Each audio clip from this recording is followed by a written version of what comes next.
Ayandaba, ayandaba, ayandaba, ayandaba. Ayandaba, ayandaba, ayandaba, ayandaba. Asim ayandaba, ayandaba, ayandaba, ayandaba. Wanam ayandaba, ayandaba, ayandaba, ayandaba. Susu, baby, subramia. Baby, subramia. Suku, sunu, baby, subramia. Soko sunu baby subramia. Soko sunu baby subramia. Ejemo, anamana. Ejemeje, anamana. Wana mejemo, anamu. Para tuba jodiri tukuma tuku tuba jodiri ndemawo egumawego. Para tuba jodiri tukuma tuku tuba jodiri ndemawo egumawego. Obodo jisike nubo seruna. Oyibo. It is everyone. Befere. Ayandaba, ayandaba, ayandaba, ayandaba. Ayandaba, ayandaba, ayandaba, ayandaba. Asim ayandaba, ayandaba, ayandaba, ayandaba. Wanam ayandaba, ayandaba, ayandaba, ayandaba. Susu baby subramia. Suku sunu baby subramia. Suku sunu baby subramia. Suku sunu baby subramia. Ladies and gentlemen, sometimes you just have to act like you are drunk, like you are crazy. Confuse your enemies. Confuse them. Oboda say yeah we mo. Yeah we mo. Oboda say yeah we mo. No basa ni ka ponto mo iye de gugeme. Okwitara kara mi nguru ma mi ga kwuru mu gwo ya baby mo. Abe Maria. Boy feeling. Ayandaba, ayandaba, ayandaba, ayandaba. Ayandaba, ayandaba, ayandaba, ayandaba. Asim ayandaba, ayandaba, ayandaba, ayandaba. Wanam ayandaba, ayandaba, ayandaba, ayandaba.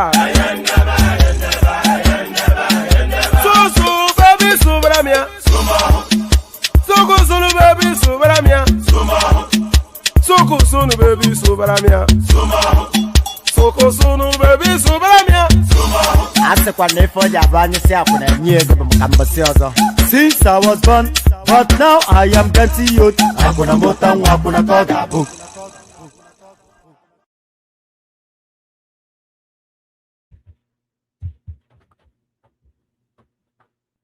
Another Savior. Holy, holy, holy, holy, Adimebujuku.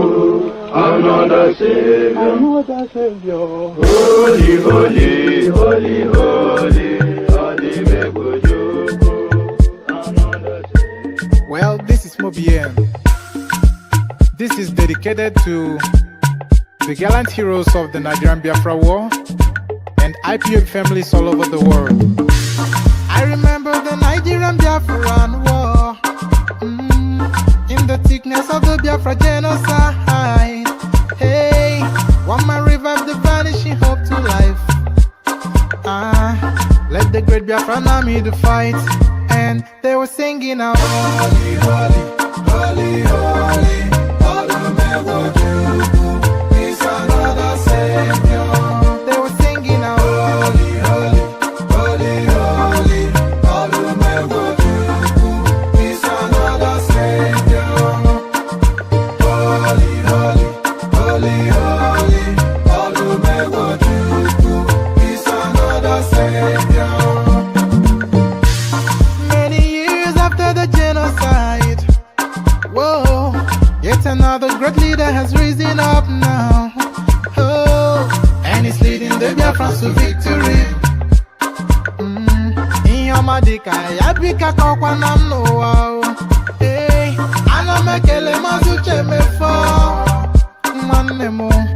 It's an honor having you on board.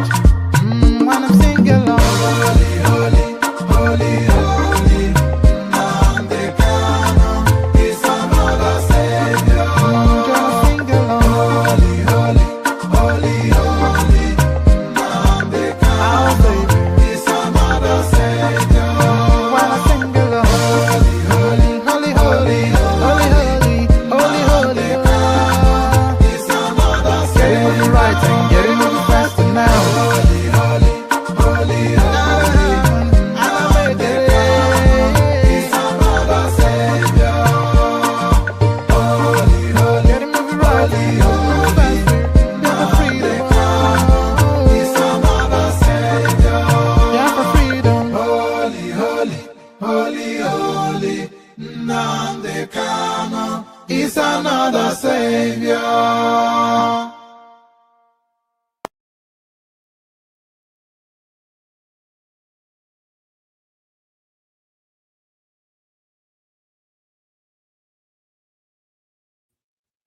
Am I unmuted? Can I be heard?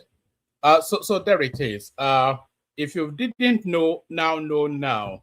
Holy, holy, holy, Nnamdi Kanu is another savior. So that's according to our brothers from the southeast, of course. Yeah, it's no savior of mine, but I can acknowledge and respect that some people might consider him to be their savior. But I wonder how many people he's saving as he's eating tuwo shinkafi in a Sokoto prison somewhere.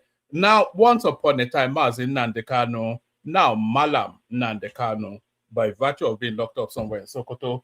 So, good day to you, good to be in your company and all that. Good day to you, good to be in your company and all that.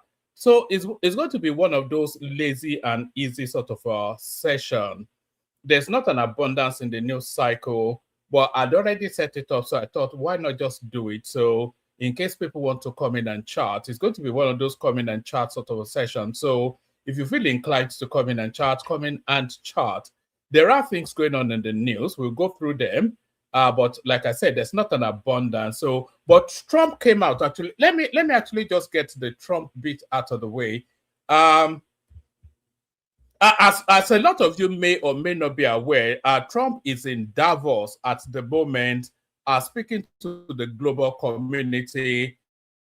And in that conversation with the global community, Nigeria got a mention because, of course, you know that people have been waiting in bated anticipation of Trump's speech by virtue of how he has been moving funky all around the world, bombing Nigeria, insisting that they either hand him Greenland or go there and bomb them down and all that. So people have been waiting with a bated anticipation, in anticipation of what he has to say. And in the course of his speech, he somewhat mentioned Nigeria. So we're going to be discussing that. Not that there's that much of a discussion. He only really mentioned Nigeria in passing. But then, given the climate as it is now, even that mention of Nigeria in passing is quite impactful and quite noteworthy. So we will note it and we'll just then see how worthy that noting is. So we'll be passing by that one. It's the headline piece. I'm not even sure if it should be strong enough to be the headline piece, but I didn't have anything sexier than that, so I went with that. So we'll be pardon me, I'm just trying to download it. I was going to play you straight from the source, but maybe I'll download it or not. But certainly we'll be talking about Trump's drive-by shooting with the Nigerian mention at his Davos speech. And then we'll be asking them, what does that mean? There's a delegation now in Nigeria, which is an accoutrement of military personnel. Actually, I'll play you a clip of it in a moment. But there is an American anti-terror unit in Nigeria at the moment, working in collaboration with Nuhu Ribadu.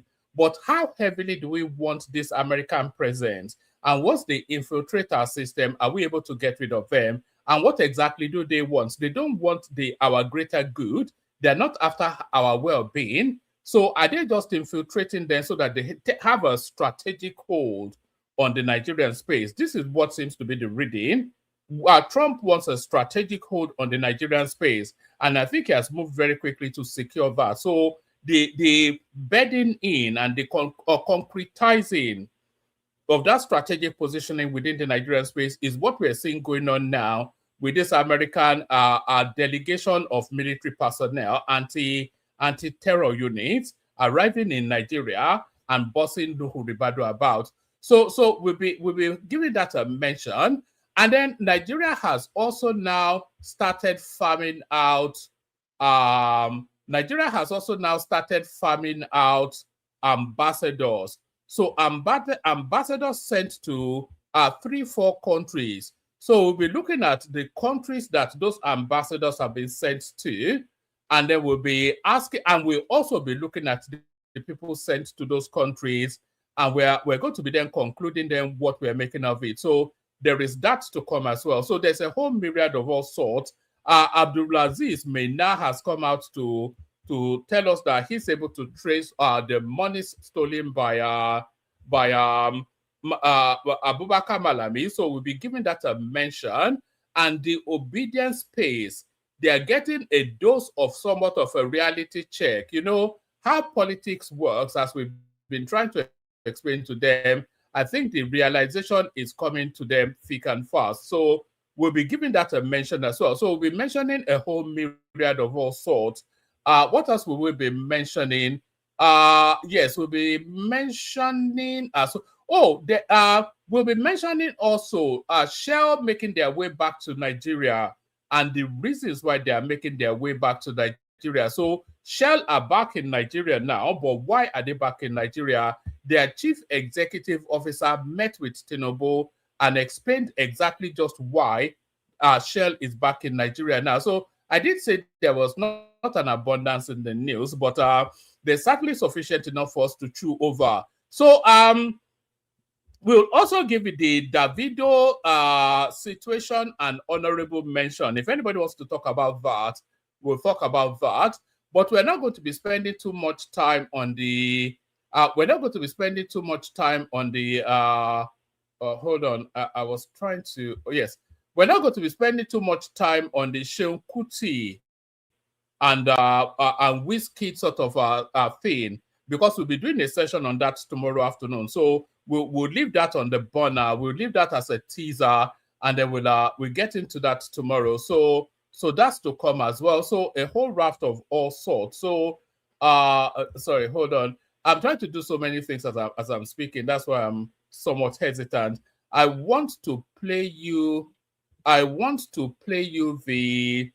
the clip of the American President Donald Trump giving Nigeria a mention at Davos. Are we viewing what he has to say? Are we looking at it as something ominous, or are we looking at it as something that is good news, that's a positive for the country? So we'll be looking at that. Where is this damn thing? I just downloaded it now, and it's not showing up on my. No, this is the annoyance that goes on sometimes with all these silly things. I just downloaded it right now, and it's not yielding. Oh, all right, let me hold on. So where did I put it? Okay, it's right there. Okay, let me just move it to the desktop. So if I move it to the desktop, then it's easier to reach, isn't it? So yes, so why don't I just do exactly that?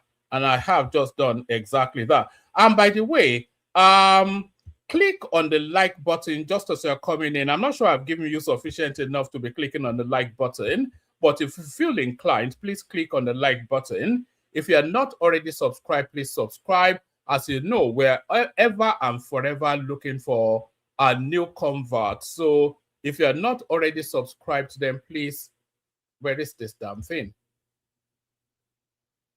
So if you're if you're not already subscribed, then please subscribe. I can't find what I've just downloaded now. I've downloaded it twice. Let's see, sort by date modified. So where are you, you damn thing? Yes, sometimes sometimes you just have to give it up. Maybe I shouldn't have even come out today at all. Is that what this is telling me? So yes. Let me play you this clip actually.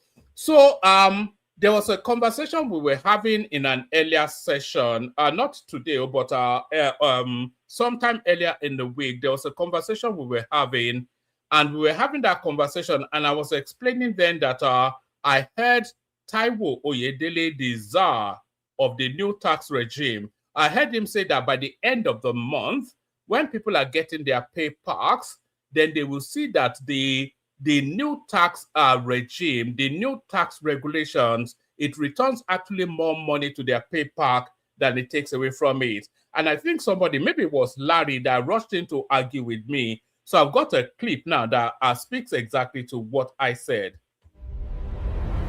This new tax reform is scary. They say it starts January 1st, 2026. I earn 150,000 monthly. I hope tax won't finish us. Good morning. Ooh. Ah, why are you both stressed? It's the new tax reform. Ah. Ooh, relax. Let me explain it clearly. The tax reform starts January 1st, 2026. Low-income workers, including those earning the national minimum wage and slightly more, won't pay tax. Monthly salary of 150,000 and your annual salary 1.8 million. After allowable deductions like rent, NHIS, NHF, insurance, and pension, about 220,000 is removed. So taxable income becomes 1,580,000. First, 800,000 is tax-free, leaving 780,000. Tax at 15% equals 117,000 per year, or about 9,750 monthly tax, which translates to only 6.5% of your salary and less than the tax you currently pay. Take home pay is still around 140,250 monthly. Oh, so we actually get more take-home pay. Exactly. Low income earners are protected. So you see, the tax is your friend. Don't get scared of it. Visit fiscalreform.ng for tax calculator and other resources. Powered by National Orientation Agency. So it's exactly like I was explaining. You get actually more in your pay pack this month than you previously used to have. So that's that settled. So we see how that plays out. But say hello in the comment section as you're coming in so I can acknowledge your presence, say hello back. And apologies for the somewhat funky sort of all over the place start to the session. It will pull together at some point, as you know. So that's Agbadorian right there saying hello. That is Jajon right there, known as Nigerian, saying hello. Aladdin Kelly. I know about Machine Gun Kelly, but this one is Aladdin Kelly. It says smoke show. Maybe it caught me vaping. I don't know, but it's not a smoke show. That's Patrick Glory right there. It says, one man, good morning. That's George Blue Shell. Hello, one man. And that is Chicago 12 something or the other saying hello to you, my guy.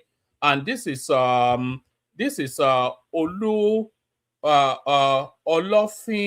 Olofin Bayo saying hello to you, Olofin. Let me know where you're chiming in from. This is C right there saying hello, Nigerian, or maybe he is in Nigeria. We certainly know that Chicago is in Chicago. Not only is it in his name, he also tells us frontally. So keep saying hello in the comment section as you're coming in, and I'll say hello back to you, return the compliment and all that. Be my friend just for as long as the session lasts. And please, excuse the skittish sort of start, but like and subscribe anyway. Maybe that would ginger me up to be more energized. I feel that the energy is not quite sufficient yet. But let's start it off, kick it off with, let's start it off. That is Ayo more right there saying hello, hello Ayo, heavy for real, hello heavy for real. And Olofin Bayo is telling us is from Rhodes Island. So let us know where you're joining us from so we can acknowledge your presence, say hello to you.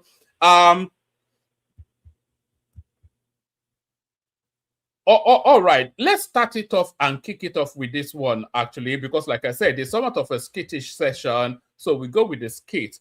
Yes, this is the new ambassadors now going out to their designations. Tinubu approves posting of 4 ambassador designates to the United States, France, UK, and Turkey. So it is quite it's quite important, those countries. So those are the countries of the uppermost strategic importance to Nigeria. These are countries that we need to have both our eyes and our ears open. So it sent it to the well, I'm expecting, you'd have expected China and Russia to be there as well, because this is 4 out of a list of 6. Because, but from my reckoning, in terms of strategic positioning, China and Russia also of the same potency, but certainly not as potent as the United States. Tinubu approves posting of 4 ambassador designates to the United States, France, the United Kingdom, and Turkey. It says, pardon me. All right. According to the statement, President Bola Ahmed Tinubu has approved the posting of 4 ambassador designates out of the 68 confirmed by the Senate last December. President Bola Tinubu has approved the posting of 4 ambassador designates earlier confirmed by the Senate to the United States, France, the United Kingdom, and Turkey. In a State House press release issued on Thursday by the presidential spokesperson, Bayo Ononuga, the presidency announced that the approvals were drawn from the list of 68 ambassadorial nominees confirmed by the Senate in December. According to the statement, President Bola Ahmed Tinubu has approved the posting of 4 ambassador designates out of the 68 confirmed by the Senate last December. The release confirmed the appointment of Colonel Lateef Are as the ambassador designate to the United States. So that let me see if I have it from somewhere else, actually, because that Lateef Are, it was actually the former DSS Director General. So what exactly should we be making of that is really where let's take it from here. Let's take it from here, because I think this one might be a bit more detailed. Tinubu appoints former DSS Chief Kayode Are as ambassador to the United States. So they've latched onto that as the foremost headline piece. Kayode Are, former Director General of the Department of State Services, will represent Nigeria in Washington as the country's ambassador to the United States. President Bola Tinubu approved Mr. Are's posting alongside 3 other ambassador designates on Thursday. According to a statement by the presidential spokesperson, Bayo Ononuga, the other postings include Ayodele Oke or Oke to France.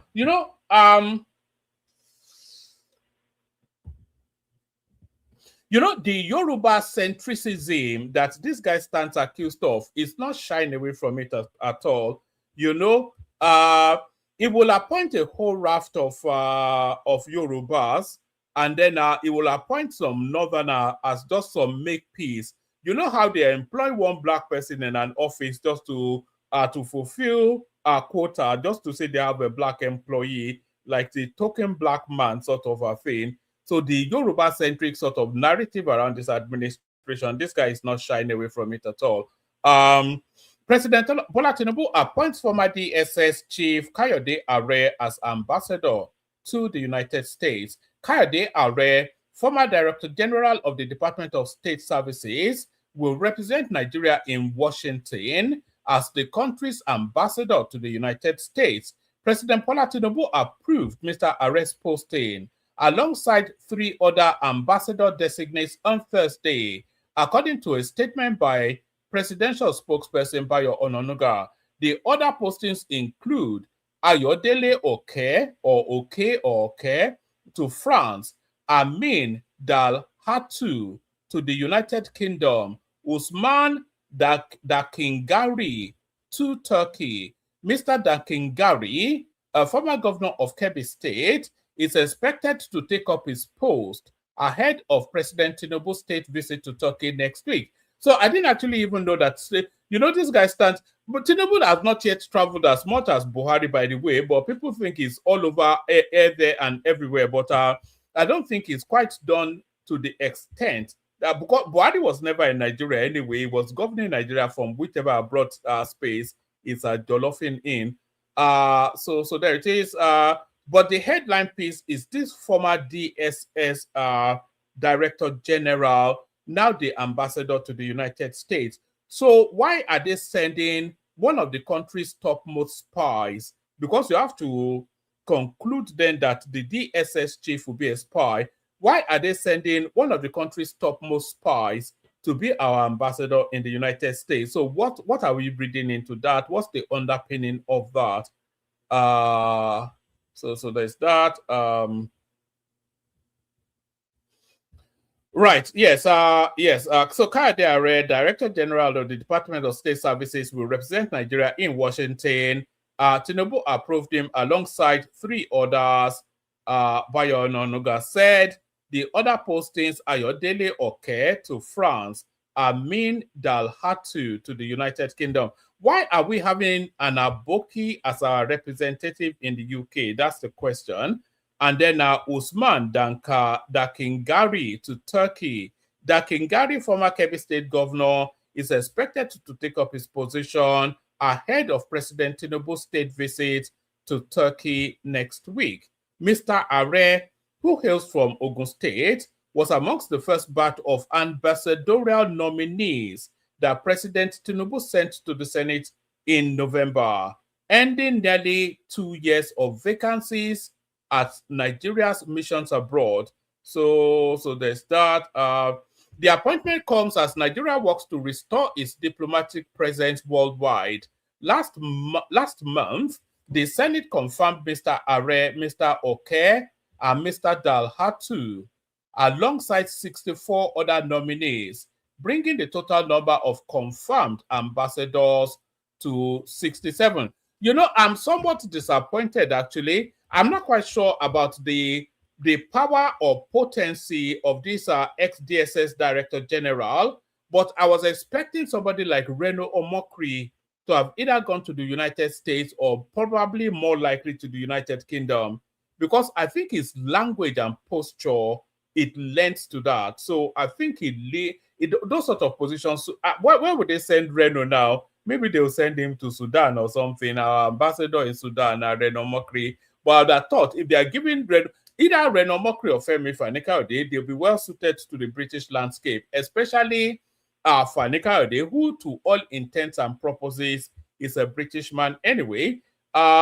The appointment comes as Nigeria works to restore its diplomatic presence worldwide. Last Monday, the Senate confirmed Mr. Are, Mr. Oke, and Mr. Dalhatu, alongside 64 other nominees, bringing the total number of confirmed ambassadors to 67, as Senator Sani Bello, who chairs the Senate Committee on Foreign Affairs, said the nominees were thoroughly screened and found suitable for diplomatic assignments. So I think that's all. There's nothing new. There's nothing. It says there's no other information outside of those nominees.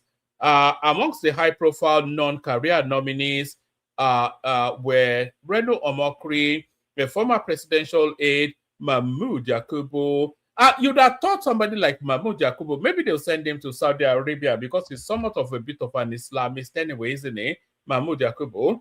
Amongst the high-profile non-career nominees confirmed in December were Reno Omokri, a former presidential aide, Mahmoud Yakubu, former chairman of the Independent National Electoral Commission, Femi Fani-Kayode, former aviation minister, and Fatima Florence Ajimobi, former Oyo First Lady. So, according to Ononuga, the ambassadors will be posted to countries with which Nigeria maintains strategic bilateral relations. including China. So these are the next round of nominees that are going to be coming out. China, India, South Korea, Canada, Mexico, the United Arab Emirates, Qatar, South Africa, and Kenya. So you can see Reno somewhat going to either South Africa or Kenya. I'm just thinking where his skill set will be best used. And I cannot see Reno in China because it would just be a waste of space, or India or South Korea. But I can see him in Canada. I can see him in Mexico. I can see him in the UAE as well, or Qatar. He's not even a Muslim, but I can see him in South Africa, Kenya, or Canada. Where do you think somebody like Reno or Fanika they should be posted? Let me know in the comment section. Maybe engage with me there. Is it okay or okay? So somebody's correcting me there. It should send Fanika to Afghanistan. Yes, I'm sure you should. That's what somebody is saying in the comment section. Yeah, so those are the next round of positions to be filled. The president has also directed the Ministry of Foreign Affairs to notify the government of the 4 countries about the latest ambassador designates in accordance with diplomatic procedure. So there it is right there. I don't have sufficient enough knowledge of any of those nominees in order to give you any commentaries on if or not they are good appointments. But let me bring you something that is good news. Shell is back in Nigeria. Shell is back in Nigeria. We are very keen to invest in Nigeria, but I'll say this hasn't been always been the case. Your leadership has created an investment climate over the last few years that has propelled Shell to invest in Nigeria. So who is saying this? It's the chief executive officer of Shell itself saying this. So let's watch and listen to him say it. Let me know in the comment section if you can hear it. We've been having problems with audio over the last few sessions. I have been most impressed by is the talent that this country has, many of whom we are privileged to have in Shell, and many of whom work outside of Nigeria for Shell in multiple different locations. It is actually one of the largest groups of people working outside of their country is Nigerian staff who will come back one day and serve the country as well. As both the special advisor and the GCEO have said, we have really been in a space where we are very keen to invest in Nigeria. But I would say this has not always been the case. Your leadership, your vision has created an investment climate over the last few years that, I will be very honest with you, has propelled us to invest, in particular also as we compare to other investments around the world. Stability in today's environment will honestly have a premium for corporates. Administration or 40 years, we want to invest for 20, 30, 40 years. And in the case of Nigeria, for many, many decades.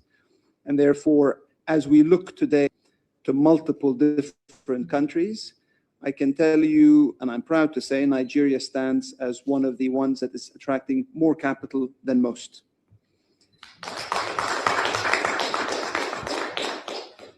That, Your Excellency, is honestly due to one reason. It is your leadership. It is what you have been able to bring. And that leadership, I would also... You would say that this sort of sycophantic words are the languages of diplomacy. So you have the CEO of Shell Global speaking to Tinubu and is using all of that language.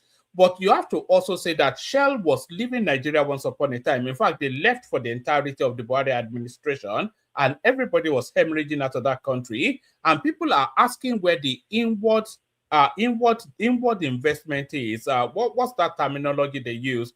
People are asking what the inward investment is. So this $20 billion package that Shell is now bringing to Nigeria, you don't get more seismic and inward investment than that. And it's telling us right there that it's entirely as a result of how the country is being administered. This is what inspires the confidence to put in $20 billion into the country. So that's the Shell CEO right there.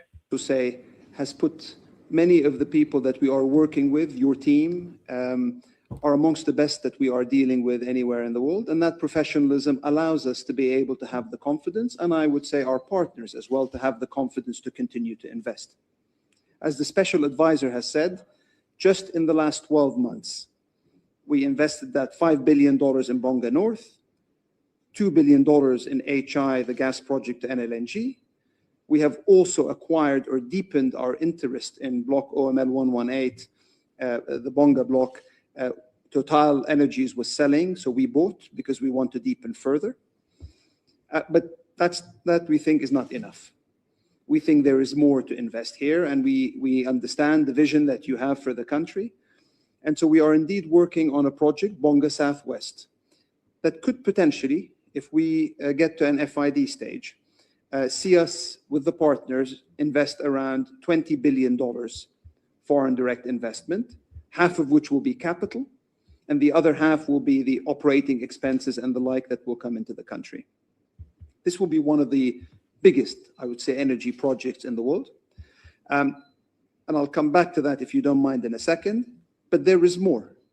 We still see opportunities like Bolia Chota, which is further in the funnel, to be able to continue to invest. We see opportunities like Nuadoro, which is another one we would invest in.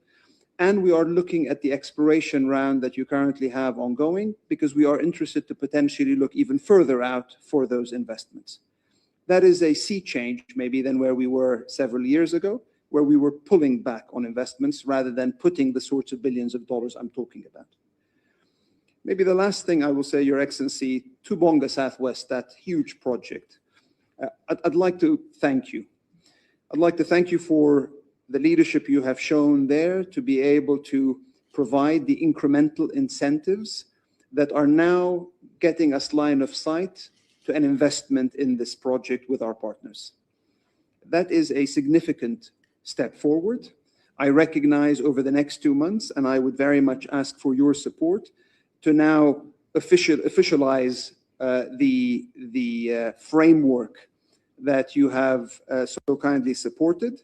I think that allows us to now make the next move, and I am pleased to say that on the basis of what we have seen, when we walk out of this privileged audience today, our team will start the pre-feed on that project, looking over the next few months to get it to a level of maturity where we can take it into feed, and as the Group CEO as well said, eventually into FID, hopefully in 2027, and we will look to fast track that as much as possible.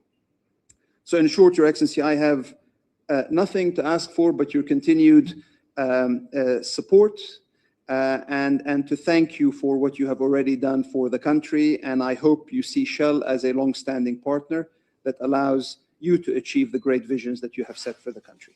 Thank you, Your Excellency. Today, I can proudly say that confidence is returning to our investment environment. You see, you have to acknowledge these moments. You know, you might see it as just a boring little whatever of people talking about oil and whatever, but this is actually business being done. The Shell International, which is led by the CEO, who is in the audience of Tinubu, they understand how business works, and Tinubu also understands how business works. So these are people that are long in the tooth of business. So Tinubu knows that he has to give them enablers, and they know that they have to give the country the assurance of their presence. And you can see in the crafting of language between those two exchanges that these are people that understand how business works. That Tinubu advocating on behalf of his country, the Shell guy advocating on behalf of Shell, and then there's a synergizing of the two interests in order then that they don't collide, but they work in tandem. So that's how it works. This is why these sort of moments are important. Very quickly, in all of those niceties, that's another 20 billion coming in Nigeria's way. Hearing from you now, I could guarantee you that when I assumed the responsibility of this office, the pledge I made to people of the country and my background is to ensure transparency and to be competitive in every way possible. It's not the same thing as before that Nigeria can arrogantly stand on a monopolistic leg of saying, oh, we have it, we don't have competition. Well, if I look at around my geography, I see Guyana, I see other countries struggling to attract the same investment from the same basket. So what do? Must encourage, invest, and incentivize the opportunities. And that's what I'm doing. I like what Shell has done and your partnership with Vesu and all of that. There's no better time to do it than to.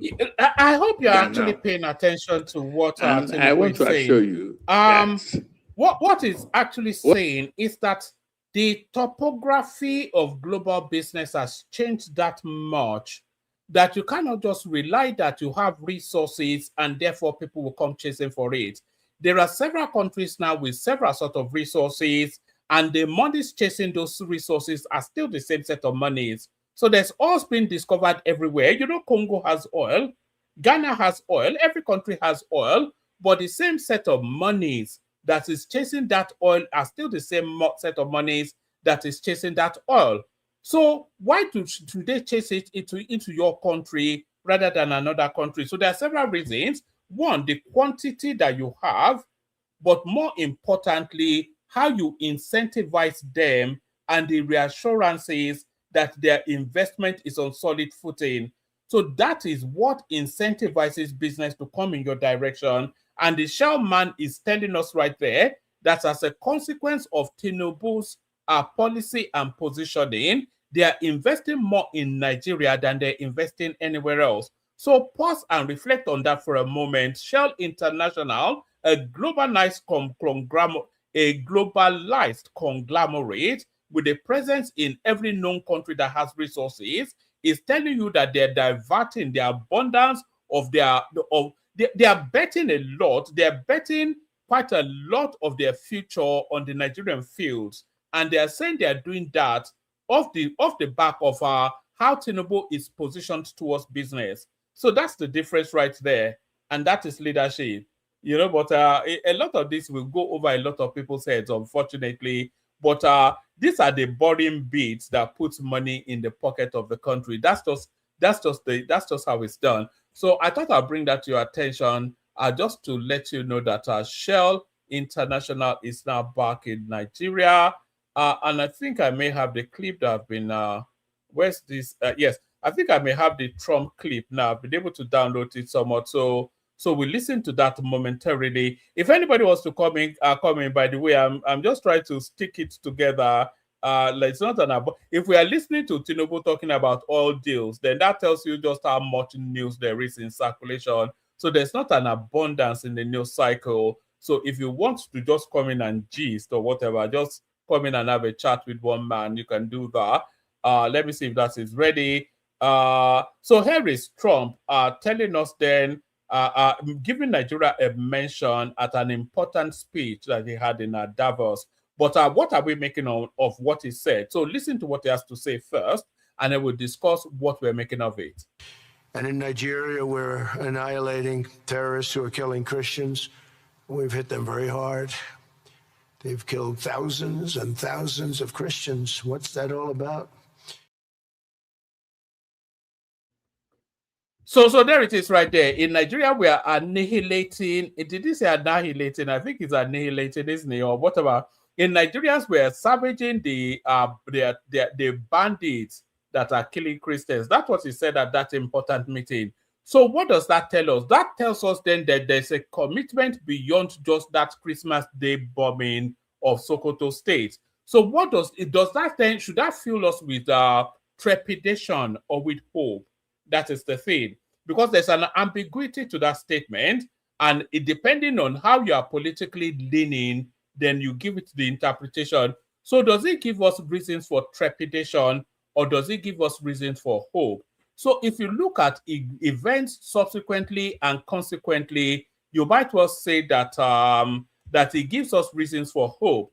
Because not only did we see recently the Americans sending a whole bunch of military kits to Nigeria for this ongoing war against insurgency, they've now sent a high-powered anti-terror team to Nigeria to synergize with Nuhu Ribadu. So let's pick it up from here.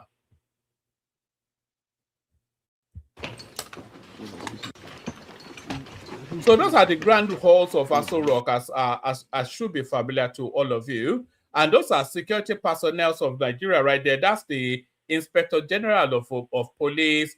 That is the military complement. I'm not quite sure what that lady is, but that's the military complement. That's the customs guy right there. So the whole accoutrement of the Nigerian security apparatus present at that meeting. But why are they there? They're there for this because America has sent a highly technical anti-terror unit to Nigeria to synergize with Nuhu Ribadu. So that's the lead of the delegation right there, sitting alongside Nuhu Ribadu, and those are the military complements then that the Americans have sent.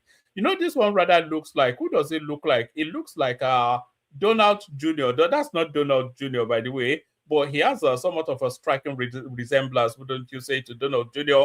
But that's the American security anti-terror unit right there, sent to Nigeria to synergize with Nuhu Ribadu. So when Trump was saying in Davos then that they gave the bandit insurgent terror space in Nigeria a bloody nose over Christmas, is not saying that as a one-off event. So we see now the backing up of that action with this delegation of security, military, anti-terror personnel coming to Nigeria to work with the Nigerian team. But is that good news is the question, because of course it's like a Greek gift, isn't it? It always contains more than you anticipate.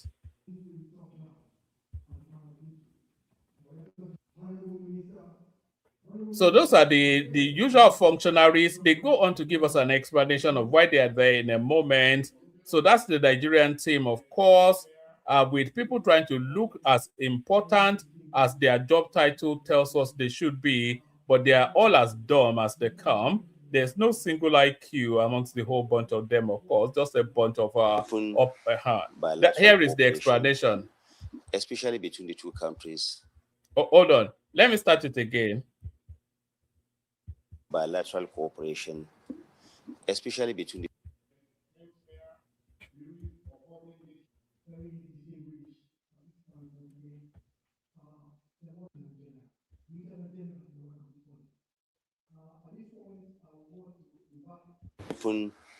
bilateral cooperation, especially between the two countries, as regards the designation of Nigeria as a country of particular concern.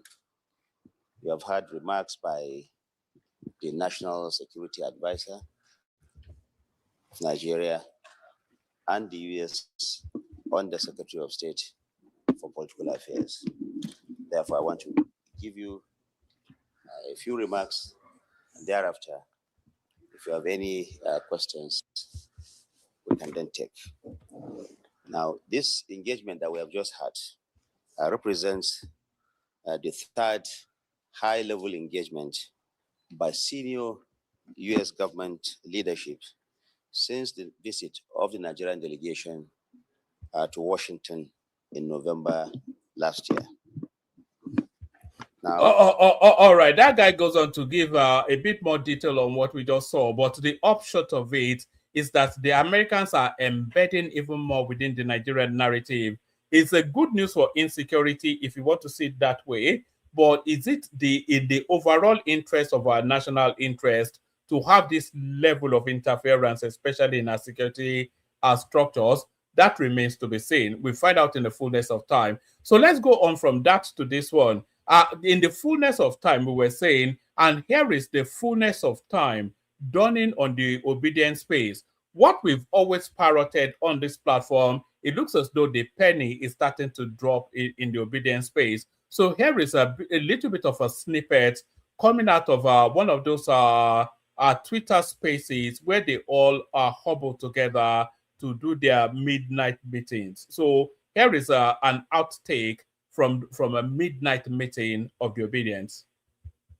They put their persons, the structures. They are people loyal to one certain candidate. So she's talking about the ADC, and she's saying that they have put their persons in the structures. So just listen to what she has to say. You'll be able to piece it together. They put their persons, the structures. They are people loyal to one certain candidate. And the states where they are, where obedience are having stiff competition, where they are not allowing them to penetrate, is more than the one we already have. We've been able to penetrate. So when we come, we shout on top of our voices. There are reasons for it. So saying Peter Obi will win now, it doesn't work like that. That is why we even have to join a party. The process is not as straight as you people are saying it on Twitter. So like I said, the penny is starting to drop. So she's saying there that they've put all their persons in all the key positions. And that is Atiku, of course, that she's referencing as they. We've discussed this endlessly on this platform. The whole of the complements of the ADC, they are all Atiku persons. So I'm not quite sure what window opens, but that's that. Let's see, what are we looking at? All right, so that's that. Okay, let's actually play that to the end. I want to show you something else on Sheyi Makinde, but let this one play out first. The penny dropping, dawning, a moment of reckoning, reality dose for the obedience space. So it's not that you just pick delegate. No, it will still pass through that ADC chairman. And if you change name, there's nothing you can do. Because the name. So listen to what she's saying there.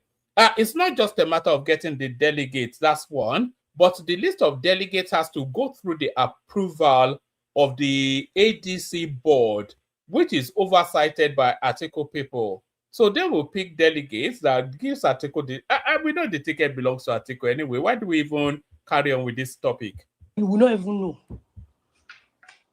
So that's why we don't just have to be members. We have to have obedience that will be in key positions in those states, in the wards, in the local governments.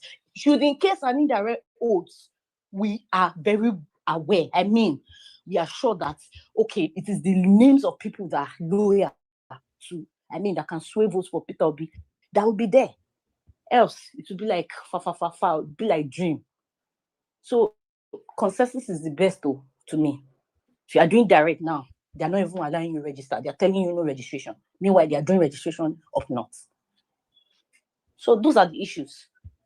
All right. So if you for a fuller understanding of what she's saying there, they are talking about the possible pathways for a candidate to emerge within the ADC. And I want you to hear what she said last, because I'll get to that in a moment. Listen to what she says, and then she says, foul. So listen to this quite intently. Of not. So those are the issues. Hold on. If you are doing direct now, they are not even allowing you to register. They are telling you no registration. Meanwhile, they are doing registration up north. So those are the issues. To be like foul, be like dream, that are loyal to, that can sway votes for Peter Obi, that will be there. Else, it will be like foul, be like dream. So consensus is the best though, to me. If you are doing direct now, they are not even allowing you to register. They are telling you no registration. Meanwhile, they are doing registration up north. All right. So what she is saying there is that Ola, come up. So you can come and keep me company if you are free. So what she's saying there is that they're looking at the options that they're going to use to emerge a candidate for the ADC. So what are the options? There's the direct, there's the indirect, etc. So there's the direct, there's the indirect, and then there's the consensus candidate. But the two options being explored by the ADC is the direct candidate or the consensus candidate. But what that girl is saying there is that they are not even letting the obedience register in order for them to be delegates. They are telling them that the registration has not started. But meanwhile, people that they know will be loyal to Atiku are already being registered at the north, in the north. So that's what she said now. So if it comes to a direct primary, Peter Obi need not turn up at all because it's already secured. So what she was advocating for was for a consensus candidate. So with a consensus candidate, nobody contends. The party sits and meets and agrees in-house that this is the candidate that we're going to present, and everybody else yields to that space. But they are not going to have a consensus candidate. Because if with a consensus candidate, then they can pressure Atiku to give the seat up to Peter Obi. But in a direct primary, when everybody will go to the delegates and advocate, they will say they've given Obi a fighting chance and the delegate rejected him. And that's the narrative they are playing out, and that's the narrative that we'll play. And that's the penny now dropping with the obedience space. So we did give them forewarning, but they will learn. What does very dark man say? It says they are going to learn and they will learn the hard way. Talking about learning the hard way, this is Seyi Makinde, who has now gone to Aso Rock to do sorry daddy to Tinubu, but too little too late is what Fayose is making of the meeting between Seyi Tinubu and not Seyi Tinubu, between Seyi Makinde and President Tinubu. So it says untold story of what happened in the villa during Governor Makinde's visit to the president today. Here is the true story of what happened in the villa when Governor Seyi Makinde visited the president today. First, Governor Seyi Makinde demonstrated that he now lacked enough courage to face the president alone. He had enlisted the support of the Plateau State governor. The president told him that if it was about official matters regarding Oyo State, he will listen to him. But if it had to do with politics and any claim that it was Wike that angered him to go on TV to accuse him, the president, of plotting to turn the country into a one-party state, it is better, as usual, to go on TV and say all he, Makinde, had to say. He was told pointedly that he can't come to the closet on political matters to eat his words while saying another thing in the public. Furthermore, the president told Governor Makinde that he was not expecting any support from him regarding 2027 and that he should also expect that he, President Tinubu, will support his party. Lastly, the president made it clear to Makinde that Wike is someone whose support and consistency he, the president, cannot deny or wish away. Therefore, if Makinde had issues with Wike, that is between the two of them. I should be left out. That is why Makinde told the press that he is comfortable in the PDP.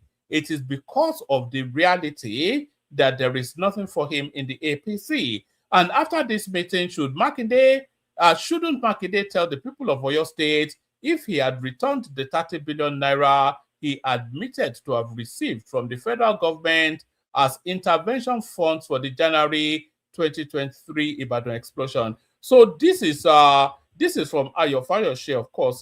That's Ayo Fayose right there, and he's speaking then to, this is his interpretation, of course, of the meeting between Seyi Makinde and Tinubu. If politics, if you ever want to know how not to play politics, just look at whatever Sheyi Makinde is doing and do the direct opposite.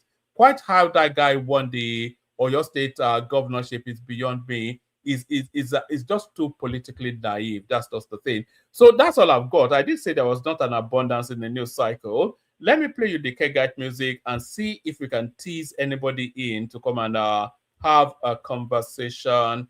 To come and have a conversation with us. Only water, only water, where they see ma. Water,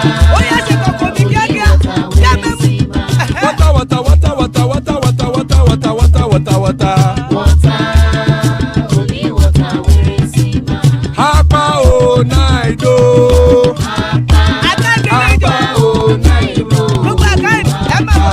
Hapa you don't come o.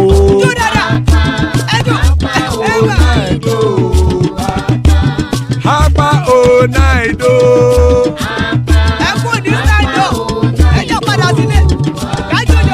Oro kẹ̀kẹ́ ẹlẹ́mù yé o. Ilé ṣọ́dí kẹ̀kẹ́ ẹlẹ́mù rẹ o. Bobby master kẹ̀kẹ́ ẹlẹ́mù rẹ o. Chief Wáìlà tí kẹ̀kẹ́ ẹlẹ́mù rẹ o. Eruku lẹ̀lẹ̀ ẹlẹ́mù dé. Eruku lẹ̀lẹ̀ ẹgbẹ́ ẹlẹ́mù dòde ojàre o. Eruku lẹ̀lẹ̀ Ghana ti dé ẹgbẹ́ bọ́dì o. Ọmọ ẹlẹ́yẹ ẹyẹ o ó dilé o.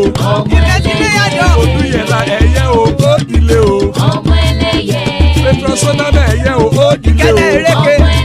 Petrosodunke ẹyẹ rẹ ó dilé o. Ẹlẹ́kọ̀ ọ̀run mú ìní o.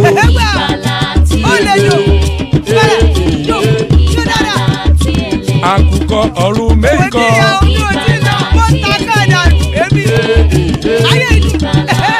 Ikú kò ní ríwà gbéṣe o.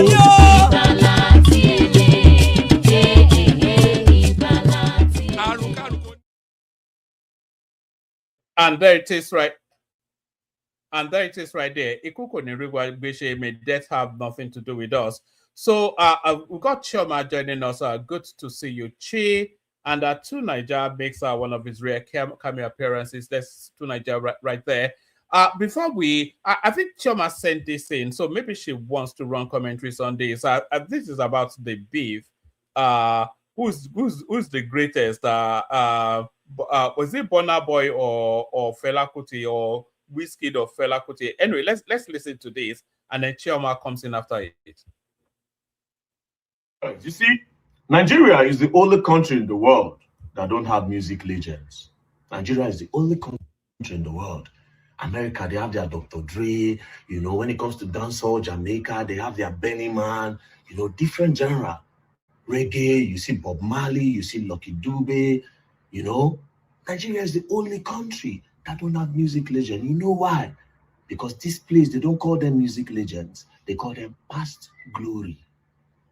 And for this reason, they have constantly disrespected people that we should idolize, people that we should respect. Person like LD Don no go fit talk for any matter of this country because they go call them past glory. If African China talk, they go call them past glory. If Plantation Boys talk, if P-Square talk, if Remedies talk, if Tony Tetwila, call them. Jasmine Olofin, call them nice. Vector the Viper, Sasha P, Asha, where them see, P-Square. If these people talk, they call them past glory, two-face Idibia.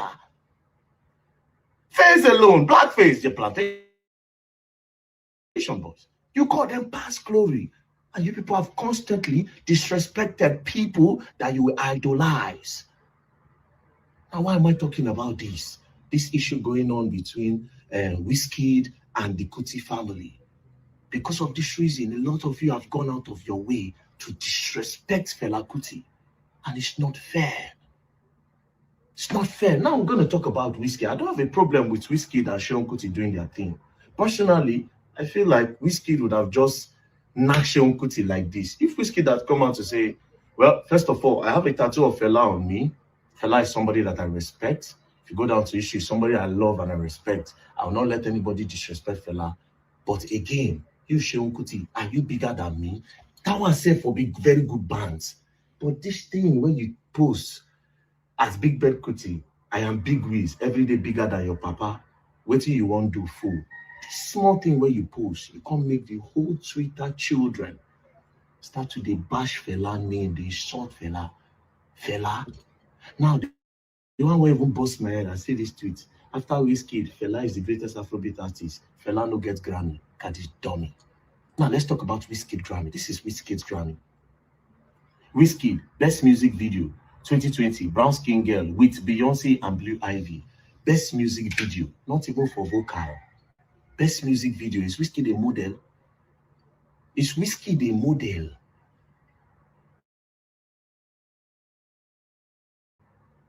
I've been a teacher of Mori or Director Pink. Is Wizkid a model? Best, not for vocal, not for his music arts, not for him as a best music video. Now that Grammy they use the talk. Grammy when a Beyonce influence bring them. Grammy where share, they say Beyonce take. Blue Ivy share with Beyonce picking. Where they say, okay, Blue Ivy take. Now you want to take disrespect Fela name? This same Grammy? Now the Beyonce where they use her influence, they give Wizkid Grammy. Now let's come to Beyonce as a person. Listen to this.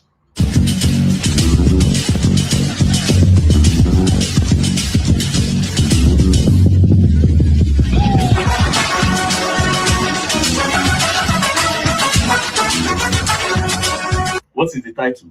Beyonce pays tribute to late Afrobeat legend Fela Kuti at Coachella. Now zombie they play like zombie, oh zombie. That was zombie Fela. Now let's see the person where our influence give Wizkid Grammy. Let's watch. You see, Beyonce honors Fela.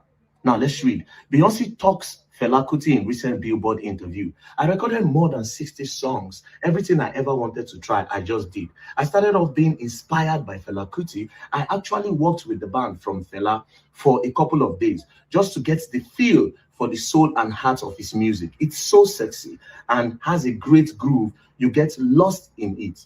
You get lost in. I love these drums, all the horns, how everything was on the one. How everything was on the one. When I learned most from Fela was artistic freedom. It just feel the spirit. It just felt the spirit. This is what Beyonce, the person where give Wizkid, see Fela as a god, as an art. As you can see, Beyonce plays Fela Kuti music at a star-studded baby shower. It's an art. Now you use play. You say Wizkid get Grammy. Take a good look at the Grammy again. Where they take one disrespect Fela, as if una the craze for this country. Best music video with Small Pikin, Blue Ivy, and a mama influence. Now let's come to Fela. That same thing where Beyonce played for stage, zombie, oh zombie. As you can see, it was inducted into the Hall of Fame in 2025 Grammy. Wizkid music, none of his music till he dies will be inducted in the Hall of Fame. I tell you that for free. Listen to his music. Not be all those she tell me say. Are you people mad? You use Fela's name to do this. She tell me say. His biggest song is Essence. If they were ever induct Essence in the Hall of Fame, they will induct him with them, not only him. Now look at his inducted recording album, Zombie. Artist, songwriter, producer, Fela, everything was Fela. No credit went to anybody. Everything was Fela. Fela is an art. You don't see where they do Fela. Fela for stage. I don't watch Fela. I don't fool my brain. But we say if one sound no click, Fela, you go to repeat. Because of risky, the people disrespect Fela. Are you mad? Now let's go further.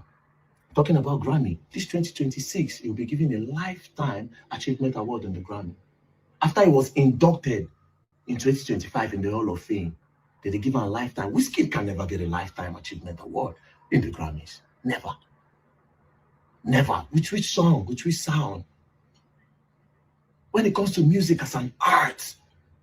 Nobody for the Fela family, for the Kuti family, Whiskey Rich. Nobody. Music as an art. Arts. Let me say they sing. Music as an art that involve drumming, sounds. Whiskey not even play instrument. Which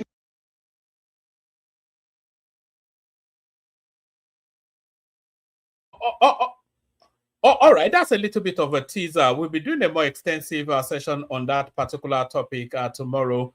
But no, there's one thing that guy said there that you can, music is an art. There are different genres of music. There's music just for instantaneous consumption. There's music that documents. There's rebellious music. There's artistic music. And then there's music that is eternal, and evergreen. Those are the artistic. If you're talking about Bob Marley, you still play Bob Marley today. Play Bob Marley to a 5-year-old kid. That kid will vibe to it now. Play Fela Kuti. Any time in the history of mankind, it will still resonate with that moment in time because it's an evergreen sound. So I don't even know that much about this Wizkid. I'm ashamed to say it's a big style. So me not knowing about him doesn't denigrate or diminish him in any way. But the audacity, and this is why people like Ogweni call them the Indomie generation, instant fix, fast food, McDonald's people. All this McDonald's. Fela Kuti.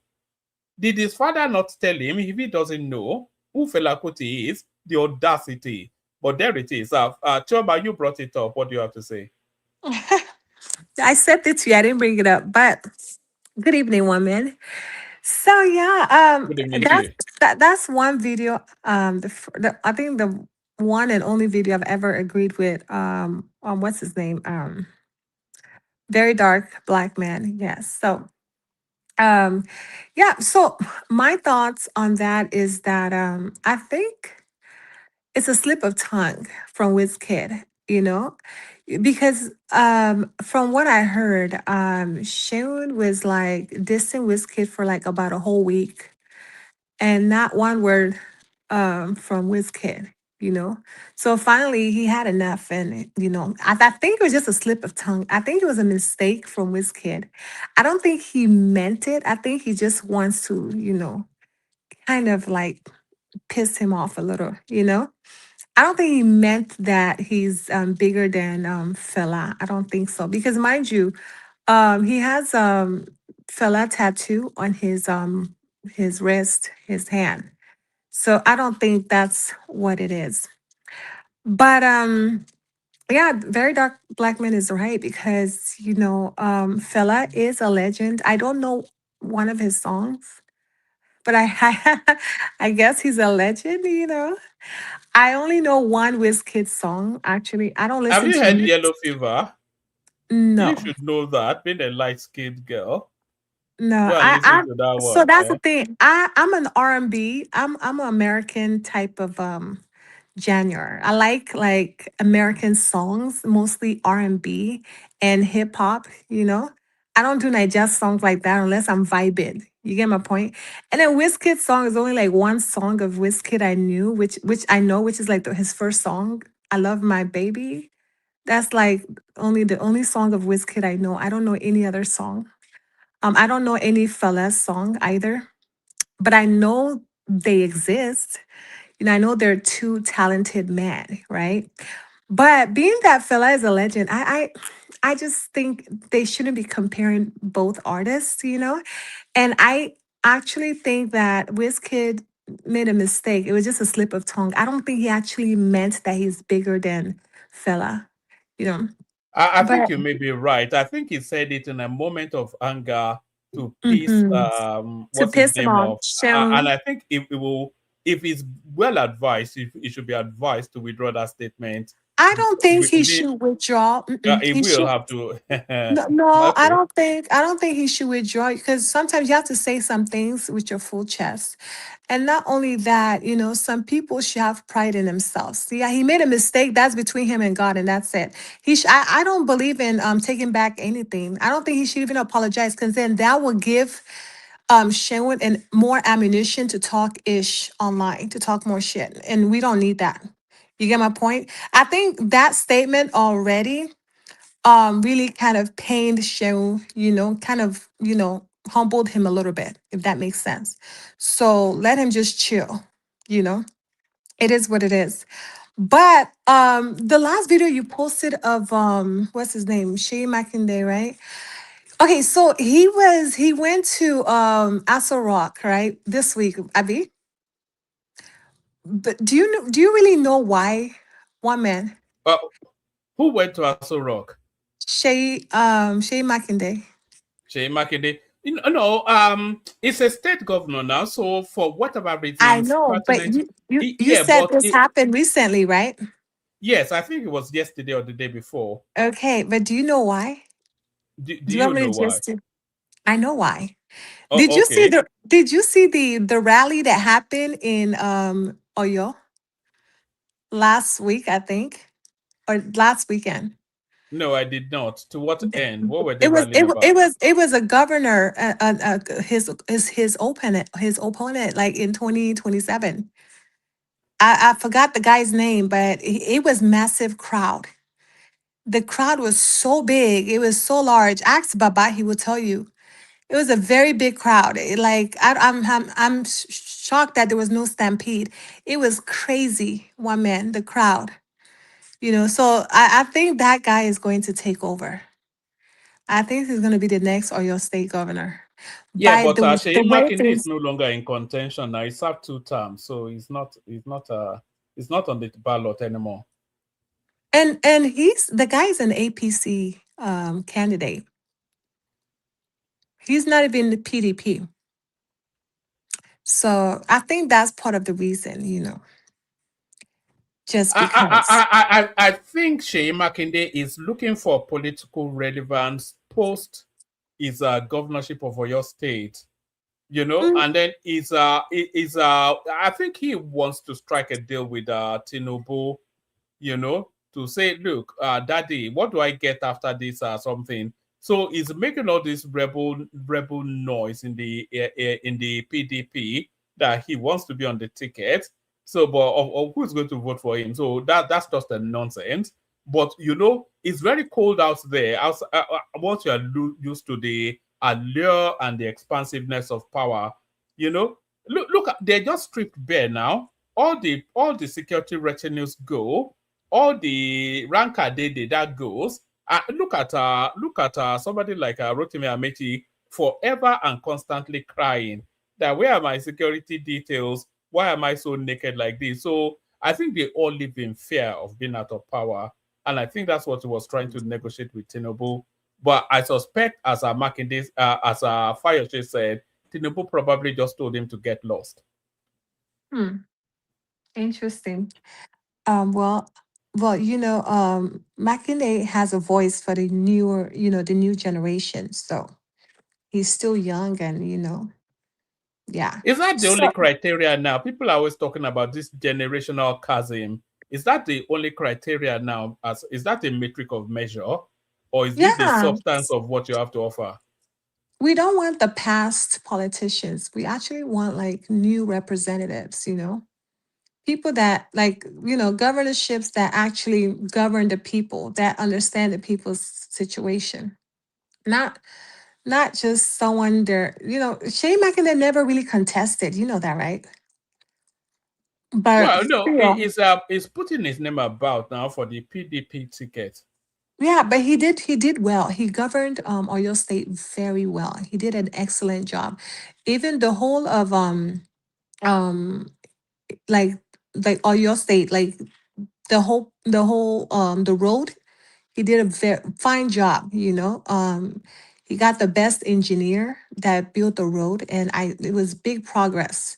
So I'm very proud of Shay Makinde. He did great with Oyo State. Do you know him personally? Because the way you are talking about him, I know you are in with the big shots. Do you know him? No, no.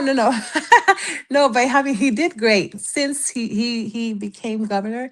He did great. I mean, whoever got that road contract, did a great job for him. Wink, wink. So anywho, one man, what's on the news? Just me. There's not a lot. That's why we're just mooching about. There's an American security unit in Nigeria, counter-terrorism unit, synergizing with Nuhu Ribadu, and we're speculating if that is a good news or not for Nigeria, and is there a sovereignty payoff as the price of that? So there is that in the news cycle, and then there's the ambassadors been appointed now to the United States, United Kingdom, France, and Turkey. The standout being the one appointed to the US, which is the former Director General of the DSS. So we're wondering why that particular person for that particular post, essentially having a spy as our ambassador to the United States. Yeah, so I was gonna say that, I think it was a big mistake for Obi to leave the Labour Party, just based on what those guys were discussing on Twitter. I don't follow that page. I don't follow any political page, but from this little snippet I heard on your show, I think Obi made a mistake. If he's going to run, he should be running under maybe Atiku or maybe Tinubu, because ADC is not going to choose him. And then Labour Party, I mean, I think that he cannot contest in 2027 because he will be wasting his Don't money. be surprised, Choma, if you see Obi's name on the ballot for the Labour Party in 2027. Why am Labour I Party, saying right? this? The Labour Party. The courts have just sacked Julius Aburi, who has been parading as the chairman of the Labour Party, and they have instructed that INEC recognize as it na something D. I can't remember the name fully. The Obi faction of the Labour Party. The courts have instructed INEC to recognize them as the legitimate Labour Party. So if that follows through, which it should, then that ticket remains open for Peter Obi. So don't be surprised. And even Yusuf Dati told us that this guy has not formally resigned from the Labour Party. He's not saying any. But I you thought won't be he surprised. I thought he had a whole press conference saying that he's leaving Labour Party and joining ADC. Yeah, but he didn't say he was leaving Labour Party. He said he was joining ADC. You see, it was a well choreographed, crafted language I used. Oh my goodness. Peter B is all over the place. Like, come on now, I don't like that about him. He's I so think he's played confused. himself, I think he's played himself in this, The problem that I find with Peter Obi is for all of his punch and popularity, he doesn't have the right set of advice around him. If he's relying on people like Aisha Yesufu and all these elements, then what do these people know about politics? They only know about shouting, greatest Nigerian people. That's not politics now, So I don't think he has the right set of people around him. I've always thought that. A bit like Showore even. I even offer Showore that, look, if he needs a brain, I could be the brain that he needs. He just told me to get lost. So, one man, how much do delegates make? Like if I was to be a delegate now, right? And if I apply, how much It's do you not a think paid post, though. Huh? How? It's not a paid post, but a delegate can make in the course of presidential primaries, they can make in the region of maybe $150,000, because the average package that they get from each candidate is about $40,000. So if somebody comes in with $25,000, you take his, and if the other one comes with $35,000, you take his. And then if the third person comes up with $50,000, you take it as well. So it's like a bidding war. They make generational money in the course of that week or so. So how you have to put me on. Show me how I can apply to be a delegate. Well, you don't need money. What do you need? You're already. How much money do you need? You're already loaded now. If you're just making if you're pulling that kind of money in just like 2 days, why not? Yeah, but that's once in 4 years, though. It's still worth it. Something's better than nothing, Yeah. Yeah, but Atiku would have cornered as the obedience are now cottoning onto. Atiku would have cornered all the delegates in the ADC, as we That's what all I'm know. So thinking. yes, So Eh, basically, Obi has no chance at all. Or if I he was has no Obi's, chance if his ambition is to get the ticket. He has no chance. But I think Obi is savvy enough to understand that he's vying for the vice presidential ticket. I don't think Obi is Mhm. contending. He knows now. He's not an idiot. Yeah, because if he's contending for presidency, he's going to lose a lot of money. He's pretty much throwing away money and gambling. Like that's literally what he will be doing, gambling, because there's no way everything's already set in stone.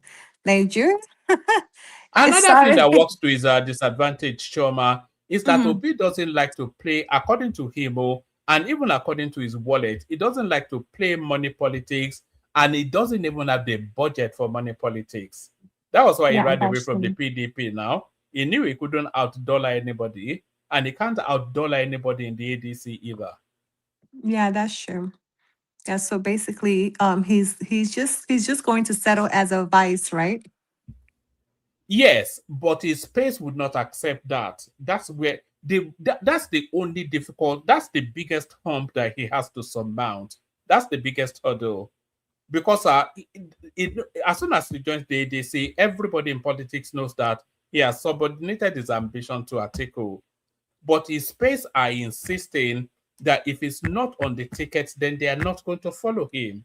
But Because do that you has think always been their journey. One man, I think Obi made the right choice, Jerry. All this one you're talking about. Why is it all of a sudden when he moved to ADC, then all of a sudden the crisis within Labour Party was resolved? All this is just APC is just trying to.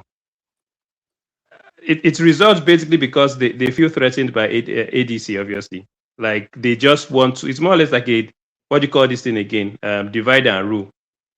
Because for me, I think Obi made the right move. Like you can never tell if Atiku, if he comes around, he might just give it to him and not be selfish about it. And that's when there will be real problem. But for me, Obi going back to, as soon as Obi goes back to Labour Party, there will be another court case. So for me, I think he made the right move. I don't see any regret in what he did. All right. You know, it's not even in Atiku's gift to give him that ticket. If Atiku steps down, Rotimi Amechi will insist that the primary, and if they go to the primaries, Rotimi Amechi will still beat him. I know you want that. Wait, can Atiku be vice president again? No, he can't now. If He Atiku can't steps down be. from Peter I'll Obi, let you then he find out. steps out of politics completely. Then he becomes like an elder statesman. Yeah. Okay, that's what I was gonna. But if Atiku steps down, the people won't get that ticket ahead of Rotimi Amechi. And Rotimi Amechi is not giving it to him. No way. Rotimi Amechi actually hates him, you know. You know, a lot of people don't like Peter Obi. The real top end of politics, they can't stand him. But you know, They because can't stand him because he's not part of them now. Yeah. He's in the clique. he's not part of them. Who is He's he not part of them now. Like, why would they hate him? Part of? He's not part of that. He has been at the top end of politics. He has been, but he's still innocent. He's not. He hasn't been fully integrated into the corrupt elite politics of Nigeria. He's still green. After 30 years. Peter Obi is still green, Jerry. He's still forming good boy. Yeah. Okay. Exactly. Do you know what they call? Do you know what they call Sakama J? Sakama J. Well, it sounds like a scam. Yes. Do you know? You probably wouldn't know this, Choma. Maybe you're too young for it. There used to be a Nigerian magician called Professor Pella. You know, when they will pull a rabbit out of a hat, what we call that in Yoruba language, we call it Babi Magbabe, which is some sort of sleight of hand. You know, Obi wants to do Sakama J, but don't worry, we'll see how it'll play out soon enough. Now we'll see where it lands. Yeah, you're gonna be waiting forever. But one man, who do you really think will be Tinubu's vice? I don't think it's Shatima though. I don't think so. No, Shatima is under threat, but who replaces him is the question. It's gonna be a Christian. Well, it could be a Christian. It will be Tinubu would lose a lot of northern votes if he abandons Shettima for a Christian, because there's already murmurings that Tinubu is working against the Muslim North. Of And course. they're talking They have about already given him hell. Yes, but then if he removes a Muslim northerner, even if he puts a Christian northerner, he will suffer a big body blow. I don't think that's going to change anything. After all, the power is Yeah, he's going still back to going the to north. win. Power is going back to the north after Tinubu now. So I'm sure Exactly. for 4 years, they might just be like, you know what, let this guy just have it. I think the way you're saying it is, you're overflogging it. I think they will allow him to do whatever he needs to do. It depends on what the field is like, though. If Atiku is in contention, then they might not want to have the patience for Tinubu, No. especially as Tinubu is doing all these wild moves. No, 4 years. for the guy that just I think spoke that now, they've gone too far. 4 years is just a short time. They will let him win. I don't think no, Atiku. let me tell you, with what is happening now, those northern guys, if they can move Tinubu out of their way today, they will do it. Really? So don't joke with what they want to do in 2027. Yeah, it seems as you don't know what is happening in the polity, but I'm not trying to shake the topic. I think now, the leaders are just begging their people that whatever happens, they should not allow America to divide Nigeria. So when you see them doing campaigning around that way, they are showing their desperation because they know they are not only going to go out of power only, their agenda is already it's already uncovered, and it might just be the end of some of them politically. So if they Stomach King I have a Tinubu, question. So you think the North will forfeit their next 8 years for that's not the just point. There might not even be next 8 years for them. That's the point.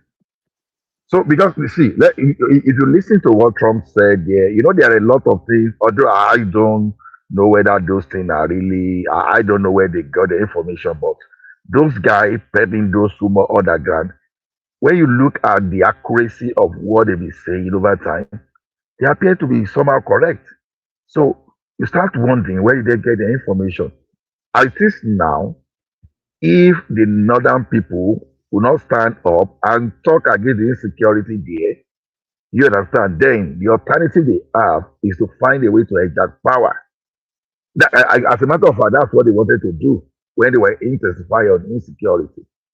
But just because we have a country that has a very crazy president that is supporting Nigeria now, the equation is beginning to change. So don't put anything beyond these guys. They are so desperate. They don't mind if they can push Nobu away today, to push him aside and step in, because they see that power as a feeding bottle. They don't want to let it go. So that maybe they will be patient enough to 2011 to 2031. Look, that thing is not in their nature. It's not in their nature to be patient. Not at all. So I just want to hear my brother that is saying no. You are looking for 2021. See, my brother, you don't know how power drugs those guys can be. But Ola, there's a lot of politics in play, though, because you have to look at the politics of the North in different pockets. You have the conservative extreme fundamentalist, which is the Buhari, Abubakar Malami sort of space, El Rufai, etc., the entitlement Fulani oligarchical structure, that sort of mindset. But then you have the somewhat new age sort of Ribadu Shettima sort of a narrative. You have that there. And then you have the academic sort of Atanko Abdullahi sort of. So there are different sort of pockets, and the battle even for the direction of northern politics is still happening within those subsects. So if Tinubu goes after that oligarchical authoritarianism of the Buhari, etc. space, if they can decimate that space, powers could still go to the north, but to a more globalized libertarian sort of an outlook, like a Shettima, a Ribadu, Do you get what I mean, or do you even agree? I get what you are saying, but see, the way I look at it is this: never trust these people until they get to that seat.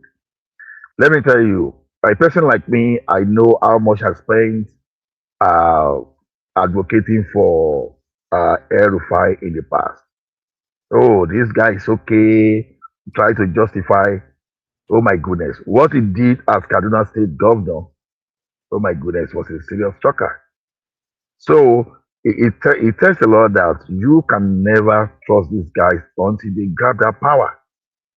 You understand? So to me, But they will whether say we the like same thing about you as well, not Tinubu, but Ola, because they will say, look at Tinubu before we became president, and look at what he's doing to us now. That these Yorubas could never be trusted.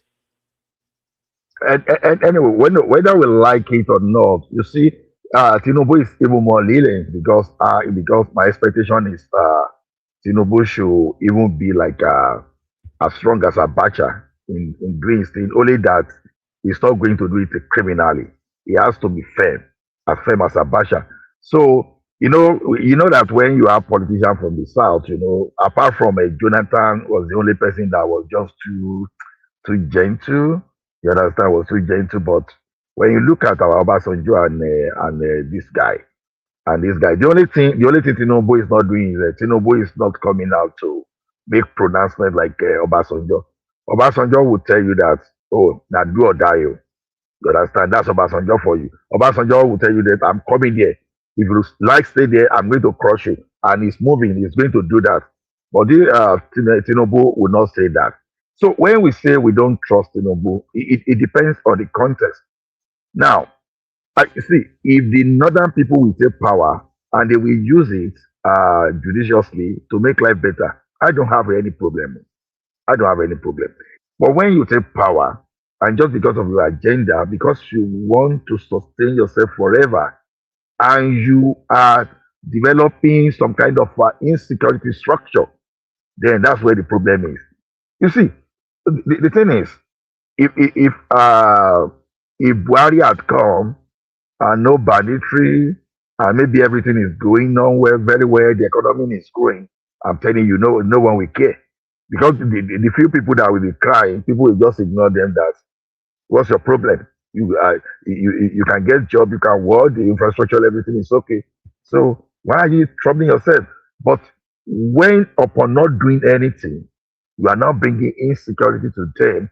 Not only you are bringing that insecurity to them, but you are saying your land or your life, or you convert, or you convert, or we pay you. So that's where the problem is. So to me, I've never at any time, I try to hide my fear for politicians from the north. You understand? So to me, whether Ribadu, whether whatever, whether Shetima, you got what Shetima said at a particular point in time. He said, "I'm restructuring my foot." You understand? That alone was even a fear of made me tremble. Made me tremble. So if I was not even praying for Tinubu before, I had to double up on my prayer that this guy, by fire by force, must pray 100 years, must pray 120 years, but finish his time there. So because you never can trust what they can do with power. That's just my opinion. All right, brilliant. Choma, shall we move it around a bit? The room is starting to populate, so let's do a 5-minute monologue so that people are not held for too long, and then we'll open it more to a more rounded conversation. Thank you for coming in, Choma. You probably felt sorry for me that look at poor boy man. I just want to make one statement. I just want Tinubu to finish his term because I don't want the next leader to take us back. Honestly, yeah, that's all. All right. Anyway, Shoma offended me. Anyway, we talk that one later. Because the offense is how dare you not know Fela, for goodness sake? Like seriously? Well, she's new generation now. Even two Nigeria doesn't know who Fela Kuti is. I don't know Fela. I don't know Fela. I don't know Wizkid. There's no fine lady, fine girl in the entire global community that will say they don't know fella. Really? So, like, that's what I'm saying. You didn't You know, listen to there was me. a time. I don't know if you know this about fella Choma, but there was a time that he married a whole slew of women in one day, and he went Yeah, I into the heard. Guinness Book of Records for marrying the most women in one day or something. Yeah, I mean, that's nice. You know, I guess he's Solomon. But what I'm saying is, you didn't hear me, Ola. I don't know Fela. I don't know Wizkid. I only know American genres of music. I know R&B and Yeah. hip hop. I know like Mario, Beyonce, Mary J. Blige. Those are the people that I look up to. Like, those are people on my playlist. Celine Dion. You get what I'm saying? Not really Nigeria songs. I only vibe to Nigeria songs, but I don't really care for the artists like that, you know? You must have heard that fella song. Maybe you don't know. You I don't know don't his story I very I well. I, You must have heard this I'm one. I'm not a big fan of any Nigerian artists, to be honest with you. I just vibe to their songs, to their music, that's all. Don't All worry, right, you'll be a fan very soon. Thank you. all right, Bernard. I'm still gonna be here in 1 minute. If anybody decides to misbehave, I'm still gonna be here. All I'm right, not Bernard. going Excellent. anywhere. It's always a delight when you're here. Always a delight also when Tunaja is here. So Tunaja, we're going to do 5 minutes monologues just to sweep through everybody's opinion quickly, and then we open it up to a more generalized conversation. It's really just an open 5 minutes, whatever topic, either to what we're talking about or whatever takes your fancy. To Niger. It's probably gone to bed. Oh, No, I'm do here. you know who Fela Kuti is, by the way? I suspect that you may not. I don't know Fela Kuti. That's crazy. So yeah, thank you for having me, one man, and greetings all the panelists, the chat, and to the viewers. I think Fela Kuti, Fela is a different kind of musician compared to Whiskey. Whiskey is not on the level. It's not operating on the level Fela was operating, and Fela basically created a whole genre of music, and changed a lot of things, and he was also involved in politics, and so Fela is on a different level. I don't know why you would even compare both of them, except you narrow it down to a context where you say, okay, actually I ever had a Grammy award, something like that. But you can't just, if you look at greatness in terms of musicians, Fela surpasses Wizkid for by quite a mile. Actually, I think 50 years from now, people will still be talking about Fela, but they may not be talking about Wizkid. So that is the imprint that he has left. This is a guy that created his own republic inside the country, created his own republic. So he's on a different level. Yeah, Fela is operating on a different level, and he's made great songs too, not just songs you won't forget. Even I don't know why. So I guess some people don't know about him now in terms of the songs that he has. He has sang from this thing, what they call it, zombie and colonial mentality. The term colonial mentality, he popularized it. Actually, he's the one that popularized that word. When you hear colonial mentality, he sang a song on that. You know, a lot of those sorry to Nigeria, a lot of those rebel songs are speaking to power songs that Fela sang nearly 3 decades ago. Now they're still very much relevant to what's going on now. Exactly. Suffering and smiling. Name them. He's on and on and on.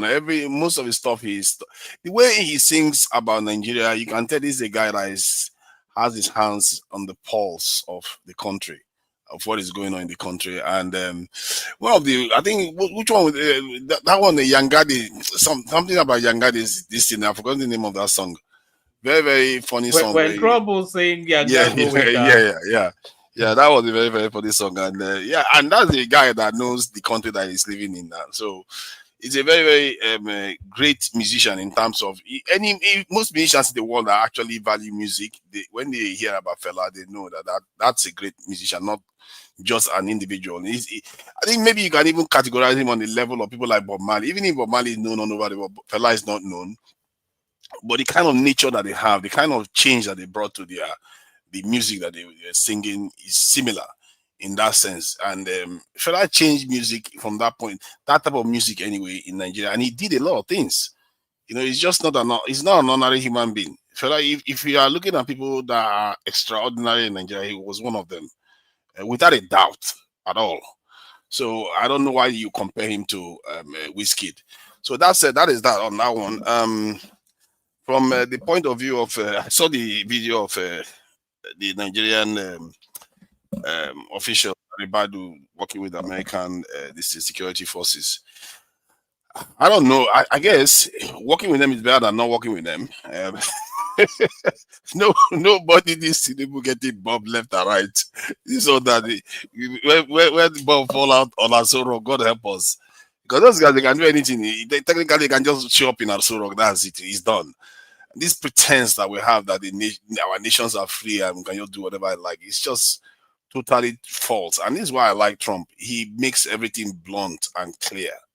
These are people that they are reshaping the world as we see it, as we stand today, because they have the power to do it. You can't do anything, and they are revealing the fact that, as a matter of fact, McCartney, I wish you can play that video. McCartney attested to this. He was talking about the fake world that we're living in and everything that, all the rules-based system that they put in place, how everything has been torn apart. Just the entire. Trump is trying to replace the United Nations with a board of peace. Yes, now all the big boys are showing up there. You see, when I was telling Nigerians, need to go nuclear, they think this is a joke. You are now house boy. Yeah, you'll be house boy for a long time to come. And now, if they decide that they are going to do peace with China, Russia, and all of them, that's your new Berlin conference here, and it's too late. It's too late. We may have to serve for a very, very, very long time. If they decide that they want to make sure your economy doesn't work, it won't work. If they say it should work, it will work. It's just that simple. And it's a very, very sad situation from our own point of view. Because there's a very strong possibility that it will be Donald Trump and not the Nigerian electorate that will choose our president in 2027. Of course, they have an influence in what they can, to influence our leadership in Nigeria. They have the ability to do that. Not something that they've always had that ability. I don't think we just assume, even if sometimes they don't even care who sits there, because they know that the person will do what they want anyway. Why should they care? If I know that I can do whatever I like with your country, why should I bother? I won't bother with even worrying about your election. You guys can go to hell. Well, I know that everybody that shows up there will do exactly what I want, and that is truth. We are beg people. You saw how I Show Speed revealed Nigerians. Nigerians are so quite, in some ways. Give us that space, please. A little bit of. I've been seeing it all over social media that did it disrespect Pella? That there's a narrative of I Show Speed and Pella circling in it. Are you following it? I saw it now. I saw it. I Show Speed and Pella and people on the street begging him, and this part, what I saw in the last 24 hours reminds me of some of the negative stereotypes that the Southwest has. You completely brought it out in the open. This so much deference to authority, this love to fawn over people with power, and this, they don't.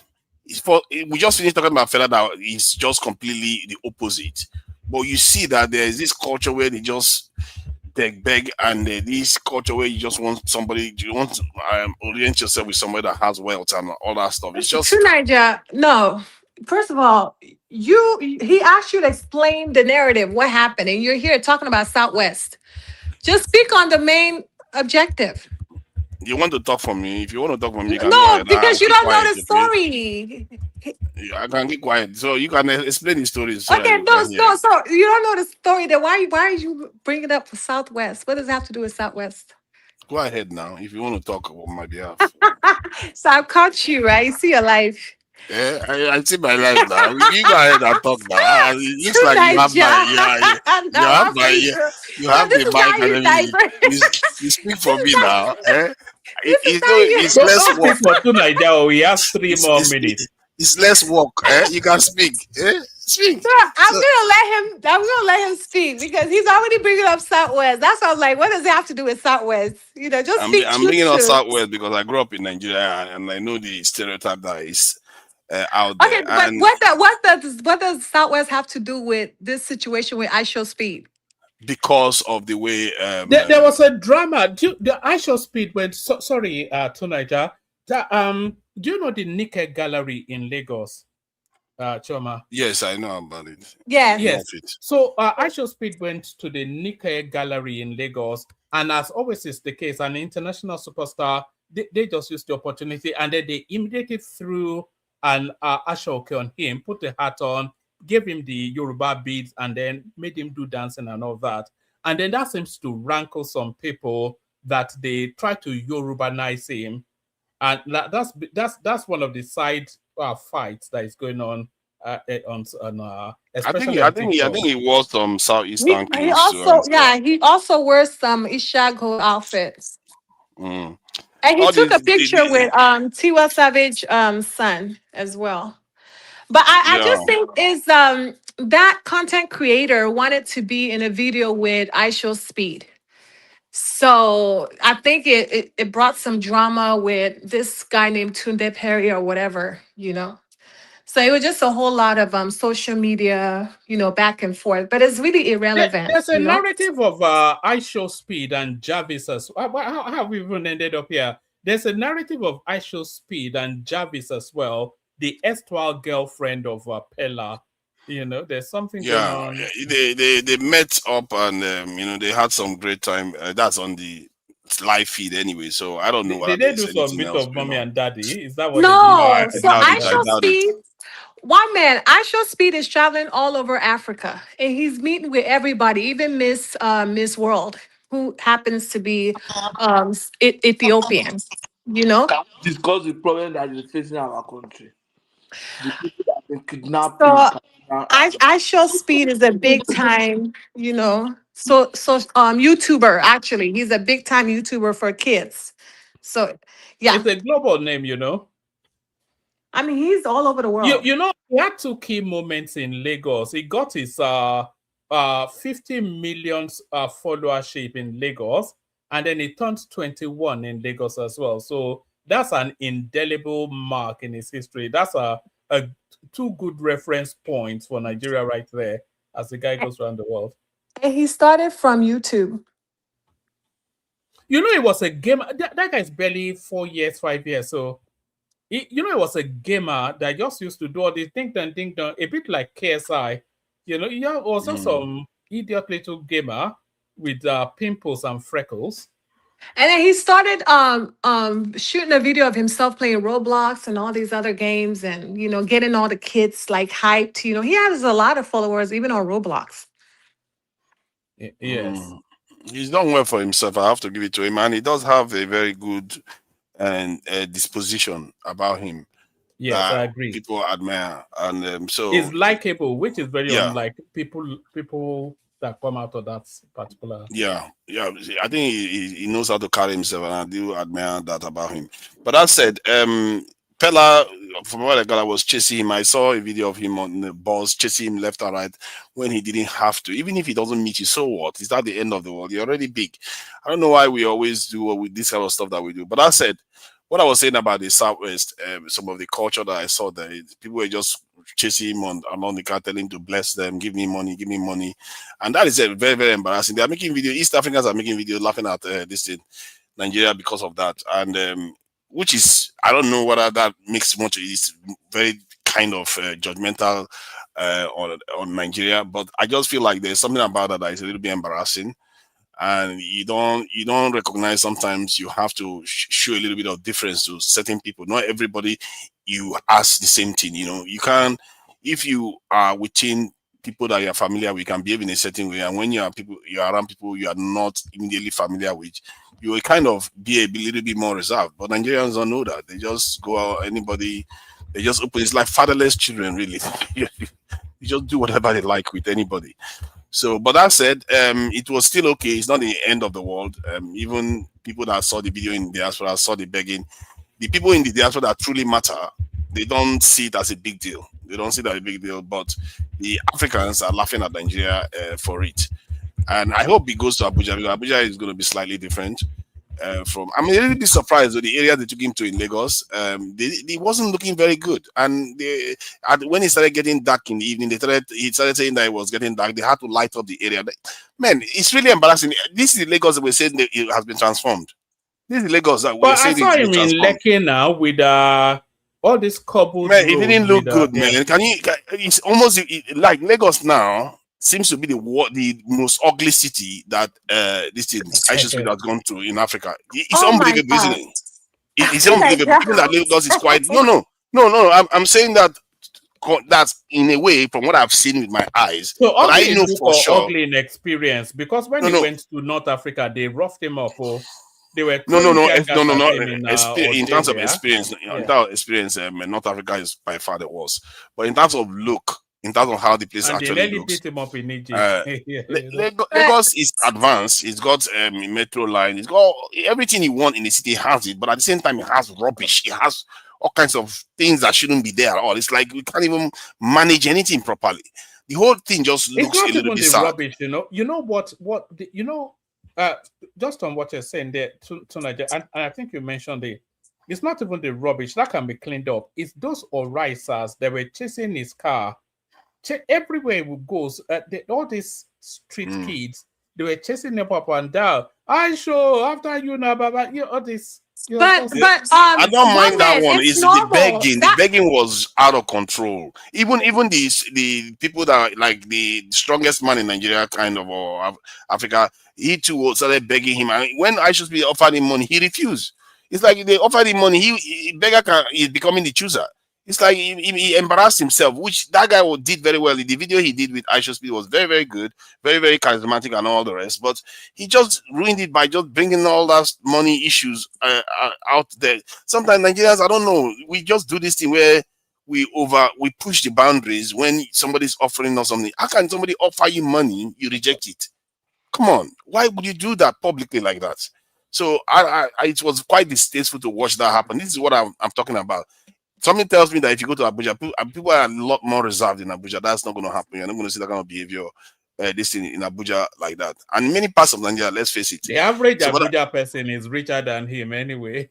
But and that's why he's not not going likely. to places like that. He chose Lagos for a reason. That's So why he chose Lagos more because crowd. Lagos is rough. No, he will see more crowd. His fans. Lagos is the public face of Nigeria outside of the country now. When they hear That's Nigeria, true. they hear Lagos. And he will see more crowd. First of all, I should speak goes where there's crowd. He's never like in no Hilton hotel. He's always in the streets. Even in Brazil, people are chasing him like running in the streets because he's always in a car in a convertible, some kind of convertible. Or he's even trekking himself with fans, snapping with fans, you know. So it's a normal thing. I think he will go to Abuja because if you look at when he went to Angola, there were not a lot of people there until he got to certain areas. You see more people. So I don't think he's going to just stay away from Abuja because there's not enough people in that area. Personally, what I saw in Lagos yesterday, as a matter of fact, many Nigerians saw the same thing. Not only me, they were the ones that making the video about it. Like the lights was so bad that they had to put their own light on. Like in every other city he went to, there was light on the street. Jesus So Christ, no street lights in Lagos? Yeah, there were no street light in the areas he was driving, and he had to start bringing because the weather started. The day started getting dark. They had to light the area up because there was no street light in the areas where he was. Wow. I'm sure there are street light in some parts of Lagos, but the area where he was at the time, which I gather was supposed to be the Lekki area, which I find astounding that is the case because it was a good choice to go to Lekki areas, Ikoyi, all those Lekki areas. is not really a developed area. Like the places in Lagos Island that is developed is like VGs, like Ikoyi, Bodilon, all that area. But like when you're moving after the second toll gate, the first toll gate, that whole area is nothing to write home about. And this is the Lagos that have been transformed. I really don't know what you guys are talking about.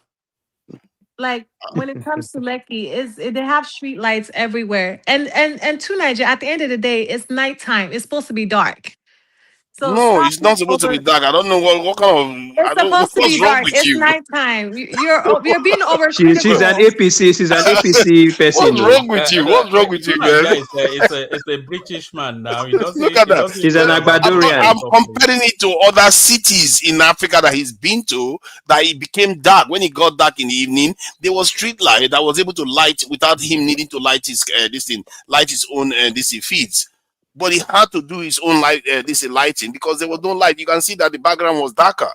So it's an issue. And if you see a problem, don't just pretend as if it doesn't exist. You have to call it out. Because I was watching the Moroccan one when he was in Morocco and they were driving on the road. Oh my God, I was looking for dirt on the floor. Like even on these corners of the road, you know when you have the pavement, those Even corners. in Rwanda, it was No, in you won't Rwanda. see one rubbish on the floor. Not one. I couldn't find one. Man, we are really an embarrassment, man. Are you trying to say We are an Tinubu's embarrassment. lawma is not working? It's No, nothing forget to do that. with Tinubu It's now. not only But Tinubu. There is something when there was inherently wrong with our culture that when there were, we can't take care of anything. But I really hate it when it's making it a Tinubu. When was there ever street light anywhere in Nigeria? Why is it suddenly a Tinubu? There's street lights in Abuja. When I you think there's keep street saying lights that in it transform Lagos, and that is not accurate. See, one that part of us that don't seem to be able to organize ourselves is about organization. Really, let's face it. This is about organization. We can't even organize people to take care of our streets. How much does it cost to recruit people to do these things? But we can't even set money aside to do that. And it's a shame on the governor of the state, actually, that he cannot even do something like that. Is it just the governor, though, to Nigeria, or are the citizenry just as equally culpable? Let me give you a scenario. There was a time I was in Nigeria. This would have been 3-4 years ago, maybe even 5 years ago. And I was going to Ondo.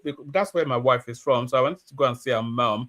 And then I went on this vehicle, and then the lady next to me, she was eating something, and she threw it out of the window.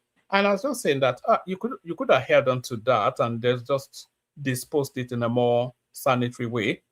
If you see the withering look that she gave me, she just cut me up with her eyes. It looks, so it's that sort of mentality now. They would do something and they'll throw it in the gutter. They will throw wrappers in the gutter. They will throw nylons in Is the it not the gutter. same institutions that cancel all things like social studies, history, all those things? They will complain when they are getting malaria. They will say it's witch.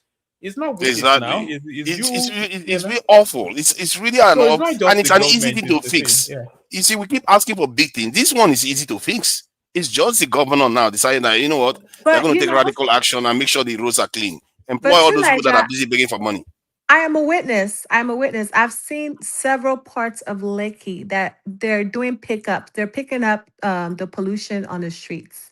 Like they're picking up garbages on the streets. I've seen those people working in the morning, and it's like about 15 people. And they have this yellow thing. They have this yellow tag thing on. Yeah. So yeah, you've seen the people I'm talking about, right? No, I'm sure that there are people that are doing it in that area. That's for sure.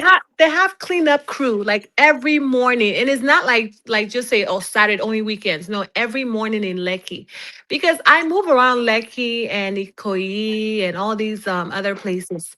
They have people picking up dirt, garbage. Yeah, the issue there is that they don't do it thoroughly enough, one, and you have to do it more than for a society that is not used to not dropping rubbish on the floor. You have to do it more than once a day. You have to make sure, then you sensitize people to stop dropping rubbish. Yes, should there not be jingles around the No, you guys jingles are and not orientation? listening. These people are paid to pick up garbage. They're paid. It's a work. Yeah, but it's only morning. It's only the morning. Yeah, but That's why the problem. why are those garbage on the street in the first place? So if I'm paying people, if I'll put half of that money into creating awareness and reorientating people and making it look very odd and punishing people have they ever arrested anybody throwing garbage and give a ticket or something? Not at all. Drop away. It's So the the local attitude. council, they should, instead of those women, instead of paying those yellow people, they should pay. They should divide them into two. 50% of them should be giving tickets to people throwing garbage on the street. And then the money you make from that ticket. All right, let's give to Niger 3 more minutes to round off his thought, and we'll move the mic around a bit. And in the course of that, let's encourage people to like and subscribe. The banner on the screen says we're after 100 new subscribers. I think we've only gotten about 3. So make up the numbers. If you're not already subscribed, please do, as you listen to the dulcet tones of tonight. Thank you. I appreciate that. I will go back to the national security aspect in terms of working with the Americans to help fight insecurity. I think that there's nothing really wrong with that, but where I will have issue with the way we work with foreigners in general, not just like everything else, we seem to lack ambition. We just seem to be stood down, not to do the best for our country. I don't see anything America will bring in that will solve the problem. It will never solve the problem because they never intended to solve the problem in the first place. America has never really defeated a terrorist group, really. They have not. Al-Qaeda is still around, ISIS is still around, all of them are still around. So they've not defeated it. What makes you think that all they're just coming to do is have influence in your country and do whatever they need to do and get on with it. For me, if I was Tinubu, what I would be doing is angling to get something out of it, something strategic, something important, something tomorrow they will think twice before they want to take it back from you. Those are the kind of things you do. Like now, America is giving Saudi Arabia the best tools that they have. Like Israel is even opposing it. That why are you giving them the best jet fighters? America and Trump said Saudi Arabia is deserve the top billing. You know, Saudi Arabia, and that's the thing I like about Trump. He's willing to do business, and I've not really seen ambition from Tinubu yet in terms of trying to be ambitious with Trump in terms of trying to ask for something outstanding, something we've never done before. And he has the ability to do it. You know, when Tinubu came into office, I told you, this guy came into office at the precise time where he could be one of the greatest leaders Nigeria has ever had. But for some reason, he's not rising up to the mark. He just wants to do. It's almost as if all this focus is on 2027, really. Like, let me just win the election. He forgets that if he performs very well, he will win the election nonetheless. He wouldn't even have to campaign. But that said, sorry, I know you have short time, but let me ask you one question. We want him to be doing business with America. I spoke with somebody last week, and he said this in Yoruba. He said, "Ọ̀rẹ́, òfin tó gbé Maduro ló gbé Tinubu." You understand what that means? No. He said, "Òfin tó gbé Maduro ló gbé Tinubu." Now the same rule, the same law we supposed apply to Maduro. If you apply the same law to Tinubu, that's what the guy was saying. Yeah. So Tinubu is playing quietly and gently. Exactly. And when the oil companies show up here, you know, I saw one man was very, very, positive about it, which ordinarily it would be. But there's a reason why they are showing up now. They know they have the upper hand. And now you don't know the conditions. That's the trick. You don't know the conditions in their documents, what they signed. After all, Niger next door had a very, very good oil, uranium deal with France. Look at them. They are one of the poorest countries in the world. Having their presence in your nation does not necessarily equate to successful economy or equate to development. It doesn't necessarily. It just depends on your agreement with them. This world is transactional. And I fear our people are not transacting in a profitable manner. We transact to self-harm. We harm our nation, we harm our prospects, and we harm our future generation. And I really feel aggrieved by that. And when I complain about it, people say like I'm being a little bit too over the top about it. But this is what they are doing. If not, there's no harm. Why would you not trade with America? Because America trades with Japan. Japan is fine. America trades with South Korea. South Korea is fine. Taiwan, all of them, they're all fine. Germany, the entire Europe. Saudi Arabia, they do business with everybody. They are fine. Why is it that when they do business with us, it never seems to work well for us? That is our lack of ambition that I worry about. And I just hope anybody that has, the ears of the president, he needs to be more ambitious about what his negotiations with them. If you want to sign it, even if it's $100 billion deal, find something big. Sign and get that thing done for the country. That is what we like to see. I want to see leaders that are actually ambitious. And this is why sometimes I ruled out any leader that is over 60 years old in Nigeria, because I feel like those over 60 years old, they were around when we were colonies, and they don't have ambition. They don't have vision. And the worst of all, they don't want to, they are very, very unlikely to change their approach to doing anything. But the younger ones are more likely to do that. That's why I feel like those old ones are just a write-off at this stage. But maybe Tinubu will surprise me.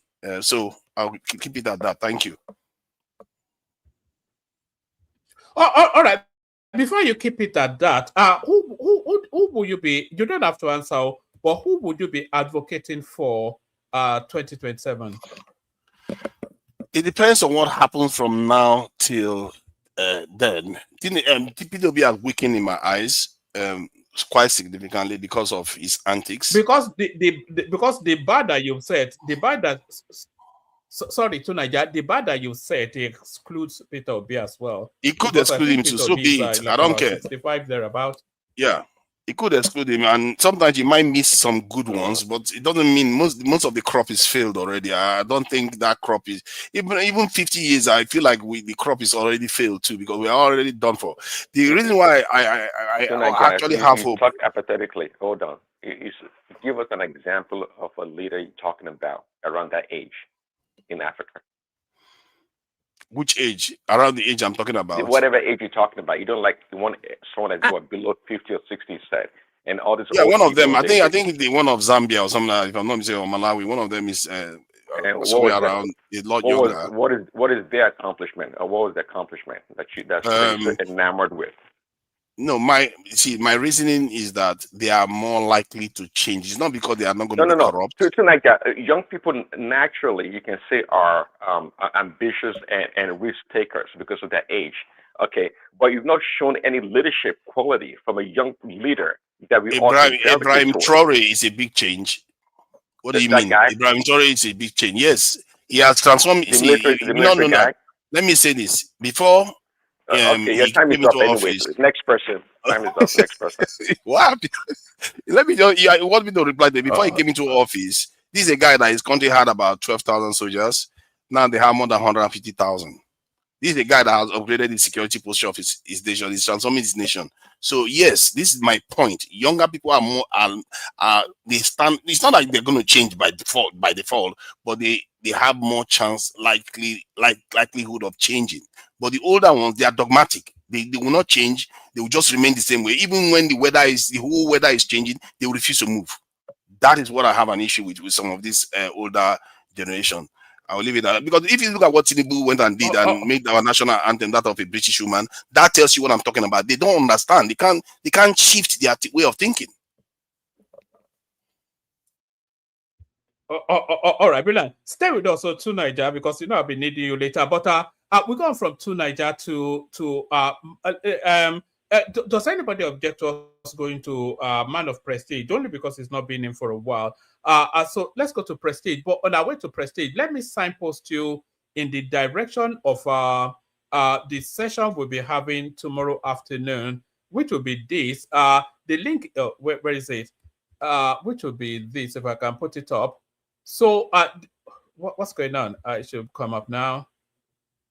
So the link is in the comment section. So Chioma already broached that particular topic, but we'll be going at it more extensively tomorrow. I big pass your papa, Wizkid slams Seun Kuti. So we'll be doing a bit of show business, whatnot tomorrow. The link is in the comment section. Go bookmark it so you're ready to come give your thoughts. Please like and subscribe. We're after, as you can see, 100 subscribers in the course of this stream. So you'll be one of them as we welcome not to Niger, but Man of Prestige back to the free Prestige. It's been a moment. Comparable facts. Are you there? Comparable facts. All right. All right. Whilst is gearing up, let's go to. Shall we go to Prince Daddy to give us the American perspective? Did you see Trump at Davos, and did you hear him give Nigeria a mention? And what did you make of it, Prince Daddy? Yeah, one man. To Prince Daddy, are you there? Over. Hello, man. Yeah, can you hear me? Hello, everyone. We can carry on. Floor is yours.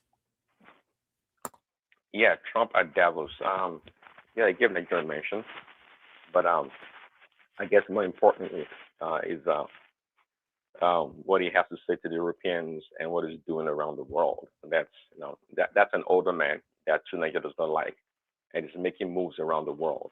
Now, Trump's initiative in the past, in his second term, it has been perhaps the most phenomenal kind of ideas, and that a leader, an American leader for that matter, has tried to implement or seek out. People have talked about Greenland for a long time, but nobody's able to do anything about it. But this man is an old man.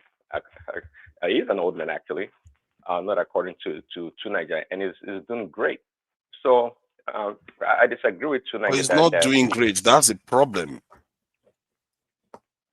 well, to your own definition, I guess what great is not. But it's age. Age is not the issue here. It's people or leaders having having ideas to put forth, you know, to rule. What they are as a person to offer and how they see their people. Um, and it does take time to accumulate this wealth of knowledge. So simply disqualifying it's very it's very primary to Nigeria to disqualify someone because of their age. We need young leaders. I'm not even To sure be that fair, I necessarily. was referring mostly to Nigeria, not necessarily overseas. Nigeria needs flexibility now, not dogmatic leaders. Okay. Um, so what do you want me to talk about? Yeah. Well, is it yesterday? Actually, a couple of days ago, I think. Yeah, we were a lot- talking about that. Yeah, go on. No, regarding whiskey. Sorry. Yeah, go on. Yeah, Yes, regarding who is whiskey greater and than Fela Kuti now, according to him? yeah, we talked about it briefly, like a couple of days ago. I'm not going to say I'm surprised you don't know who Wizkid is. That's okay, but Wizkid Are is you a Lagos pretending like boy. you know? You know as little about him as I do. You are not in that space Oh now. no. Neither of us I are. know Wizkid. Come on, Wizkid, one man. Have you heard the song Ojuelegba? Have you heard it? Anyways, I've known I'm not Wizkid forever. sure. I've known Wizkid forever. But the point here is that yeah, for what I understand, he has the tattoo of Fela on his body. I'm not sure what part of his body, but the point here is that look, Kuti talks a lot, and I think in an attempt to her Seun Kuti, right, he said it was better or greater than Fela, and that's what came about it. But I think deep down in his heart, I don't think he believed that. I don't think he believed that. Yeah, but my understanding is actually that Fela, Seun may have insulted his father and mother, his dead mother. So, would you blame him for going after Seun Kuti's Seun's dad, Fela? Who cares if Seun's dad was Trump or whomever? If you insult somebody else's dad, they have the right to insult your dad also, regardless of how great your dad is. That's just the bottom line. And I think the reason why he probably said that was to just upset Seun Kuti and bring about this controversy. I don't think he himself believes that. He doesn't believe that. He just said that, and that has become a big topic and for everybody to talk about. It's comical. It's kind of a sideshow, nothing that serious. And are you following the iShow Speed space as well? Do you know who iShow Speed is? Now you're pretending you know who Wizkid is. I don't even have to spell the name. I was gonna ask two Nigerians so I can Google that guy up. I don't even know who that person is. I don't have a clue It's at all. literally what it says. I, as in you, show, SHOW, and then speed, SPEED. It's all as one word. iShow Speed. Okay, good. So I got from the conversation that he's a gamer. He plays video games, I guess, right? And where's he from? Or is it He's an she? Where is he American. from? He's okay. an American. Yeah, my son would probably know him. I'm not sure it'd be who worth guy your is. effort to look him up. He offers nothing. It's just literally noise. That's just what I don't know that there's I've tried to see him, but I couldn't hear anything just past noise. Just shouting and shouting and that's all it is. And he's got 50 million following him. Just watching him 50 shout. million? Wow. 50 million. Exactly. Now you get it, Prince Just Daddy. shouting. So I think what he does is he advertises people. I think basically he's a walking billboard, and that's why people respond to him. It's not necessarily because, and he also has a good disposition about him. He doesn't, carry himself too. He doesn't take himself too seriously. But because he has 50 million subscribers, when he shows up at your surrounding, if you have anything to display, that's a good time to display it. You see what I mean? You get free advertisement. Yeah, So that's 50 why they million. like him. That's huge. That's big. You know, in today's world, you know, you can go viral. You can be popular. Can you online. imagine that? That's more than the population of Ghana following this guy. That is true. Exactly. It's crazy, isn't it? That is true. That is true. Well, but that's big time. 50 million. It's That's actually big bigger time. than Ghana. If you want to, and they are small. Imagine that 50 million people following some 21-year-old kid. That's a lot. That's huge. So it you know, you can go viral online. It doesn't take that much to well, it does take a lot actually. I mean, but the people that have a niche or they have something to offer, they can get that following online. So it's not that easy. I'm not going to downplay it. It's not that easy to get 50 million people. People 1 million is a lot. So, but anyways, I don't know the kid. I don't know who he is, so I can't make comment about him. Yeah.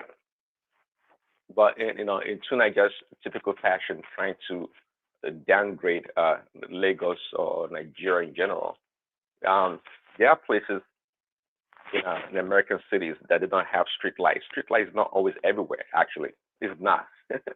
Contrary to your view, you don't expect a whole city to have street light all around in every nook and cranny. It doesn't work that way to Nigeria. It does not. And we want to talk about If you were following his live stream, you understand what I'm saying. He's been to several cities in Africa, and I can tell you that Lagos is the one that looks the ugliest. I'm sorry to say, it's just what it is. I'm not arguing that, but because you know Lagos, do you know what part of the cities, the part of the cities that he went to? If you know, the Lekki areas, it's supposed to be some of the best areas. I mean, I'm talking about the other places. I know you mentioned Morocco, for example, but I'm talking about other places, other cities he went to. That's okay. You know, yeah. See, and Lagos is like it's a unique city among the cities in the world. If truly we are estimating Lagos will have about 20 to 25 million people, Tunaja, think about it. That's not a joke, Tunaja. That's not a joke. I mean, that's almost the population, 75% or more of the population of Ghana in freaking one Lagos, small Lagos. If that is true, that is crazy, Tunaja. So Lagos being dirty and maybe smelling and all this and that is part of the, it's part of it. That's part of the signature of being a big city. And the other day we are trying to, we're debating with Madam Zita, and she mentioned that all the cities around the world, maybe Singapore is dirty also. Lagos is not even as smelly or dirty as Delhi now. Oh, no, of course, India is dirty now. Come on, man. India can't be the Indians. They're number one. They're number one when it comes to dirt. India, those guys, I don't know what's wrong with them. They yeah, dirty. They are very dirty. I say one thing. And I made a point to Madam Zita that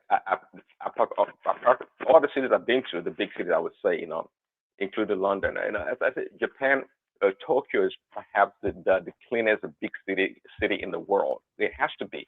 I've been there, walk around the streets. For a big city with a lot of people, I was super impressed. But Madam Zita thought otherwise. She thinks Tokyo is dirty. But maybe one of those days we should ask our friend War Peace about Tokyo, or what he thinks about Japan, Tokyo being dirty, and see what he says. But Tokyo is the only city I can say that it was truly clean for a big city. Anyways, what else on the menu? And I got a couple more minutes left. That's the guy right there. If you wonder who he is, let me see. It's Prince Daddy. That's the guy right there. Oh, he's a black kid actually. This kid is just having fun, man. What do you want? What do you want from me? Yeah, he's a black so you're guy, happier for it now. You are beginning to see now. It's an African American guy now. So, I didn't know. Oh yeah, 50 million subscribers. That's what he's got. You see Lagos? You see your Lagos now. I don't see the dirt you're talking about. It looks I clean. believe you. I try to excuse that. Everywhere looks clean. I don't see what you're talking about. Oh my God, man! Why are you sound like a hater? I don't know what happened to you, Chema. I really don't know. I can't believe you're defending this. I don't know what happened to you. This is typical Lagos. I don't Look know at what else this, you're man. looking Come on. for. How can you defend This is this? typical Lagos right here. This is like a garage. What are you talking about? No, it's not that Oh my bad. Don't do God, that. man. Come on This is now. embarrassing. Tonight, you're being a hater. Don't do that.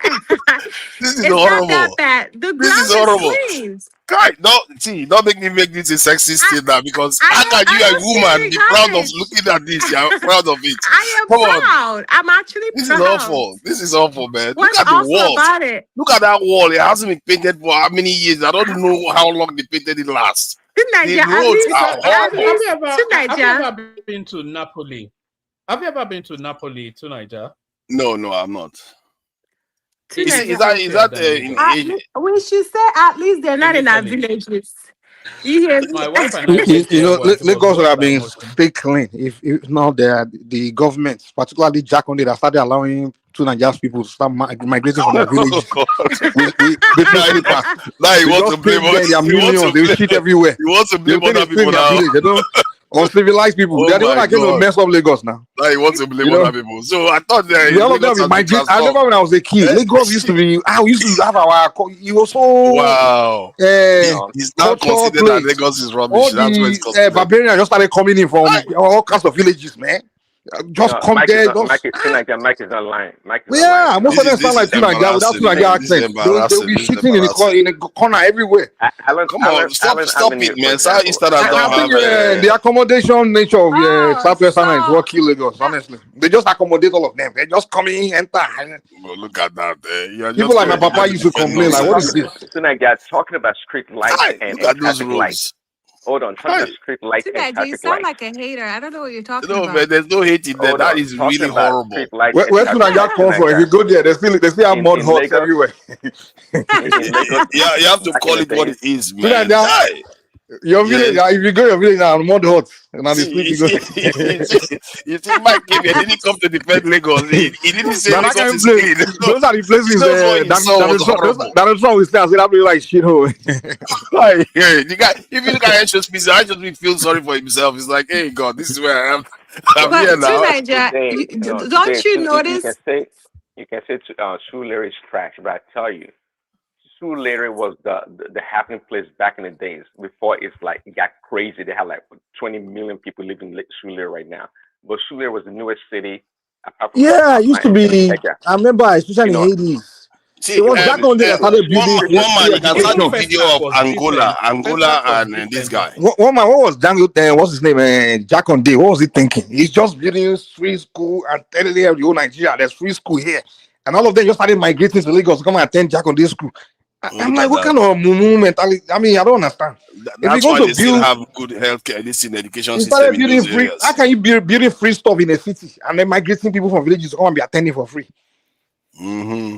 Even Awolowo did the same mistake. You say free education, all of them from east, from Sunaja village, started migrating to southwest. Stop blaming. They just came to overpopulate our land and turn the place to other people. It's free education. This is Yoruba nature. If you go to and then they won't even appreciate it. They won't appreciate things. He's not even complaining. They will just be jealous and be hating and be in talking. terms of hygiene in Nigeria, middle belt. Tonight, you see how comfortable Aisha's speed looks. He's not even complaining. No. You see, look at that road now. Look at how dirty the street is. You were slamming now. But that is the street. This is like this looks nice. Okay, that's because you've not checked other cities. That is dirty. Oh my God! You see my problem. This is the problem with Nigeria. How can you call this nice? This is horrible. This is horrible. Look how dirty and rough the whole place looks. You don't. You guys have settled for nonsense. You don't know how bad this is. Put in context. Is it compared to where you are from, or compared to all London, the other states he has been to in Africa, not anywhere else in Africa? No. You see the videos. Have you been to Peckham? No. Nigerians are Nigerians. They've wrecked Peckham now. They wrecked Peckham. If anywhere Nigerians are, they wreck it. Even in the UK, if you go to the areas where Nigerians are populated, the whole place looks like Lagos too.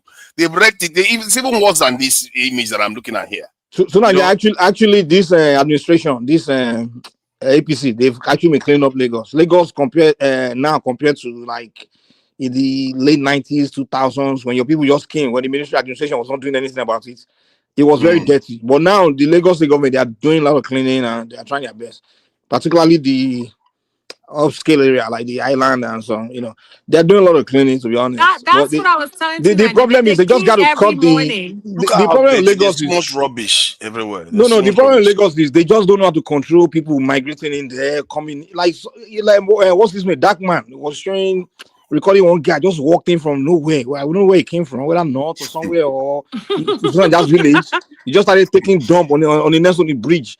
Oh So my the homeless, God. they will just migrate to Lagos. I mean, you have to control people, the Wow. migration thing, man. Mike is just doing damage control. No, trying to the blame other Southwest people. government, they are trying. So They are cleaning it up, to be honest, but they still got more work to do. The only work So they have to do is when just there is control something good, the. you praise the governor. Then when there is something bad, you And praise foreign immigrants and people from other states in Nigeria. I'm not. Come No, I'm on, just saying and the one death. man, your do you know your governor didn't the perform well. super They have to admit. highway? One man, do you know the super highway near Lekki? That place is highly secured. So many police checkpoints. You mean the They need to, because soon as Oh people start going my there restricting God. new shit. one that they are building? As if you're going to that Lekki area, like where it starts off. The super You highway mean is the hold on, Choma. Is it the new one they are building? The Lagos Calabar?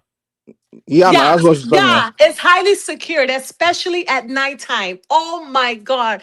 Like there's police checkpoints in all that area. That whole highway, yes. Yeah, people like Tuna wants to destroy that thing now. They want to go and burn it. And that is in Lagos. So that is in Lagos. In fact, can I tell you something? Nobody wants to drive towards that area at nighttime, especially not Uber drivers. There's something that happened. I made a mistake. I needed an Uber to drive. No, I could not get an Uber. Nobody wants to drive there because of the police checkpoint. That place is highly secured. I don't know what's going on. Why? I don't know why. It's people like Tuna that are envious of. They hate Maybe Tinubu. They will go and VIP was passing through. start breaking things. There's No, no one man. hating. No, one man. It's like that every day. Sorry. That Lagos Calabar Highway, that area they started that new highway. But sorry, guys. Let me let Tunaja bring it home. Tunaja, when what's his name? Under so many names. A man of prestige. When he's ready, he can chime in as well. You got Mike to keep you company and to keep you honest, and you got Chioma with the wig. I can't keep Tuna that company, man. The guy will start muting me. I gotta go. No, Let me before let me just say something about speed. So I gotta go to me. I can't be here tonight. This speed guy, I didn't know the guy, honestly. No, but the audience love it when you want to anyway, carry on. But unless you give me the control button too, because I didn't come in with the control button. So the guy you have start the control me. button.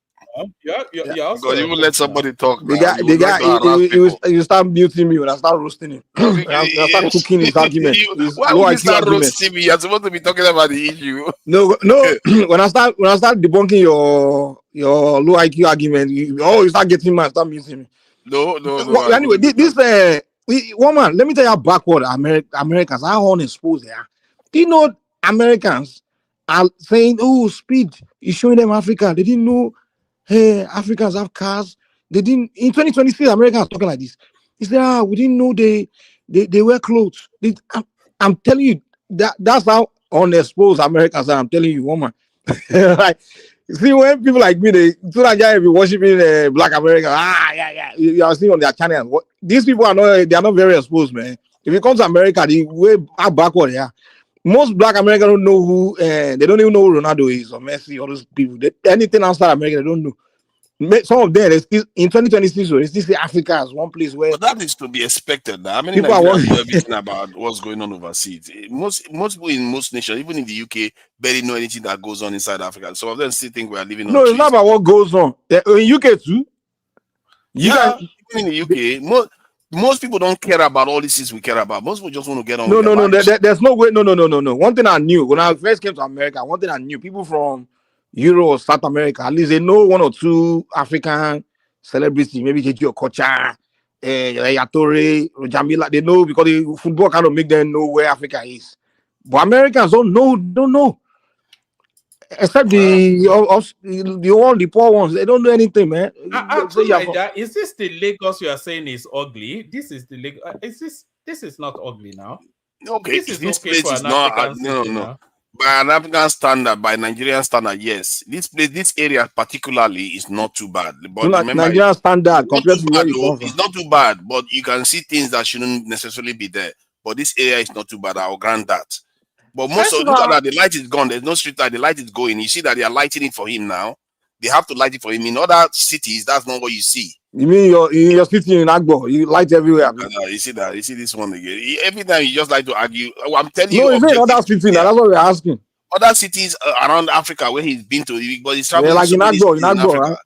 Oh, look at that. But Agbo is not in He's Africa traveled so again. many cities. Yeah, in Somalia. You're talking about Nigeria. I'm talking about non-Nigerian cities. Yeah, he's been to Can Egypt. people please like and subscribe? Egypt is People not very like and good, actually. subscribe. We're after 100,000 subscribers this year. 100 today. Like and subscribe. As I build a hand over to Tunaija. Mike, stay there, keep him company. He's not going to mute you. You're not Tunaija, you know Nigeria has. Tunaija, you know among every African country, Nigeria has the most the only cities. super chatter today are Tokwe O. So thank you, Tokwe O. Thank you, everyone. See you tomorrow. Yeah, thanks. Imagine if this was Ethiopia, we will see a lot of But lights. Tunaija, you know all these other African countries, they only have 1 or 2 cities, most of them.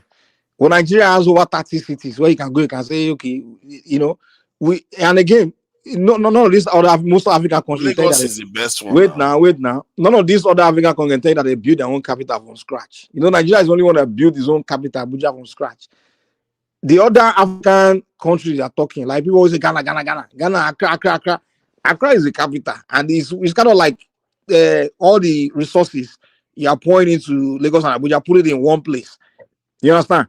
That's what Ghana put all their resources in Accra. You understand? Everything there. So that's why Accra. But you can't name 5 more cities there. But in Nigeria, you can name we have at least over 30 cities. Every state have 1 city at least, 1 or 2 cities. You understand? So many African countries only have 1 city, the rest is just village. I think that's quite a serious assumption there. You know, they do have multiple cities. Yes, Nigeria may have, in terms of number, because we have a lot of states, more cities. But they do have, you know, like Accra has this in the Ashanti areas inside the country. There are many different areas. I've forgotten their names actually. They have different areas that are actually quite developed. So it's not only Accra that. Where did you go? No, I didn't go, but I know so that you just Google it. Yeah. You just guess. I've forgotten the name. Wow, I can't believe I've forgotten the name of the city where maybe the Ashantis normally live in Ghana. So they do have, like, even Kenya have multiple cities. They have Mombasa, they have Kumasi, nice one. That's what I'm saying. Now they will have 2 cities. Okay, now they have 2. No, I'm saying most African countries, states, countries, they will just have 1 or 2. They will have a capital and they have another city, 1 or 2 cities. That's what I'm saying. I said. But Nigeria have over 30 something. See, Mike, I'm not saying that Nigeria doesn't have advanced things. Nigeria, like, no, we are not advanced. No question. No. Actually, Nigeria is quite advanced in many ways. You're the one that say compared to other. The thing is this: what we do is this.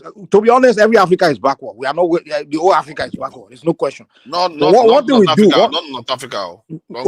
Except North Africa. We are saying Africa. Who's talking about? We're talking about black man, black people. So what I'm saying is, what we do does not always fair. Sometimes is when we want to now describe us, right? We put us, though we are failing. Yes, all of us fail, but our category is other black cities and other black countries. But what we do a lot is we put ourselves next to Europeans, and then we begin to say, look, we make ourselves look worse than the rest of Africa. Like we are the worst. Like the rest of Africa is just better. We don't shine light on them. So now everyone is like, Nigeria is even some Africa. You see, Jude will come in and start talking shit about Nigeria as the Cameroon is better. To the point where even one Gambian boy, was talking about Nigeria. I was like, these people were their country. My uncle was doing peacekeeping. So he went to, I can't remember which African country. He said, after I went there, he said, man, I begin to thank God from Nigeria. He said, man, the guy said, yo, the kind of poverty in their own place, those places, man. See, God, see, some things where you find in Nigeria, where we import it to Nigeria, because the country is rich enough to import it. You can't find it in those places. Some of these countries you can't find pig milk. You can't, all those things, luxurious food where if you have little money in Nigeria, you can go and buy. Some African countries you can't find it. They can't import it. Yeah, but look at this one now. The street light is gone. Like there's no street light in a city like Lekki. That It's how third world can country now. It's not London. To Nigeria. why? Again, Come you are on, saying as But if you I'm go to another seeing African street country, you will lights see though. street There's light street everywhere. lights right there. Can't you see the street that lights? is not okay. Okay, I can see it now, but clearly it's like candlelight. It's Ah. Oh my goodness. clearly Now it's I not bright enough now. Look at that. So Nigeria, The whole so when place you went is to dark. Somalia, there were street light everywhere. They didn't. What kind of street light is this one? Look at the whole place is dark. And they call it street really. light. But It's it's a fact nighttime. now. It's supposed to be dark. I keep telling you that it's supposed to be dark. It's nighttime. It's not supposed to be dark. You got okay, like where there is street light now, maybe, just to be fair, it could be a camera effect that is making the background because they are lighting him up again artificially. So that's his own crew is lighting him up. So the light that is closer is the one that is going to suppress the one behind. So that maybe that's what's happening. That's why it looks like the background is dark. But the reason why they had to do that in the first place was because there was no street light in some areas where he So was I have driving a to. question to Niger. If he was in your village, would you be this critical? Be No honest. way. I will be this critical. I will be this critical. So no. This is a village agnostic. Eh? There's no. This is it's a shame on us. If it was Really, Agbo, so Nigeria would be like, it's a it's shame not. on us. Come on, man. Even Angola, Ethiopia, Kenya, they just seem more organized. I don't know. This is not about technology. Lagos has almost everything any other city in Africa has, apart from maybe Tram or something. They have everything. It's just that the But organization Abuja is is a more problem. organized now. I So told Nigeria, you about the population factor. Okay, what is the exactly. We have population Not factor blaming 20. in population. Rwanda? Population is supposed to be a plus, not No. not the So Nigeria, opposite. no. The You can't entire have Angola 20 something population, million what is people it? in Lagos. I expect it to be organized. Are you kidding me? Yes, you And can. You You're can. not, 20. you're not Name generous, it. Chongqing, like Are you you're not Chongqing kidding in generous. me? China, Chongqing in China is not very high. It's more populated than What? Lagos. Chongqing in China is more populated than Lagos, and yet very very great You are city. talking about very advanced. When China was still on Nigerian level in terms of wealth, in terms of poverty, was it organized? Sorry, my point is that You need it's not you need technology. funding to. It's your culture. It's not technology. No, it's gonna do culture. No, remember Lagos when I was growing up in the 80s. Lagos was very organized. We organized. It was when you guys started migrating in, man. I grew up, I used to get upset. Oh God, It's when stop all of you blaming started coming migrants. in your millions. Now, neighbor just became like you guys just people from Nigeria. all walks of life just enter Lagos. Why can't enter? Does India have a nuclear weapon? Yeah, no, which country have nuclear weapons? India. I'm asking about India. Yes, India does. Okay. So, what would you say in relation to how dirty their cities are or can be, to them being advanced in nuclear technology? I think India, some parts of their city is very very dirty. They have very very clean areas. They have large cities that are just spotless too. They have both. So, but the areas that have their kind of rubbish that we are talking about is quite significant for a nation that has reached that level of advancement compared to others. So Yes, Nigeria, India is you know that India and everything is Pakistan. They are about. the dirtiest nuclear powers going. So Nigeria, I understand everything is about budgeting, right? To get something done, you need budgets. You need money to get it done. Like Lagos State government spent billions on just trying to clean that place, and when you have that many human population, where you have to, that means each person's trash you have to pick. 20 million people have to dump trash every day for the state to pick up. You understand? It's just too many people. So they are trying their Great best. point there.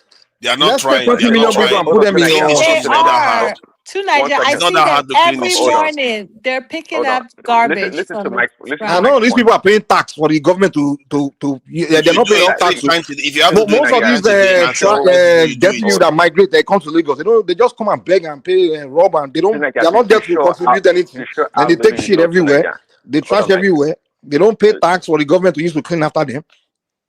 So To sure how little you know. You said earlier. I heard it clearly. You said earlier. What does it take to clean up the city? You said that earlier. To show how much you know. That you think it's just an easy thing. It costs a lot of money. All this things like cleaning, maintaining sanitation, they cost a lot of money. It costs a lot of money, especially, right? It's budget. especially in a city with 25 or 20 million people. Do you know how much it costs you to keep it clean 24/7? You know how much cost it would be? The more people you have, the more people you have to clean too. You What do you mean always the more miss that people? equation. Because the more What people do you you mean? have in that city, the more people you have to employ as laborers. Laborers are one of the cheapest. This guy, you are not people to listening. employ. You are not listening. So you employ, you have to employ them. Is it for you employ them to work for free? It's for You have free. to pay It's them. for free. Of course, And how much is the money. compared to everything else you spend? Paying laborers is the cheapest.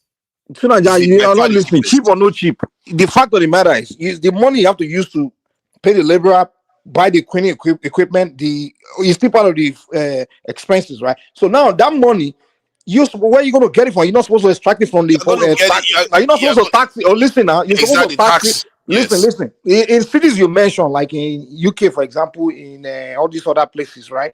They know how to for you to live in those cities, you must be paying some form of tax. The people are paying enough tax to clean. The tax you're paying per day, the government know how to extract the money to clean for you. They know how to extract it from you in those other places you mentioned. But in Lagos, where you got a bunch of people that don't have nothing, they just work and enter. They don't pay nothing. The majority of the population there, the millions, they don't pay tax. So the government have to come up with the money to clean up after them.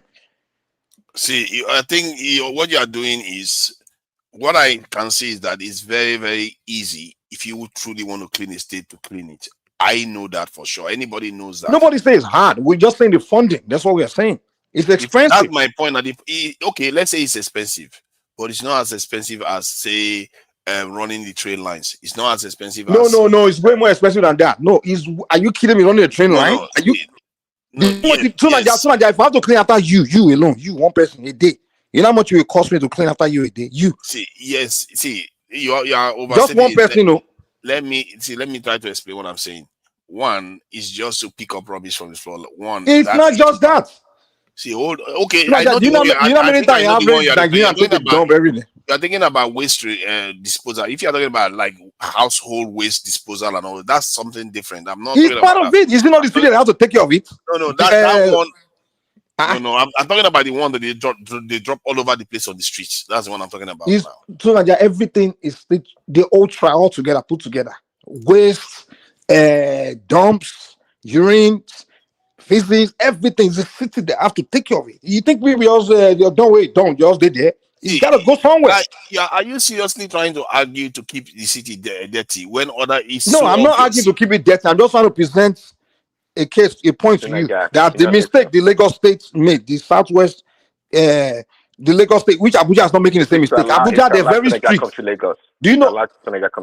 Do you know in Abuja, I can't just go into Abuja and say wants to go and just go and migrate there and do whatever. They will push you out. You can't just come to Abuja. In fact, Abuja they ban. You can't. They create a system where if you come to Abuja, if you don't have the means to live there, a place to stay, or the finance to sustain your house, you can't be homeless. Now prison they go. I think people are able to come to Abuja. There are people that don't have a lot of money that live in. No, you can't just enter Abuja and say, okay, I want to start sleeping under the bridge, or I want to build one shanty here. Like people just enter Lagos start building Makoko. Can you imagine? There was no Makoko when I was growing up. Now people who didn't build Makoko, is it not your people that came to Lagos? They just see what are there? We could build on top. People who just build shanty everywhere. Like so the Southwestern are you trying to accommodating say that nature. Hold on, are you trying to say most of the people that live in Makoko now are south, east, south? No, most of them are Yoruba. No, it's not true. No, it's not. Majority of the I can say maybe some Southwesterners that migrate from other states, but majority of the people that came to Lagos, they just live in the slums or create shanties are foreigners. Because the real Southwesterners already they own the land, so they already have the property. You understand? So I'm just telling you, I'm not blaming one group of people. I'm just saying, like, even it's only Nigeria, even people from Togo, from Ghana, people come to everyone just migrate to Lagos, and when they come in, they come with nothing, and they have nothing to do. They just start building, sleeping on that bridge. They start from another bridge, and somebody just build one Paco shanty somewhere, just anyhow. And in the military government back then, they did nothing. So that culture started during the military era. Because the military government were not even there to govern. They just there to do coup after each other and enter and sit there, take money, separate themselves from the civil. So they were not doing anything. So everything just pakufa. And then now that the when fashion the civilian government, I remember doing fashion, I started looking for means to get rid of people, was kind of deporting people systematically. But guess who started turning to politicizing it? Your people now. They are deporting our people, they are attacking in when the guy was pushing, he's not targeting anyone, he's just trying to cut down the population systematically, But some people they politicize it, So But to me, you have to admit that, and I have to say, even while I was growing up in Nigeria, one of the stereotypes you have of the Southwest is that this disorganized, rubbish kind of environment that they tend to live in. That is, I'm telling you the truth of the way the perception people have of the Southwest when you we're talk growing about up. the propaganda of the Biafrans. Those ones they just No, always it's, bash Yoruba it's people. based on the We are not disorganized. We are the most organized region in Nigeria. sorry, it's based on the If we are so No. disorganized, you guys will be Hold migrating on. to our You don't territory. listen to. See, you do want like. to say. Let He's me give you saying. the example Hold we are on. talking Hold about. on. He's No, saying. this Hold on. Biafran will create this stereotype of people, No, and no, no. they will This is reinforce what it and Seneca is push it, saying. push it and push it and propagate, push it Seneca in is people's saying. head. No, we have Seneca is seen them. claiming that the Yorubas are dirty. That's what he's trying to tell you. Yeah, they came up with that That's what rubbish. no, it's not. They didn't come up with it. They say the reason why they are saying it is it's some things that they see, then they will call that dirty. Like when you see some Muslim Yoruba people in like Port Harcourt, they will take their rubbish. They will go to rubbish. They go to toilet inside the house. Then in the Inside the morning they throw house. it. Yeah. They I don't have know anyone. they have a Okay, container so that they do it inside the house. Then they will throw it outside later on in the day. They'll go and throw it away in the day. Instead of them to come outside at night. me, Prince Daddy, didn't know any Yoruba person that does that. Those days, yeah. No, I'm asking Prince Daddy. I don't know. I don't know either. And you know what?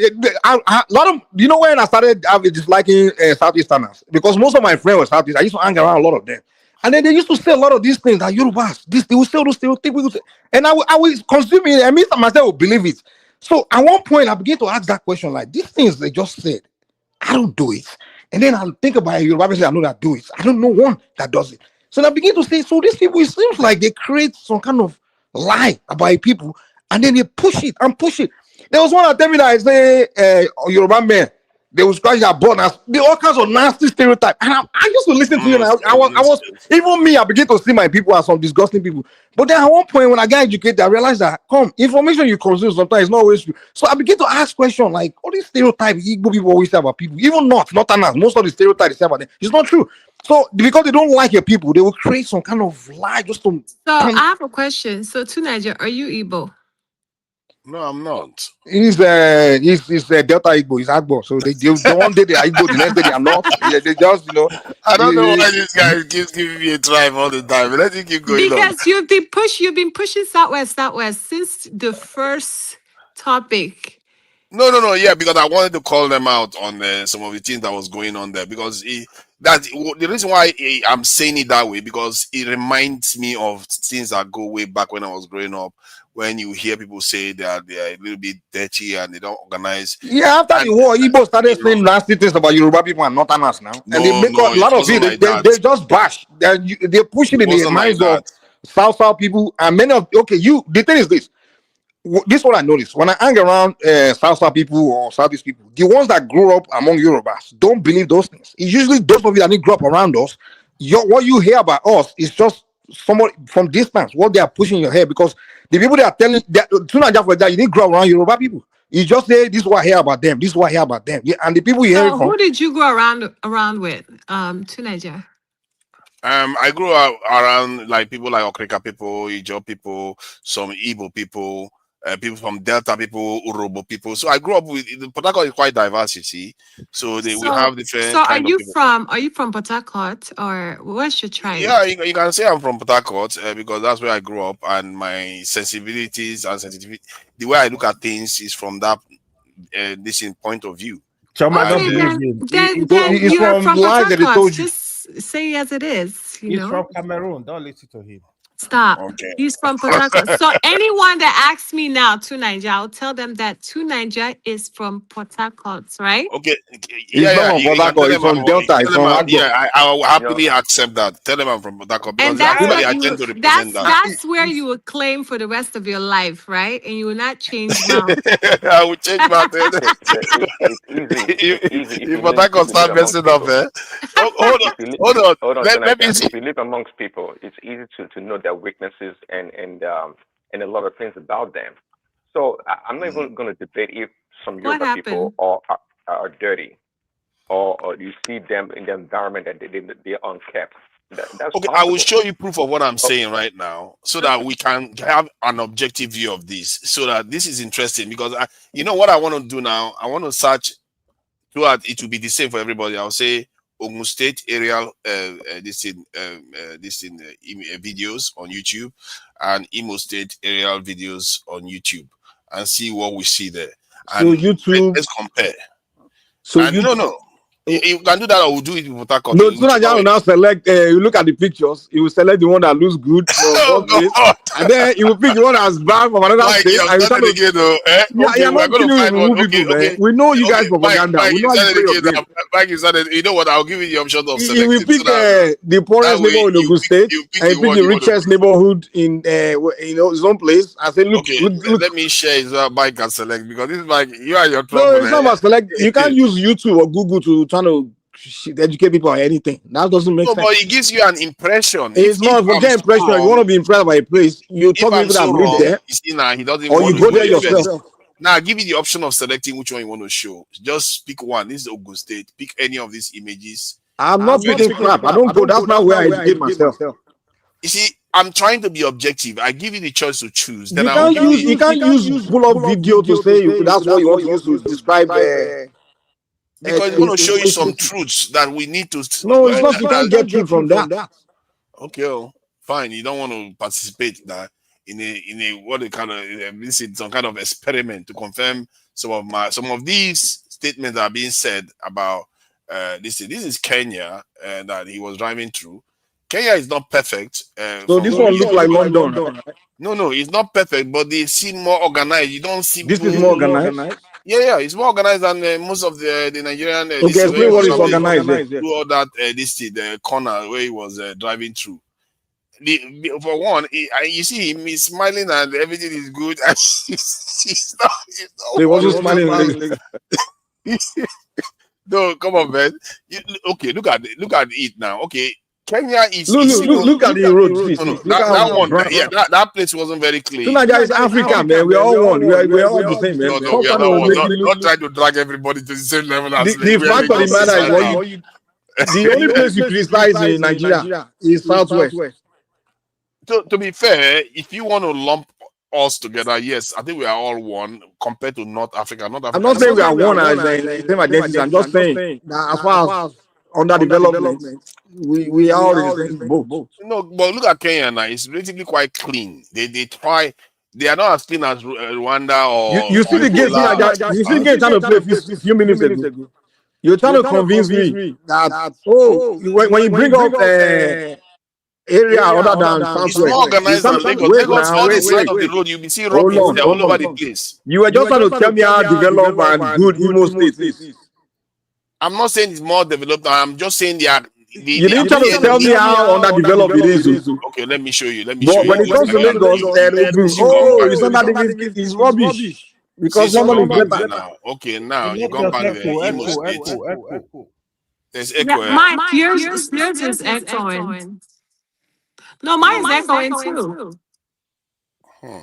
Even when I'm muted, I was still echoing. It should be from tonight. It's better now. Yeah, somebody's muted now. It's whoever he was. Yeah, what's to Niger point actually? What's your point? His point is just to bash Southwest. He wants to bash Southwest. That's the first thing. That's the first thing he started. What are you talking about? That's a malicious accusation. How can I want to bash? I pointed it out to you. That's not what I want to do. So, no. I'm just trying to see. You started off with begging. I felt a little bit embarrassed. Who is doing that? I think it's me. I think because I'm sharing video and talking at the same time, so it doesn't like that. But please go ahead. But you can't compare Lagos and Nairobi, to be honest. Lagos is 4 times bigger than Nairobi in terms of population. I'm not sure we can just use, because then by population you say it can be more developed. The other thing, it really depends. During Fashola, actually Lagos was clean at that period. Lagos was cleaner during Fashola. Yeah, Lagos can be dirty, especially some areas. But that has nothing to do with tribe, though. It's not because it's Yoruba land. No, but you see, that's what he's trying to tell us now. Mike, this is one of the reasons Yeah, why. because everybody is in Lagos, right? AY, this is one of the reasons why when I'm on some panels where we have a lot of Southeast, I say, why do they complain too much? Because in reality, look at their cities now. Look at some part of their cities. Yeah, I get what you are saying generally. Then right? you go to Ogun State. Let's see, where's Ogun State here? This is Ogun State. Fly Abeokuta Olumoro. Well, okay. In one place, you show the GRA area and also the roads, but here you are showing village. I'm not showing village. I don't know. Well, you want to show the village in the east instead of. I mean, come on, what are you doing? I can show the village in the east. This is okay. I don't know why they started with Mike, the village. you don't want to see the village in the east. It's filled with mansions. Every part of I know. Like every corner. The village. But I'm talking about the village that haven't left. Bad road. Mansions with bad road. Yeah, that's true. That's true. And I called them out on it the other day and I said, why are you complaining all the time? If you look at the matrix, you are actually doing better than many other regions in the country. So stop whining as if you are the only one that is going through a lot of this thing. So this, I wanted to find the city. Okay, that's not the city. I'm trying to find this. Okay, this one. Okay, it's really short. Honestly, this one is actually wrong, Joe. So Nigeria is dirty. It's not complaining. They just want to be part of the leadership, in Nigeria. Yeah, and that's why I say. I don't think so, man. It's not part of leadership, man. Are they not fully? Who's more part of the leadership in Nigeria? Mike, I hope that's not it's Southwest and Northerners. That's not true. In what sense? Wow. In every way. Are you kidding me? What's her name? Choma, do you know that in every government, since independence, in every government, they have the people that are as highest number. Hold on. Wait. Let me land. Just go and look at numbers. The ethnic group that will have the highest number of representation in every government in Nigeria. I was with the Yorubas and the Igbos. I know, but that's not the type of leadership. I'm talking about presidency. And all of that. Yeah, House. Yeah. Presidency. Are you kidding me? I'm not. It's not me. I'm just saying what the people are saying. Hold on. Okay, presidency. We have over how many ethnic group, and then look at if you start going from independence to today. The majority of the presidents have come from minority ethnic groups. We have never had Hausa president, and they are the largest ethnic group in Nigeria. Hausas are they crying about they're being put away from government? We never had the only two majority tribe that's produced president is Yoruba and the Igbo. The Hausas haven't produced president, and most of the even the ethnic groups haven't produced president. So this idea that is Yorubas and Hausa that are running Nigeria, that's rubbish. Presidency, even Yorubas, the only person, Tinubu is probably, I can argue is the first Yoruba president, to be honest. Obasanjo is just a guy that they just, like somehow by accident, the first time it was through the military coup, kind of, when Murtala died, became president for 3 years, and he left, and not different minority tribes started ruling. Babangida, Shagari, Abacha, those are from minority ethnic group. Babangida is Nupe, Abacha is Kanuri, and then Obasanjo came back again. It's only Yoruba man that just happened to be using, and it's not like he's representing Yorubas. So Tinubu is the first president I can say that's the actual Yoruba guy that Yoruba people supported. Every other Yoruba person that we supported, he denied them. Awolowo, he was denied. Abiola, he won. So Mike, where is this business of blaming the Fulani people as being, taking over? It's just Nigeria. They just make up rubbish about people now to blackmail ethnic groups. They will say Fulani is ruling Nigeria. Which how many Fulani are you? Mike, hold on. Let me just ask this question though, because this is very fascinating what I'm watching here. Because Nigeria is like ruling Nigeria doesn't necessarily translate to development for your area. It doesn't necessarily translate to that. Yeah, But what I'm president's not watching always going here, to develop your area now. To me, I don't even focus on president. I focus on governors. Like me, when I'm trying to look at who to do, I look at my governor. I'm more focused on Lagos State governor because I'm from Lagos. You know, I'm an indigenous. I'm from Ikorodu. So my focus on Lagos thing is the governor. I don't care who president, because I don't think president really can change where you come from.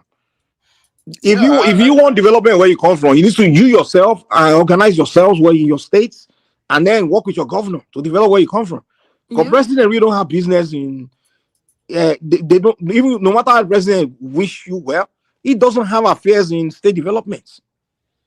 You How understand? about the super highway? You Yeah, don't that's think but those are federal things, federal infrastructures. But so you don't think it involved the president?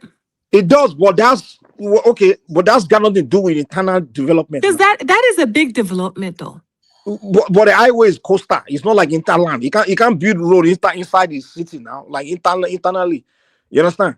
You can't be build all the roads within the cities or within the states. You can't be doing that. You can only build something that connects states. You understand? Like Tinubu cannot go to say he wants to start building all the roads in Lagos. He can't do that. Yeah. He doesn't have the mandate to do that. It's the governor that's going to do that. But he can say, okay, we want to build interstate highway. Yeah, the state that we have it will benefit. Yeah, we can say that. That's about it, or federal rules and things like that. But if you're talking about advancement of within your state or your territory, trust me, you're wasting your time if you're waiting for your tribal to be president. yeah, because from what I'm seeing here, the Southwest and technically the North have ruled the country more, and in what the sense? development is not necessarily translated. Wait. Explain how Southwest have ruled the country. Explain. No, you had produced more president than the Southeast and How many? the Hausas now. Two presidents? Two, and one of them ruled twice, so two times. So 3 times you produced. Shonekon too was there. What do you mean Shonekon? You are counting military. Shonekon doesn't count. Yeah, you have to count military too now. You have to count military. Shonekon rule Nigeria. Then that means you have been president twice. The Igbos have been twice president then. Good evening, Dr. Simba. Good evening. Hey, Soma, how are you? I'm fine. And yourself?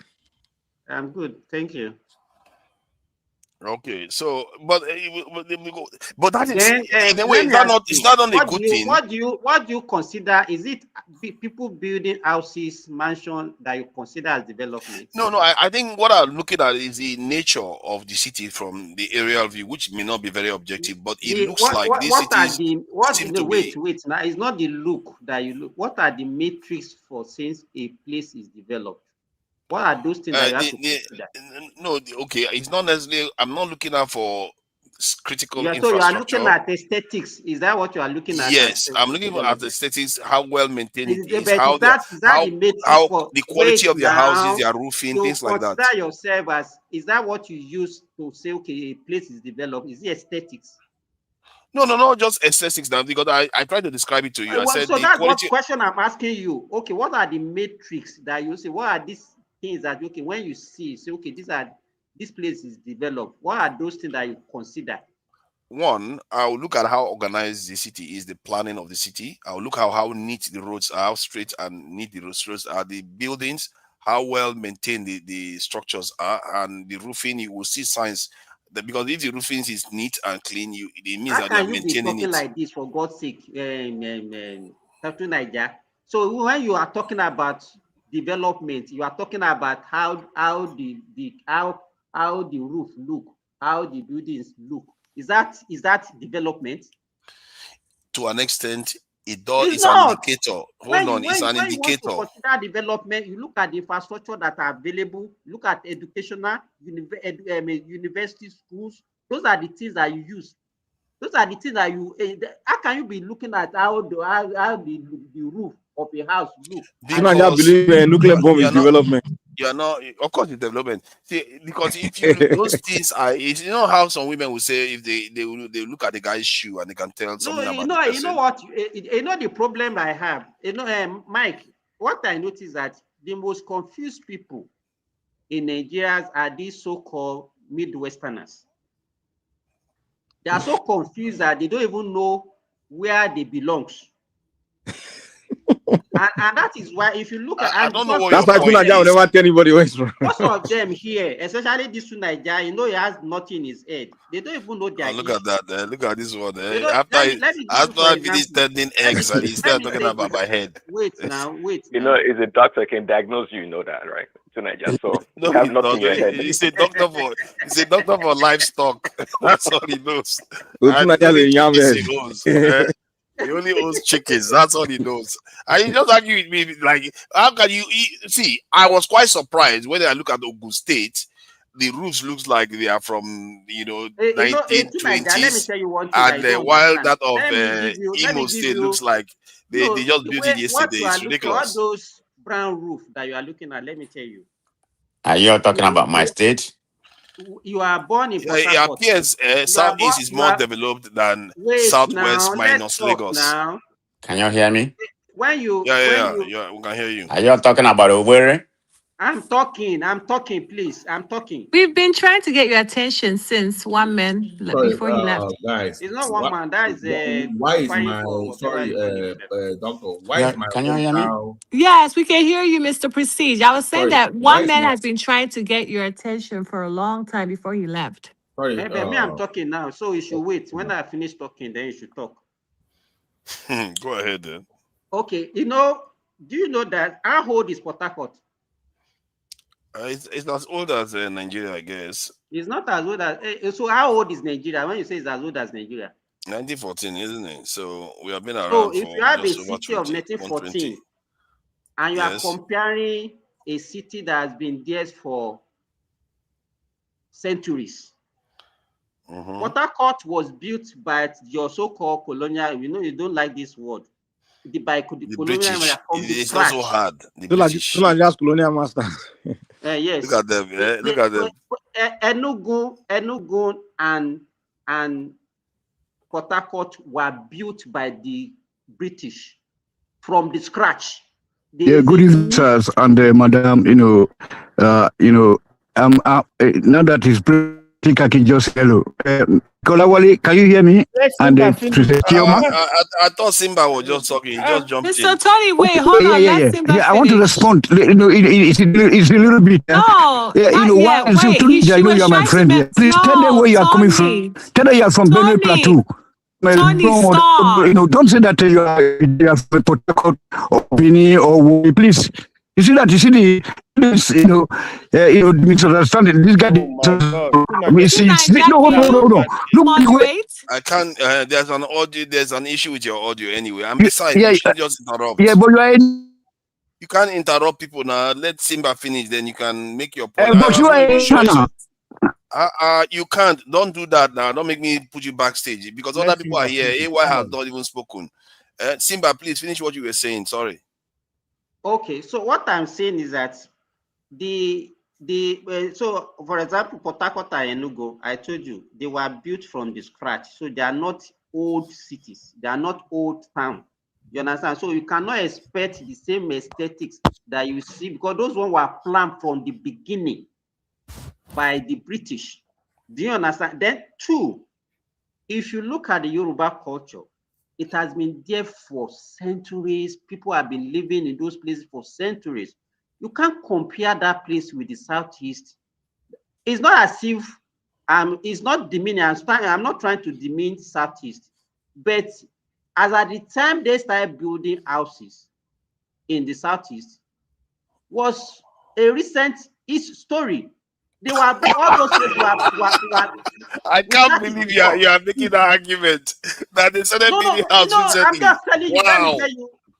Go and that's look a big one. Search for. Let me tell you, if you can get pictures.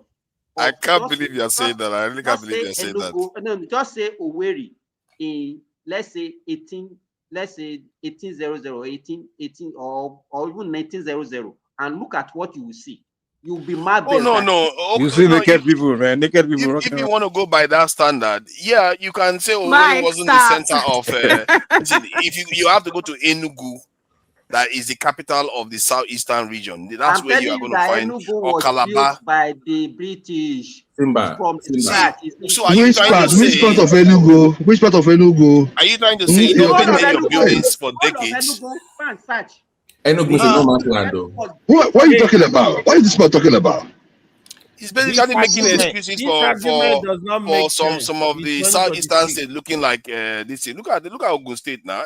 I may be shocked. I don't know. Simba. Man, this person, whoever did this video, hate Ogun State people. You know, that one is even diversion. But what I was telling you, Nigeria, you're very wicked. No, I'm very wicked. I'm not wicked. I'm just calling it as I see it. Because some of all these people, they talk a lot. But look at this, man. This is horrible. Ancient cities. Back then, Igbos were living. You can't maintain your roof because you're Asian. No. Look at me, Osogbo, Ibadan, Abeokuta. These are Asian cities. All those Ekoma, Irua. Yes, you were living in the bush. You were living in Asian city. Yeah, no, they're Asian cities. And they've been able to gentrify. Gentrify your place now. What are you talking about? Like a Southeast and new settlement areas. That's where they are living more in the wetland. Can I come in? Simba. Acid rain is falling there. Can I come in? But the quality of our cities are very good because if you look at this, hold on. I mean, Mr. Man. You have mental problem. Don't know anything. Let's not start insulting each other. No, don't do that, please. Don't do that, Patrick. Simba, you have serious. No. I'll put you backstage if you unmute and insult him again. Shut up. No matter, guy. The statement that we're looking at the quality of the villages and towns in Edo and Yoruba State. We have all these industries, rubber industry, cocoa industries, even Coca-Cola, Crancox industries, plywood industry. But you know that this is what I mean by these are highly industrialized area. And then we have cinema houses. I think Dr. Simbat, you've been to Edo State, every village in Edo State, every village in Yoruba land, we have, if you go to Jabugbo, you go to Irua, you see hospitals. That's what Simbat was trying to tell. Let me check Benin City now. It looks like since you come here. No, it's Southwest now, but not today. But Igbo people, your place are look, hold on. When you talk of fashion, Igbo people, they are more beautiful villages now because they are new settlement areas. But we're talking about 1500, 12 centuries. Wow. We already have all this Abeokuta, all this Bini, Uromi. You know what I'm talking about? Agbo. You know what? So all this really, Wari. But your places are new. Southeast is new. They were in the bush. Hold on. This is unhealthy. I never expected to see this is worse than I thought.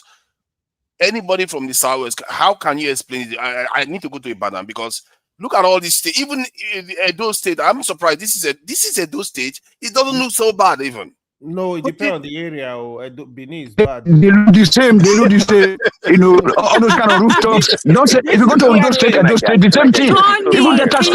Tony, calm down. Let others talk. There's so many people here. I think they are choosing their best areas, but this is the best area somebody chose for Ogun State. That's horrible. Let me say I get your point, right? But this is not right. What kind of thing is this? Who did this? Who took this video? Can you pull up like us? And it's actual speed that revealed this thing. You see, actual speed is doing a lot of good. Go ahead, AY. Pull up Ikoyi. What Simba said. The truth is, you cannot say. Who is that? Building houses is actually development, no matter how you're gonna call it. You got to give that to the Igbos. Igbo knows how to build houses in their village, how to develop their places. This is just the truth. Apart from the government, they even build roads. Actually, they are new towns like Festac Town. Everywhere. Southeastern states are like new places. Hold on. Forget about new town. Even in their old places, they destroy houses are built. Igbo, when it comes to development, those are new phenomena. That's the point. I don't know why Nigeria don't like to tell our shrine and our house, our village homes.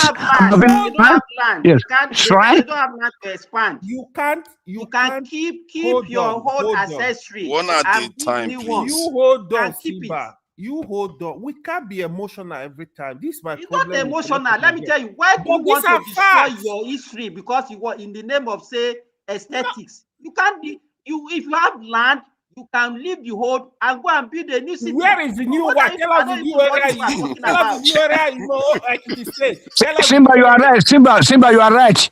Ewa is a Muslim. Ewa is a Muslim. Ewa is speaking for this, from Islamic point of view. Let me go to Ibadan. Ibadan may be better. Ogun State is not good. I thought Ogun State being close to Lagos. I just pulled up a different video of Ogun State. I'm seeing something different. It's the same thing with Benin, with everything. So we are not. I'm seeing something different from what you're saying. Ibadan looks better. Ibadan looks a bit better. Yeah, go ahead. When it comes to development, like building areas, just like what you said, apart from Lagos, Southeast will compete with any region. If I are better than most of the regions, this is just the honest truth. I don't know why it's hard for you to admit. In Southeast, when you go there, you will see, for example, one rich man will build a house, he will build the road. So this is really helping them. Sometimes they come together. When you talk of that one, give it to them. They know how to. When you see the kind of houses they build in the villages, just imagine somebody spending 500 to 1 individual, billion to ability and wealth. See, this is not too bad. It's not too bad. Hold on. See, let me tell you tonight, the way America is right now, trust me, compared to America looks like an African village or southwest of Nigeria compared to China in a lot of ways. So does that help you? See, you're talking about just like Tony and Dr. Simba was saying. You were talking about ancient places in the southwest where they had like planning, development, and a whole bunch of stuff back then. Well, it is true to go to the east right now. Let me talk about. Hold on. If you go to the east right now, you're gonna find you can renovate places like Ile-Ife. You're gonna find beautiful mansion and beautiful things in the southeast. There's no doubt about that. But you have to make a distinction. If you understand what I just told you right now, if you look at what is development and construction going on in China compared to America, America is almost like a village. Sorry to tell you that. Yeah, that's true too. That's true. That America is compared to China compared to America, of course. I think Ibadan is not so bad because I think Ibadan, Ogun State is surprising because it's close to Lagos. I thought it was. I'm trying to post another video of Ogun State that I saw. That's way different from what you're showing. Even Germany, a different area. That's different from what you're showing. You're playing propaganda. No, I'm not playing propaganda. I just look at Ogun State. I saw a video of different area. I look way better. Okay, send me the link. I'll play it. Send me the link. I've been to Ogun State. I cannot defend it. I'm sorry. No. But you. I'm not from Ogun State. So I really don't go there. I don't know what it's like, so I can't really present argument. But I just went on look up video and I saw different things. A nice area. I saw a nice area. And okay, everybody else can go and look up and see something else. Pothole almost swallowed me, I swear. I'm not saying it's I'm just saying it's way from what Tunaja showed us. What I saw, I'm not saying that part doesn't exist, but I also saw another good part. The Tunaja is not showing us. There are good parts in every city. Exactly, but Tunaja went to show us the worst part of, which is what I predicted. It's not the He went to show us the worst part of one state and bring the best part of another state. And then he's trying to play propaganda here. Share the link, Mike. I will share it with everybody. Like this one, that's what I'm trying to do. But it's not bad actually. But it looks okay, you know. It's not like Ogun State. Excuse me, Tunaja. Take state by state. Let's say take Anambra. Anambra is one of the oldest states in the east. And take any of the southwestern states and compare. I'm not talking about. Say you are looking at the houses people are building. No, take infrastructure. Take, let's say, how many universities do they have there? How many polytechnic? How many? No. That's our discussion is how the place looks because you are talking about from ISO speed. It was from ISO speed. Sorry. About development. And that is what you are talking of those kind of development is a function of most Can somebody at least defend Ogun's honor on this platform tonight, please? So Because, people are looking at because Okay, so that I just posted one video in the chat. Put that video up. Put that video up.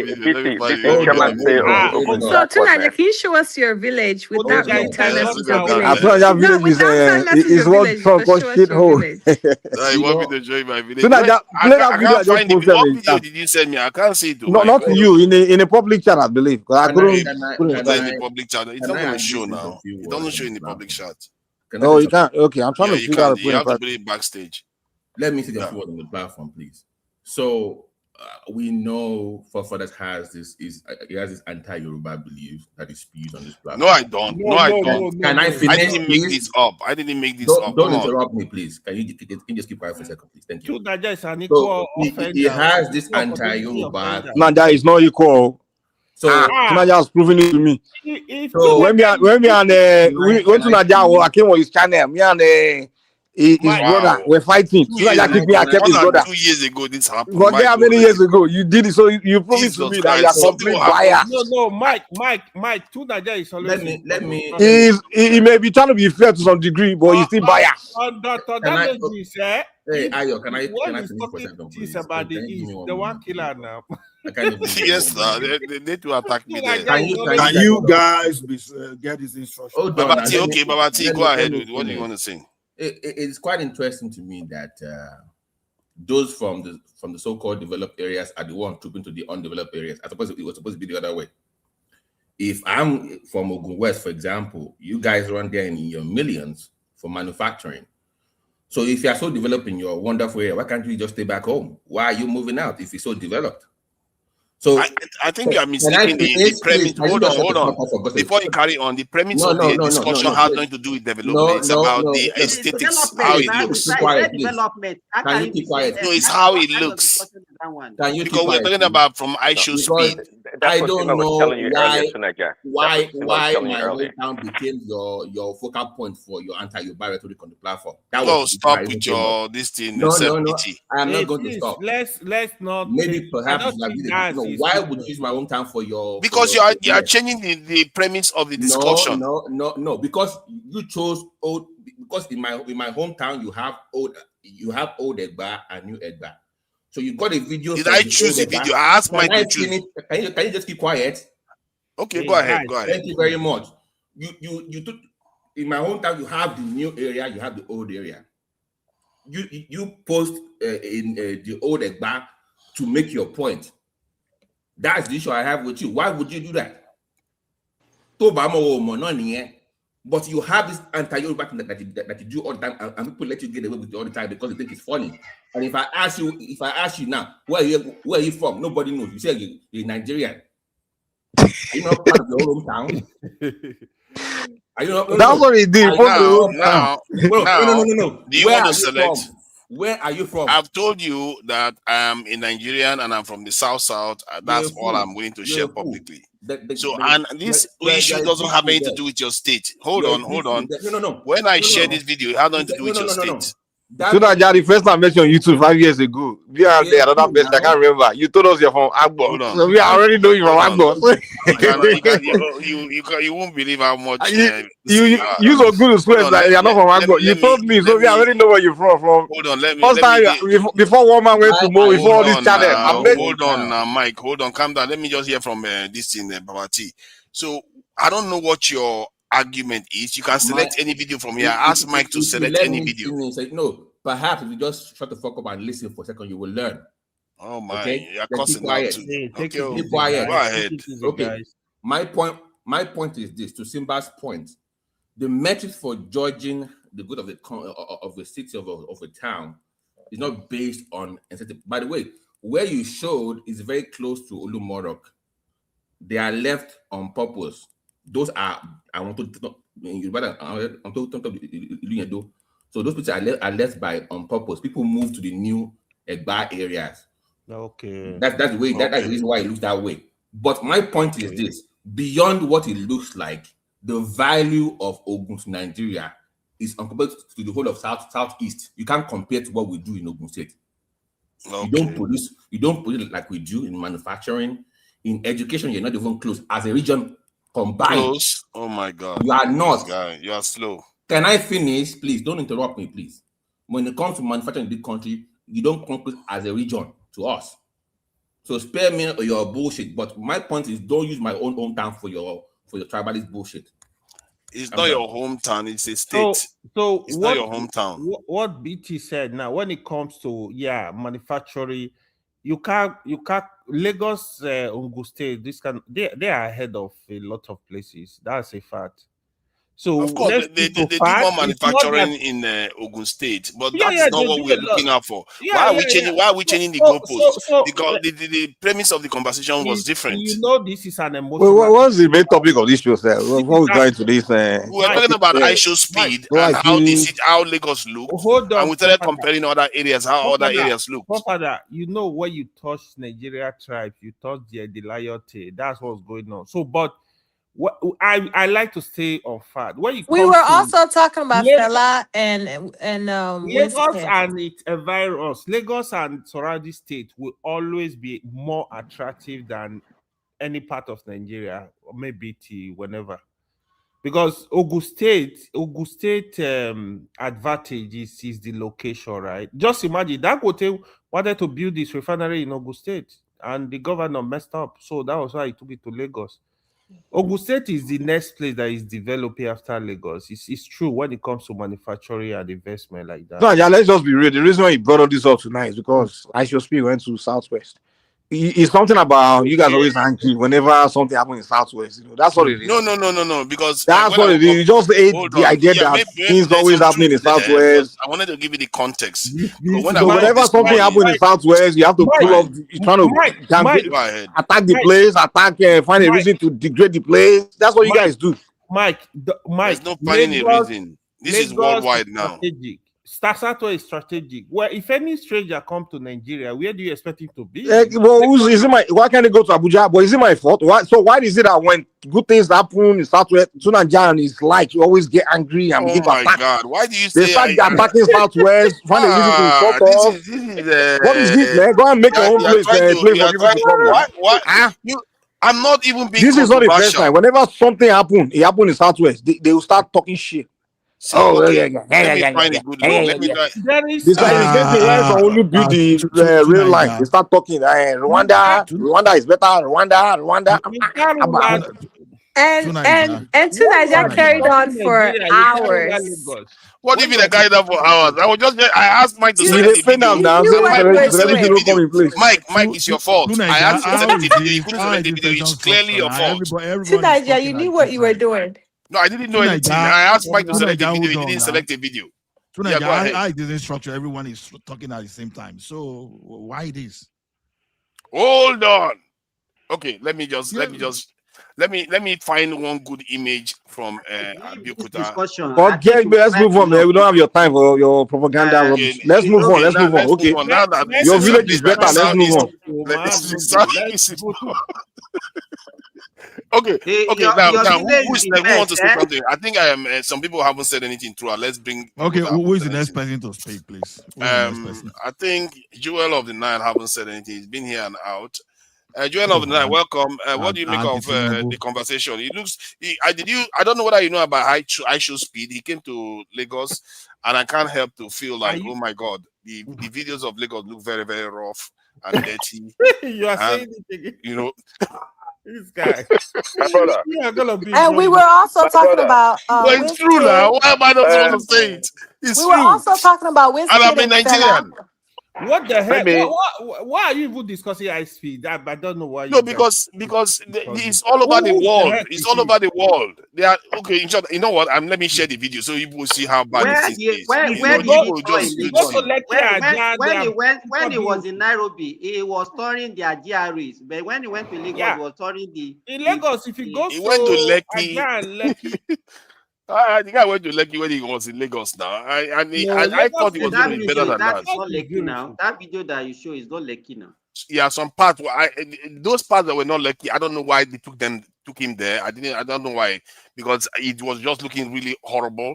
And you know, when some parts of Lagos look horrible, it's really, really bad. It makes Nigeria look bad. I'm a Nigerian, for crying out loud. No, You know, I didn't like You are it. not in Nigeria. You are not in Nigeria because look at I've that. seen you several occasions banning You want to even start now? talking about Kenya, favoring Kenya over Nigeria. Oh, look, why would I ever do that? God So forbid. now, are you one of those people that went to lobby Washington to bomb Nigeria? We were together on Kaisora before now. What are you talking? Look at what they are saying about this in Nigeria. But one thing I will agree, Nigeria is a mess nowadays, man. Give you anything? Show you love?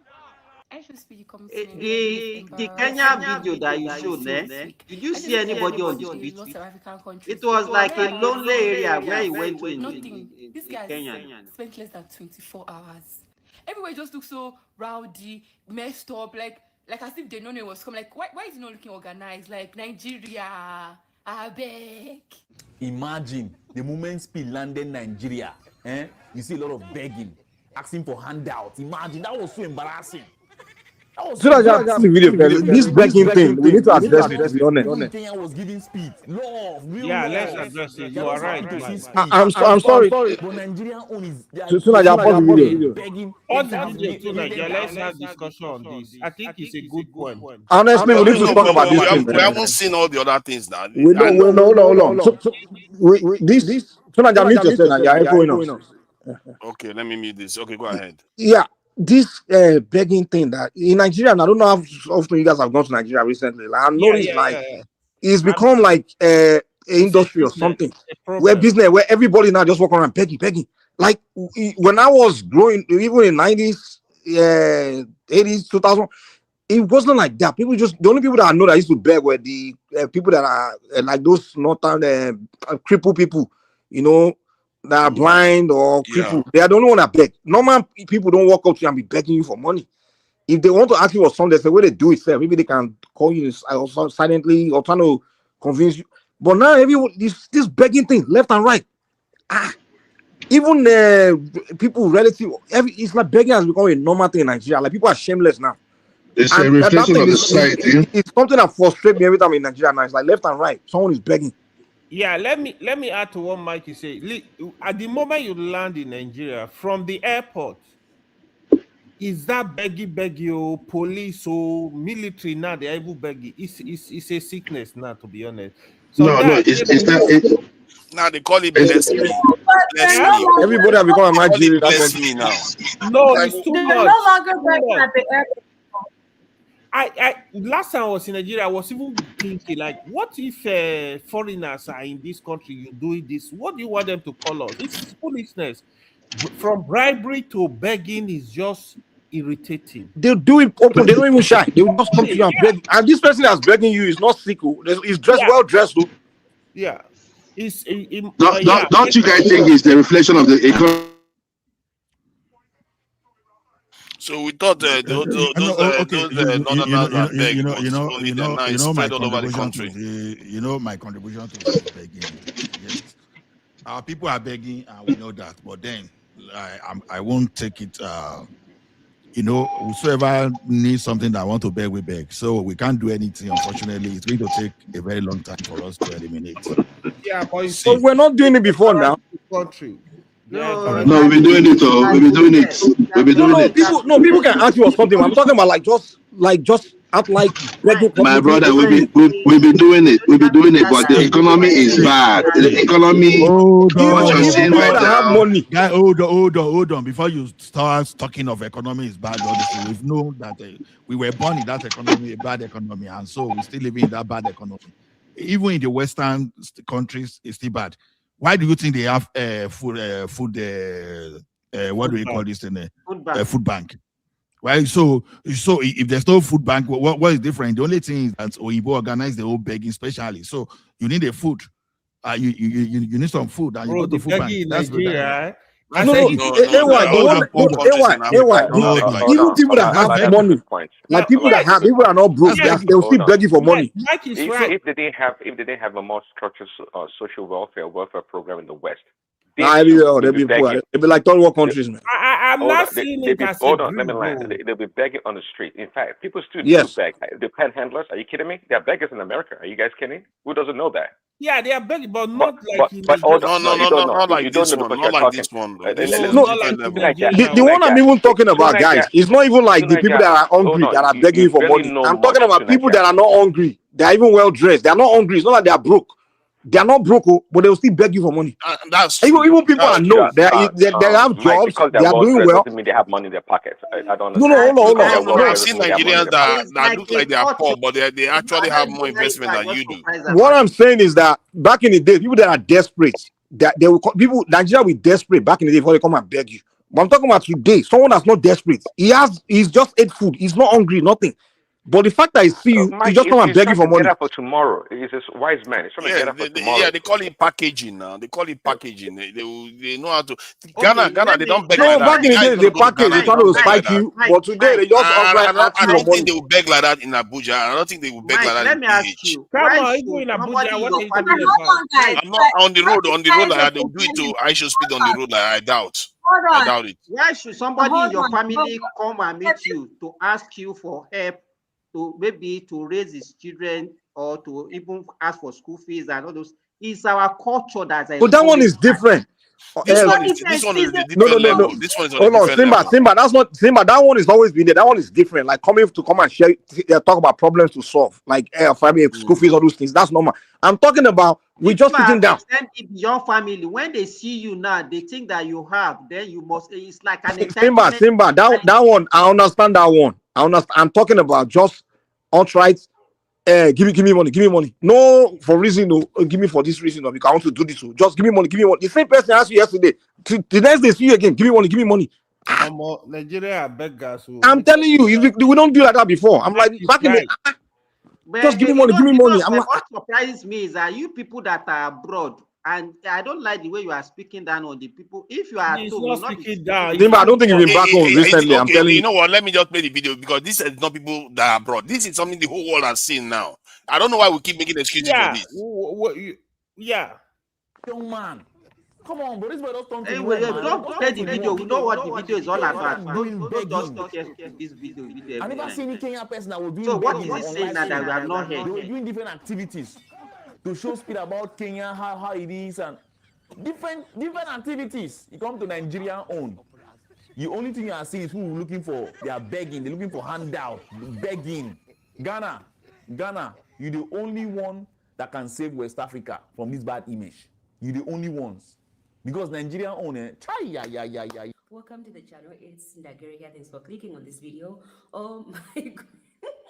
Guys, I'm laughing because what I've been hearing about, Nigerians talking about their own is literally crazy. Asher Speed, is in Nigeria, or actually went to Nigeria, and that's where he actually You don't need to play this now. And he also hit 15 million subscribers. It's just a waste of time and space. There's been a lot of good things, like, he tried jollof rice, and he also said, like, Nigerian jollof rice is like better than Ghanaian jollof rice. Like, that is some kind of like competition that goes on around within Nigeria and Ghana. But then, yeah, Speed liked Nigerian, jollof.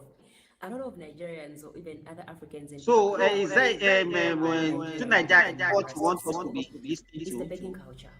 That's one thing I have to play a He's whole talking video for about the 15 big minutes. No. See, no. I want us to sit down and watch it. My point is that okay. Now let me not carry on the playing of the video. But the point, what I'm trying to say is that this is international, and we tend to embarrass ourselves. This guy even came on to embarrass us again. Do you know about this Egungun guy? Does anyone know about him? Yeah.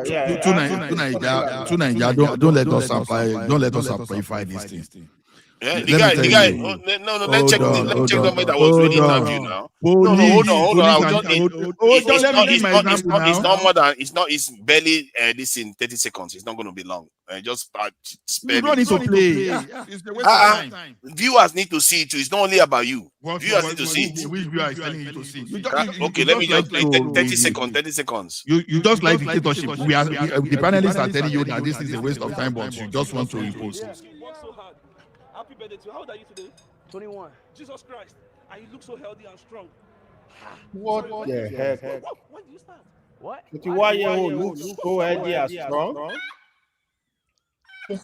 So he's 31 years not supposed to look healthy and strong. 21-year-old looks so healthy and strong. What the heck? Now you begin to see the problem that I'm talking about. Nigerians, I don't know what's wrong with us. No, It's you crazy. guys are listen. You guys are not understanding. The boy is coming from like, hold on, Mr. Ola. That man, he's coming from the viewpoint like I Shall Speed looks big and buff for his age, whereas Nigerian kids his age they look more petite. Nah, man, you guys sound so gay, man. Because some Nigerian kids his age look, even 30-year-old men, they look kind of malnourished. No. Wow, that's bad. That's why they are laughing at us. Let the discussion be structured. Wow. To please let this discussion be structured, please. Please, we are just talking with no points. We are not going anywhere. Please, let it be structured. Okay, you want it to be timed there? No, let it be structured. You can't just allow 4, 3, 5 people to be talking at the same time. Pick a topic and let it be structured. Okay. Yeah. Okay. We don't want to what is your topic? What's the title of your topic? There are a few topics. One of them is Trump. This in U.S. has dealt with the Fulanis. Yeah, because they send their emissaries to Tinubu to come and help the government fight terrorism. That's one of them. Another one is Shell coming to Nigeria to do more investment. And the argument is that they are coming to do that because Tinubu has given them confidence to come and do that. While the other argument that I tend to put forward is that they know now that with Trump, example with Maduro, so now they know they can intimidate our leaders to take more. They will get more profit because what they don't tell us is the agreement, the actual agreement that brought Shell back.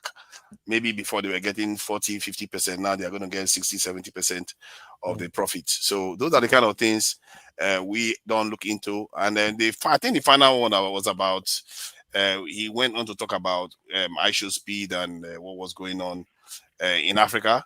And that one is the one that caught the attention. Fela and the Fela one too. The Fela one too came up between Fela and Wizkid, if I'm not mistaken. Was it Wizkid or Davido? One of them. I think it's Davido. No, between Wizkid. Shehu Kuti. Yeah, I don't know how Shehu Kuti got it. It's like they're insulting each other. So somewhere along the line, they started competing between Fela and Wizkid, which is greater, because of some people arguing that because Wizkid has got this in Grammy, Fela hasn't, which is that argument is on that one there. So yeah, amongst any of these topics, you can choose anyone to talk about, and the IGP one is also important because I think this one has a lasting impact on the image of Nigeria. And I hope it goes to like Abuja and repair it. What I Shall Speed is doing, because millions of people are watching it. And please, I've not spoken on it. Please, can I speak? Jewel of the Nile. I guess so. I think the others are fine with you speaking. Yeah, let's dress. Thank you. Thank you very much. Morning, afternoon, evening, wherever from Jewel of Nashville. Interesting topic tonight. Someone was so hot because I said that the economy was bad. I know it's a cliche, many of us don't want to hear. But I think one of us also said that during their own time, that it did not happen. The reason why it did not happen was that things were much better then. It's not because you have decorum. If you have hunger, you've lost your decorum. What are you going to do? Stay hungry and wear suit over it? It's a reflection of what we're going through in the society, in the country. Pure and simple. Nigerians are very proud people. We are very proud people.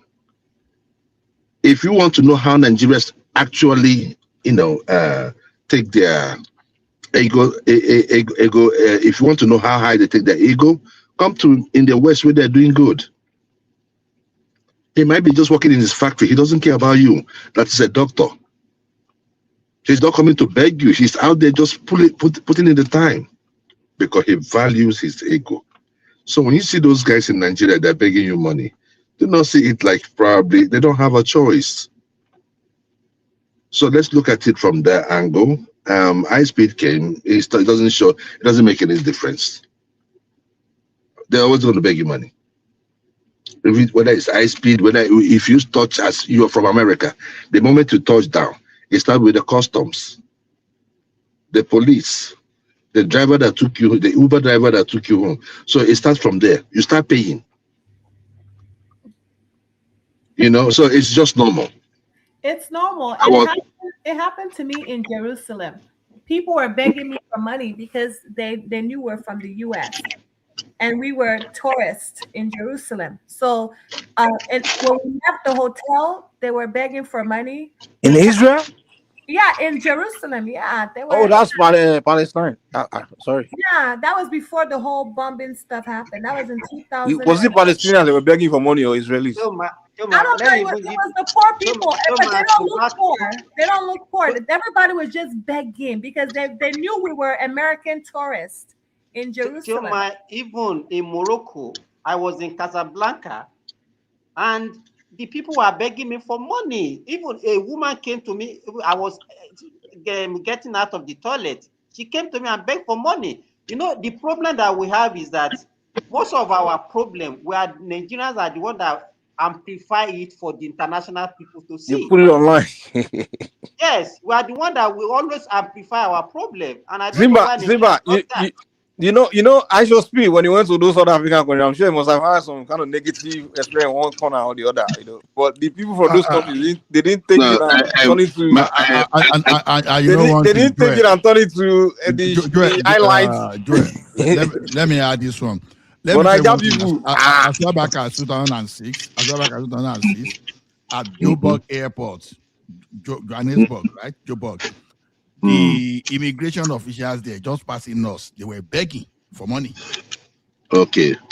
So although they beg, indirectly they even ask for Nigerian movie. They know the name of Ramsey Noah, all those people. You understand? We just have to give them money just to go and buy something. You understand? Okay. So the begging is not there. Although those guys, they were actually begging for a movie. If we have movie, but we know they were actually, when you beg for a movie, I don't have a movie, what will you do? You understand? Mm-hmm. Give them money. So begging culture is not limited to Nigeria. It happens in downtown in Calgary. Downtown in Calgary, that you will be going and people, all the native people, they will be begging you for money. But those are crackheads. We know people that live as beggars, and beggars do it as they know them as beggars. But we are not talking about in Nigeria now. We are not talking about people that are beggars. We are just talking about ordinary people begging. Like Nigeria is anti-Nigeria to the core, because it's so biased in a lot of ways. There's begging. I said it earlier. There's begging everywhere. Here in America, people beg, especially in the big cities. They beg you for money, all the time. So this notion that begging is akin to Nigerians is just ridiculous. Hold on. I know, Joy, you're trying to blame the economy, but you just admitted that we have a begging culture. You're trying to hold on. Even though you say we have a begging culture in Nigeria, since I was young back in Lagos, people have been begging. I'm not even sure how different it is begging now to back then. But I'm not going to blame the economy. Let me land now. Who's talking? I don't want to blame the economy now as a problem, but here in America too, the economy is not the best, and the dollar is depreciated so greatly. I mean, things are freaking expensive. So you want to pretend like only Nigeria is having the worst economy in the world, and the economy is globally. Globally, there are challenges in most countries. Here, even the greatest nation in the world, in America. Prince Daddy, with all due respect, I have never said that there's no begging in the United States. I was going somewhere and I was caught in the middle. If you want to talk about it, at least I know that these are homeless folks. Yes, if I go to Atlanta, I see them on the street. They beg for money. There are people that are like drug addicts on the streets that beg for money. But you hardly see dressed people coming out to just beg you for money, follow you on the car, running with you, even if you're Davido. Let's be realistic and tell ourselves the truth. The intensity. Look, my mom has been traveling to Italy since 1989. We started from Kano. Then when the Kano riot started, we now moved to Lagos in '89. Those days, even if you go to the airport, why not? People ask for money. But it is not. Look, the way they ask for money today, the arrogance, probably, what's his name? Keyamo may have cleaned up a little bit. My brother, there's a time where you go to Nigeria, like 2-3 years during Buhari's time. You come to the airport, the policeman, or they'll tell you that they want to search your bag if you don't give them something. Then I will not say, okay, dude, look, if you search this bag, you're not getting anything. You're not going to see anything in it, and you're not getting anything. They just look at you, just start looking at you. I say, search, you won't keep my time. They just want to delay your time so that you pay them. But instead of asking you for, now when you not make that offer, they will not take the money. They'll be like, oh, okay, just give us something, My point is this, and look, it's still begging, my brother. So let me tell you something. The issue is this, right? The issue is this.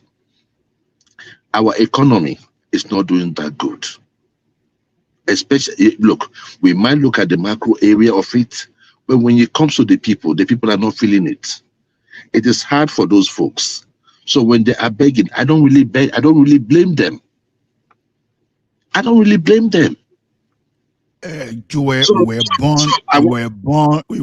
were born into these things. This economy, you understand? My brother. Hold on. The average age here is over 40. And no matter what, even like that has been conservative. The average age here should be like 45, right? Then if you look, just played backward, 45 years backward, they were begging then. You understand? No, it wasn't this bad. My brother, it wasn't this bad. Let me tell you one thing. It wasn't even only begging. Let me tell you one thing. Some people will even use knuckle to even collect that money where you don't even want to pay. So don't see this thing can't just be because economy. No, it isn't. Someone was even mentioning how people even within the family that people will be begging you for school fees, be begging you for everything. It's our culture. It's our culture. See, let me tell you something. Sometimes there's a way you can turn your culture to advantage. It's not because it's begging now. It does not necessarily mean that everything you see is bad. No. Hola. What Joyous Najve is saying, he's saying the truth. Let's stop defending nonsense. Let me tell you. Hold on. We are making excuses. This is our country. We love it. We want it to be better. Like somebody was talking about Calgary. People that are begging Calgary are crackheads. These are homeless people. People that beg in America are homeless people. The kind of in Nigeria, which country do you know that? You are a religious person. Even in your scripture, I just got back from Nigeria. I was in Nigeria. Hold on, Lola, please. Which country do you know? Police are begging, custom are begging, road safety are begging. On the roadside, they are begging like. On the roadside. When we were in Nigeria, we had Mebara in from the north that would be begging around. Yeah. We know they are more like you see destitute begging, yes, but not now. Now it's too much.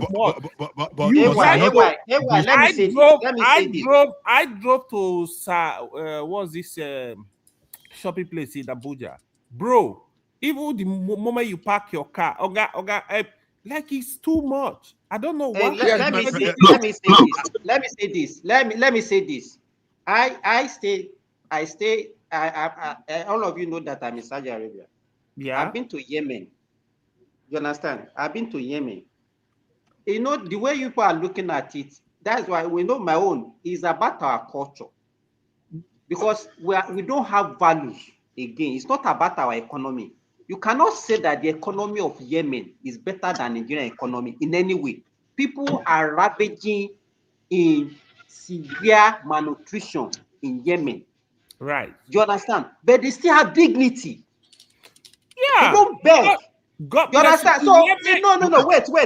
You know, the problem that we have, when we have problem, the way people will look at it, we will not attack it and look at the fundamentals and the reason why Nigerians are behaving like that. Somebody is coming here because of economy.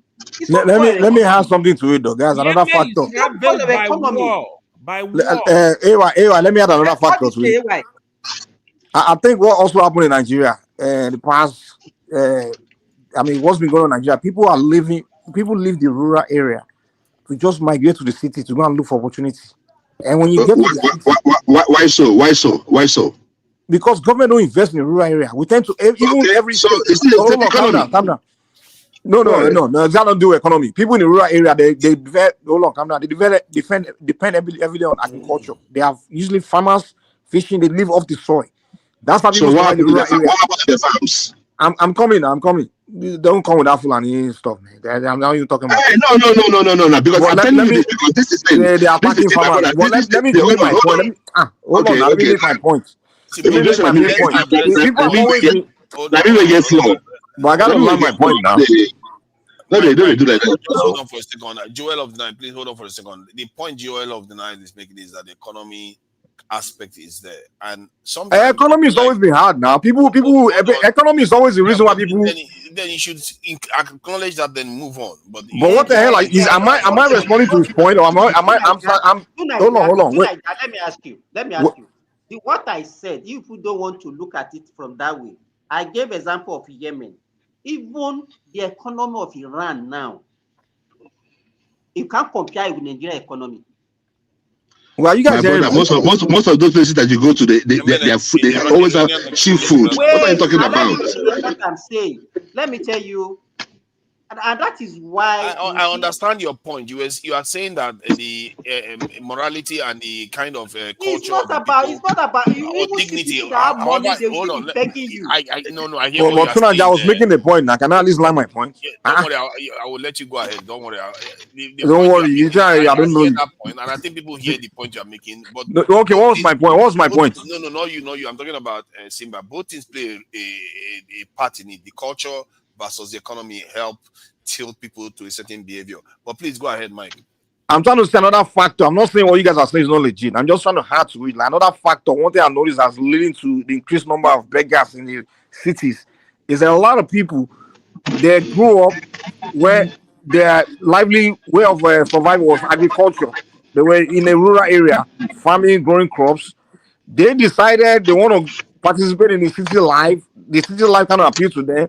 They will just leave the rural area and just walk straight to the city. Well, in a city, it's a concrete jungle. There's no way you can't just say, okay, let me go and plant something and grow food. So if you get to the city, there's no job for you, there's no trade, no opportunity. What are you going to start doing? You start begging. So that's another thing that's created a lot of beggars within the inner cities in Nigeria. So what government needs to start doing? I'm coming. There's certain investment they should start putting opportunities, start putting in rural areas, particularly state governors, because most of these states, the governor spend all their money in state capitals. I don't know why. Mike, let me tell you this real quick. The reason why I said what I said, and you tried to brush it off, is this. I didn't know what you said. I didn't brush anything. Okay. It's all right. The reason why people beg, that's all. Okay. Let me tell you this. In 2022, I went to Nigeria. And those days, I know the kind of beggars we saw on the streets. I was surprised. I've said this thing on this show. That we now have northern beggars on the street of Lagos. I was shocked. And now it's not just one or two or three. If you go to all those ShopRites, Allen Avenue or VI, Omo, they are everywhere.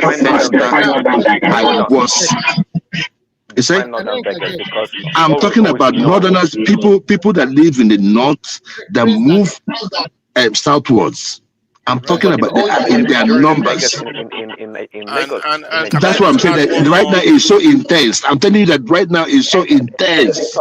It's a lot of them. Oh my brother, what is population is going on? So the issue is this. The issue is this, right? If you ask some of them, right, you'll find out that some of them were living in IDPs, and they had to leave those IDPs down south. Hold on, please. Hold on. Let me add one more dimension. Hold on. Let me add one more dimension to this, because it's not just only about begging. Can I say something? Yeah, we don't let Joel of the Night finish. See, let me just add one more dimension to this, because this man that is on this screen just now, I think he's the very strongest man in Africa or something that he claims to be. He was asking for money from ISHO Speed, because to an extent I can see why, if after you've offered the service you ask for money, even if it seems like begging, it's a little bit undignified. But ISHO Speed offered him money, he rejected it multiple times. It's like it's not like we are begging and without then we have claiming that the money he gave him was small. That was why he rejected. He gave him 50K. He rejected it. Then I think he offered him another one again. He rejected it. He offered him in dollars. He rejected it. So okay, let me ask you, why should he be asking? What kind of attachment does he have? Is that can you? Yeah, but that's my point. That's what I'm saying. I'm adding another dimension to it. It's not like just begging now. That we have the goal to say reject it again. It's like, what is that? What is wrong with us? See, let me tell you, Nigeria. Somebody will beg you for money. You give him 100 naira or 200 naira. It will tell you that it's too small. Yes. Yeah. Wow. Let me say this. Especially your friends. Yeah, that's crazy. Let me. That's true though. That's true. That's like very, very true. Tell you how this problem is big, right? It's entitlement. We have this entitlement mentality that we have to erase from our mind. We are looking at. Let me tell you how this problem. I don't think people understand the gravity of this issue, right? You see begging in Nigeria, it's not only the poor. Like Nigerians, right? Most of them, like the begging problem, it does not even come from poverty. It comes from entitlement. That's how you see people, like they do it okay, but they are still begging. You enter into offices, for example, instead of doing your job, the person is begging. You need tip. You go to mall, people are begging. You go to the bank, even bankers are begging. You say they are poor. So the problem is very deep. Look. Why do you think a banker would beg? My brother, their salary is not enough. See, my brother. See, look, I feel for them. Look, see, it's not like I'm here to mock any of them. I believe that if the economy is doing better, if they are living better. Joel, one funny thing about us is when we do all this terrorizing. Can you hear me? Now, you can hear you. Go ahead. Yeah. So it's like, this salary is not enough. It's not this. You are not even asking, because even in that country, even in as much as we have some people that are stealing, there's no salary that can be enough, no matter what. Yeah. And at the same time, we want to have good roads. We want to have air facility. We want to have everything. And every day we'll be saying the salary is not enough. It's not enough. The question is this: you can't do more than what the economy of that country can support. So you can't be, because maybe probably you are earning like 150,000 in a year in the United States. You are not going to expect people to even earn 50,000 in Nigeria, because it's totally different economy. No, it's not the same. Not the same. So when people say the economy is not good, it's not good. You see police. Okay, look at it this way now. You ask yourself, bankers, people in telecom, people in finance, you ask them, why are they still stealing? Because I'm talking of people that are earning. Okay, imagine a manager that is earning like 20 million in a year. I will still steal money by committing fraud. Are you saying just because there's no money? So we can't be using economy is not good, economy is not this. So if economy is not good. Good point. In other words, that rich people don't steal. Do rich people steal? Allah, let me tell you something. Let me tell you this, right? In Nigeria, people that are rich or people in positions of power, one of the reasons they steal is because they feel like, you see, if anything in Nigeria, your own government, you provide for everything, right? So they steal because if anything happens to them, like probably they need maybe like a transplant or something, or there is nothing. The Nigeria the future in Nigeria is not really. Hold on. We don't really have stability. Anything could happen tomorrow. So people that are in Nigeria today, some of them that are rich are begging because they think that they may think that tomorrow it's not giving. I don't know. I'm telling you, there's no security. No, let me respond to Joel's story. Just give me that chance to see. Joel, we can't be saying something and be finding excuses. I work in the private sector in that Nigeria, in as well as work in private. You understand? As at the time I work, we have Medicare. All the delivery of my children, you understand, were like no charges, no extra. That was how long ago? How long ago, brother? How long ago? It does not matter how long ago. I can only talk. You see, because let me land. All of them where they born. All of them where they born beyond 1980. Now that's why this country, because you guys had it so good. You guys had it so good. Just hold on. Before you go ahead. We have when I say Medicare, Medicaid that I talk about Medicaid, you understand, from your own payment, from your own payee, they just take some of it, you understand, they contribute to the health insurance. Now, not only that, I'm telling you within the private sector where I work, we were well paid. I'm telling you that people that were earning 20 million, 25 million, 30 million, they were still stealing. The private, I'm not even talking of the public. Private institution, private. It's just like you find yourself working for MTN, you find yourself working for Access Bank, you find yourself, you understand. But you see some people there, they are still stealing. How does that make that in a bad economy? Okay, so can I come in now? No, that's an isolated case now. No, it's an isolated case. See, hold on, let me explain now. Hold on. If Patoski said that he would have supported me, it's not isolated case. There was a time see, now, let me explain what I mean. Let me say something now. Hold on, let me land now. Just say something when someone is still speaking. The question is this.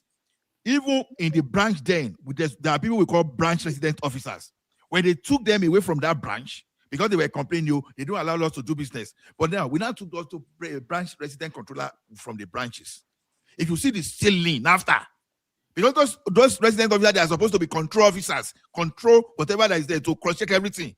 When they remove them from that place, if you see the level of fraud, and we are saying because of the bad economy, everything is not politics. Let's just look at culpability where culpability belongs. Remy, let's. No, that's why I say it's a different case. I will not take your time too much. I will not take your time. It's happy to be back. I just came back from Nigeria, and I do my own little research. I look at. I stay in Ribadu and also in Lagos. I look at the commercial activity that is going on in Nigeria. I follow people, and I was amazed that although all of you guys, what you have been talking about is right, maybe people ask you for money or whatever, but I was surprised about the commercial activity that is taking place. I see a lot of people go to different places and order for purchase of goods over 2, 3, 4, 5 million naira using technology very well. I see so many places have sprung, so many things have changed. So when you talk about the economic activity, although you might be right that it's not spread out or evenly over Nigeria, but when you look at the Southwest, I think people are really in making good money. If you are not lazy, I repeat, if you are not lazy. I happened to talk to a boy, and what that boy did was that to offload some goods from 20, 40, or 60 feet container. And I asked him, how much do you make in a day? He said he can make about 20K in a day.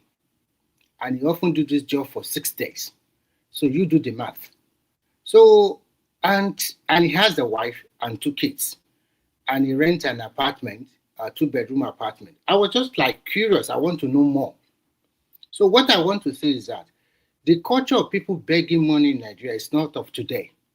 But you guys, we have been talking, but you never mentioned the population explosion in Nigeria. Calculated from 1980 to the present day, a population of under 100 million, we are over 200 million people in Nigeria. You have not even counted the number of people coming from West Africa to domicile in Nigeria. And everybody that is hardworking can still make a living for themselves. I think the culture of begging in the private or public sector in Nigeria is because of greediness. Because sometimes our people, they want to do more, to show off more. I even drove around in the evening to see how is the nightlife. I was surprised. People still do whatever we used to do. They go to nightclub, they go to Ishewu club or whatever you can call it to drink their pepper soup, beer, and the rest. I was even thinking the whole beer that I used to know, but they have new versions. That this is what Goldberg. This is what we are drinking now, and people still drink. They still enjoy their life during the Christmas. People still do whatever they want to do. They still spend money. So if you are still thinking that you are in abroad and Nigeria is still the same old country, it's a lie. In that country, people are buying a car of 28 million, 30 million, 35 million, cash down. So if you are still thinking that that country has not improved because of politics or whatever, you are just deceiving yourself. Remy, before you answer me, respond to you, let me say this. Another major problem that Nigerians have, let me tell you, Nigerians don't live responsibly. Yes. Yes. You see somebody, let me wait now. You see somebody, let's say even the economy is bad. Let's say even assume that okay, it's because of economy. People are not living within their means. They are not ready to live within their means.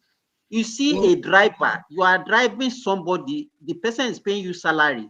You are the driver, you now have 7 children, and the Oga that you are driving is having 2, and you expect that Oga to be dashing you money to take care of the responsibility that you created for yourself. Okay. People that are living abroad, let me ask you, people that are living abroad, how many of you have 7 children? Can you cope with, you see them, just to add to there is the economy that's making them to hold on now. Let me add to you, Simba. Now you see with the people now is this: when they make money, you want to do something outside your earning. That's why you see corruption. Okay, when I work in NEPA, for example, when all those people, when NEPA people, they went out, they carry wire that do not belong to them, they sold, they make illicit money. What do you think they do with the money when they come? Assuming some of them even make, let's say they make like 4,000 in a day. They will now go to one beer parlor, they sit down there, they carry their concubine, because I won't call those people girlfriend, because there are some married women that they used to date that time. You know, the Abuja will be dating married women. They have some short leg pay. They will use all those stuff. So those are the reasons why people are going beyond. You understand? That's why you see them doing a lot of illegal things just because for them to finance the excesses. Because the word irresponsibly that Simba mentioned, that's what even brought this idea. You see all those police you see. When you see police smelling alcohol on duty, how are you going to tell me that just because that one is not paid? That's why. Because are you even supposed to be drinking as a police person? You are supposed to defy your whatever you want to drink. See, when you are on duty, but you see policeman already is already drunk on duty. So Ola, let me quickly finish so that you can continue. I also look at the purchasing power of an average Nigerian in the city I stayed and I visited. I look at their purchasing power. If I go to the shopping mall, what I'm buying, they're even buying more than me.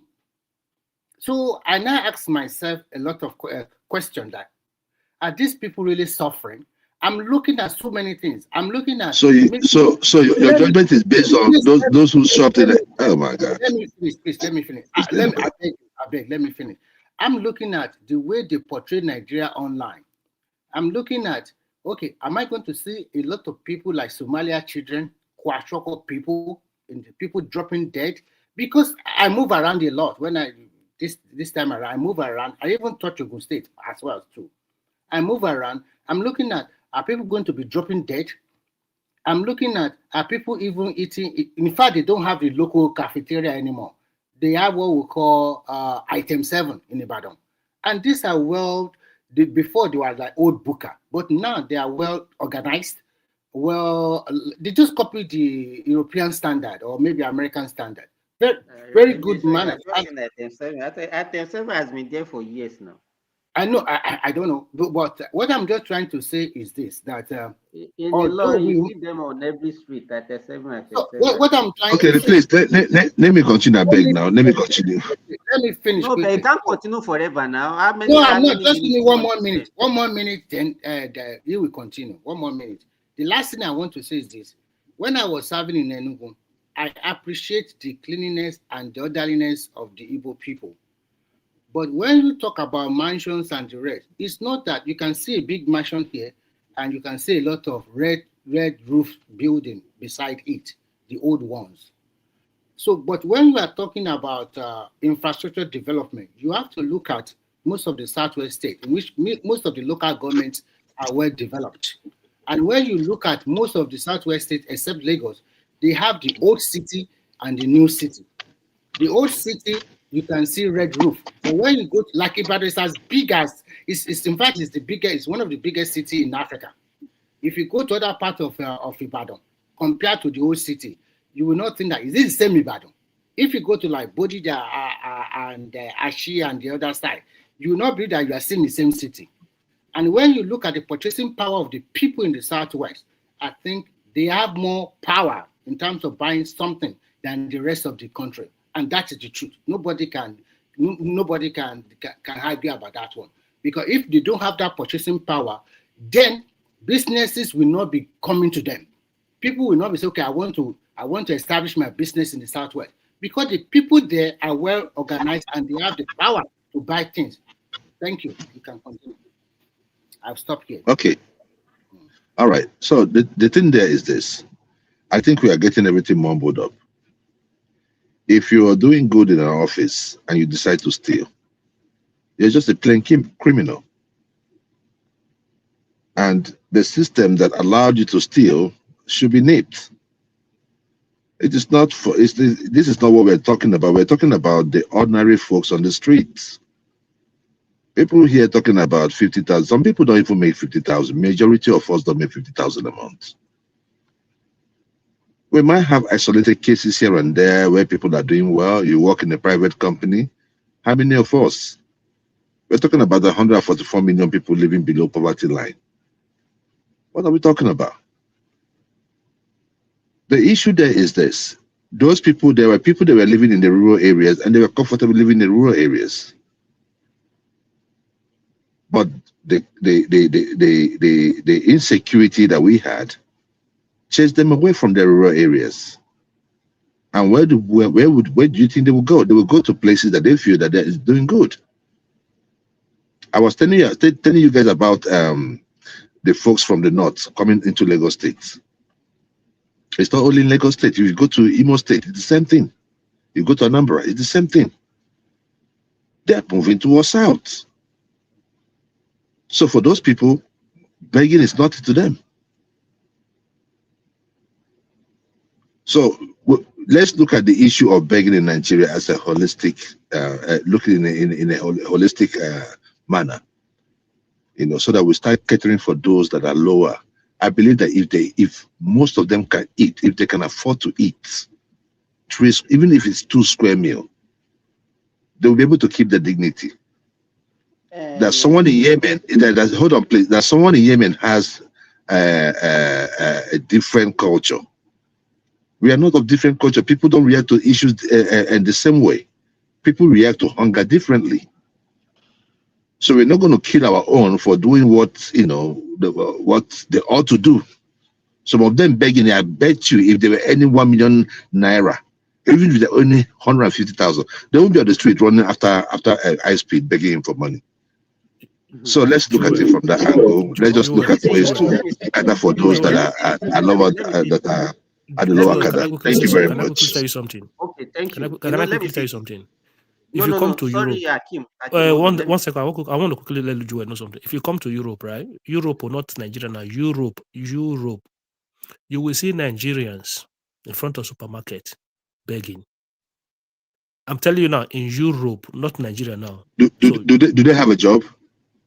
So you are asking me if they have a job? Are you Do telling me that they they have can't a find a job? job? It's the same Are you telling me thing. that they cannot find a Probably, job in do you Europe? know if they have paper? Oh no. Do they have papers to find a job? I know somebody who have papers more than 10 years still begging in front of supermarket. And he's on the street. He has a disease of begging. You I'm don't talking about. understand. You don't understand the issue. Yeah, you don't understand how deep this is, Joel. You don't I understand how refuse. I shameless. refuse. No. See, You my don't brother. I understand how refuse shameless our to. people No, are. no, That's no, why you're no. saying this. Nigeria. No. Nigerians are not like that.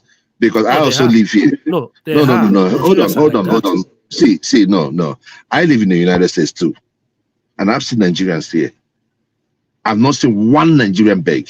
One. I'm telling you, I know somebody who's gone to But I, Nigeria to get One. married. Now, if you're talking about Europe, if you're talking about Europe, I know that they usually have. I know somebody who has gone to Nigeria, I have get married in not. Nigeria. I have not. Joel, And I move around. let me say In this. Europe, I can understand because as far you, back as Europe. 2010, in the street of London, I even went just to go and eat Nigerian food.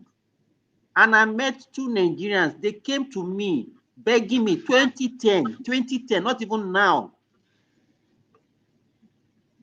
We are saying the same thing.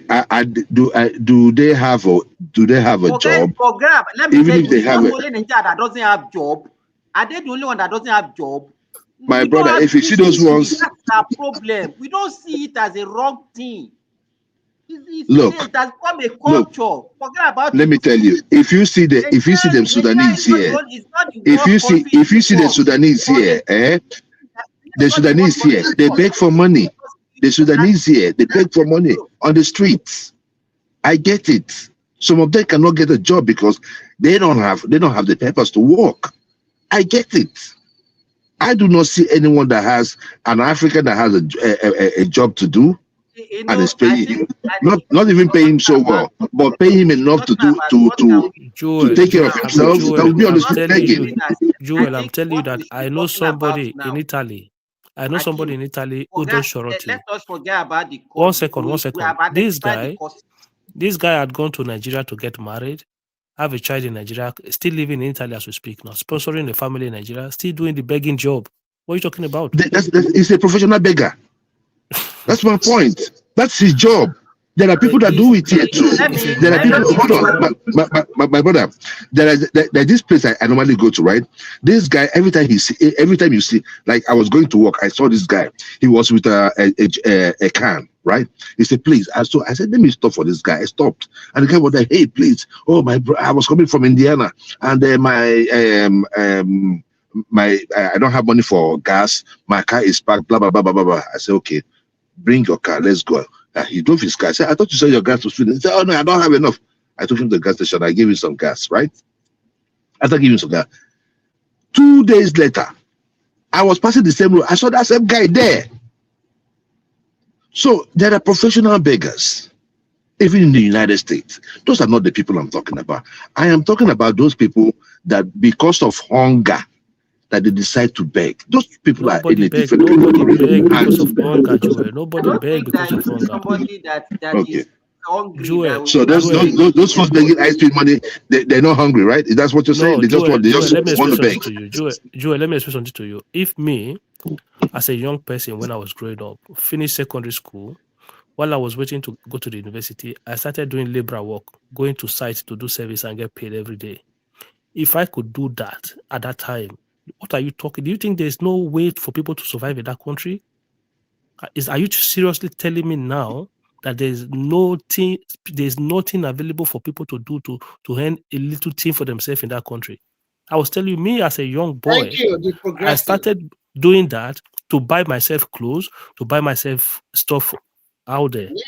Do you know that in Nigeria now, there's even job that you can cook for people working in the bank, cook for them, do laundry for them, sweep. So many jobs you can make money. And even in my house, you can enter any site. You can go to any site and ask for work. Many things you can do to make money. I've been looking for 5 workers now in my farm. I've not gotten 5.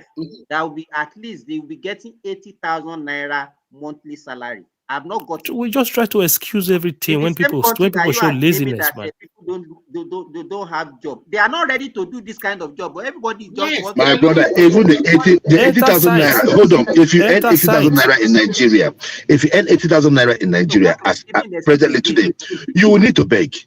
How would you make up? At least earn the money. Earn the money first.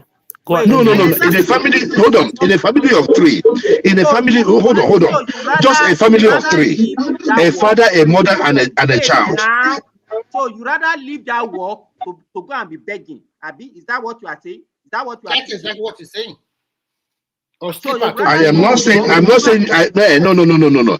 Begging is to augment. It is not for you to leave your job. It's to augment. They're not even doing the job. They do. It's not just some of them do the job, but it's not enough. What are you talking about? We just travel now. Everybody now. If Nigeria was so good, why are you abroad? If you are working, now, please. Where will you get time to go and be doing 24 hours begging? Simba, let me say this. Sometimes some Nigerians, they don't face reality. You know, when people listen to people like you now, they are the people that discourage people from working, doing legitimate things. No, it's not discouraging. It's not discouraging people from working. Blame other things. They will not blame them for their Simba. Joel is not trying. Joel is not trying to dissuade people from working. If Peter Obi was the president, Joel would be having the same conversation that we are having now. It would be on our side. Yes. That's the only difference. That's politicize everything now. Politically every time. I think some young Nigerians are. Hold on, please, because sometimes we try to. Let me tell you something. You guys normally think that we're following Obi because we. No, let me tell you something. If Obi, you guys are going to see what keeping somebody on their toes is going to be like if Obi was president. We don't play that kind of. We are not giving him any soft landing. We are not going to be like you that will look at the economy or something is not doing good and everything is good. No. We're going to castigate him where we need to. What's the problem? Remy, hold on, please. Remy, hold on. Hold now, you've been talking now. I want. I've not been talking. Hold on, you've been talking now. I gave you the space to speak now.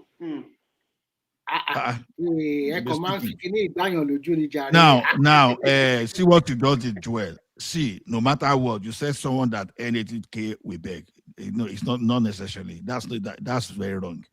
See, no matter. No. I'm not saying that they will beg, but I'm just telling you that it's not enough that they are begging to augment. Okay, you know what I'm saying? Let me just tell you something. No matter how bad the economy is, economy can never overprice the earning of the majority. You understand? So because the mistake here is this, we can't be having the economy or where majority are earning 80K in Nigeria, and you not drop American market there. It's not going to happen. Your economy will be according to your earning.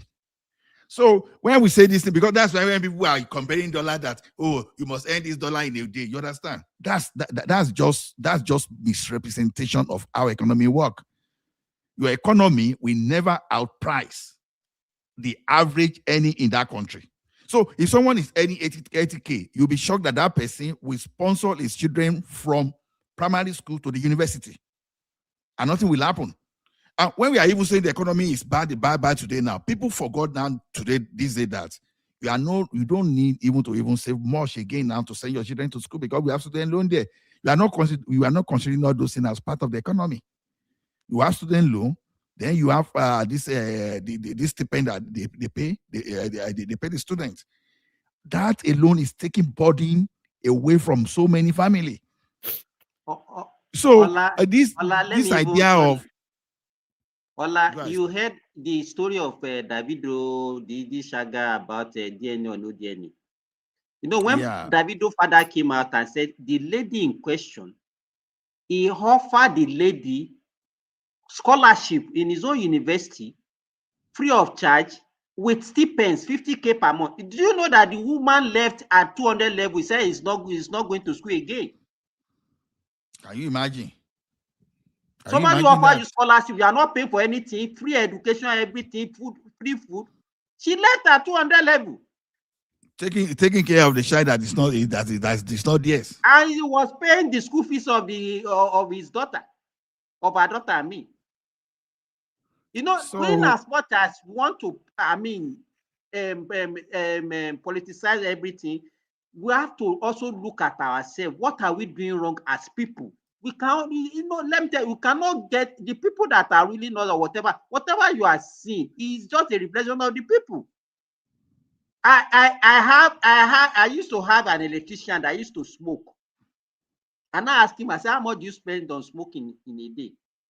As at that time, he said he was spending 1,000 naira to smoke every day. Me, I don't smoke, I don't drink. And you'll be wondering how I'm surviving and without begging. And you are smoking and you are still begging. Do you know if you are saving that 1,000 naira every day, how much that one could do that as far back as 15 years ago? That's 30K.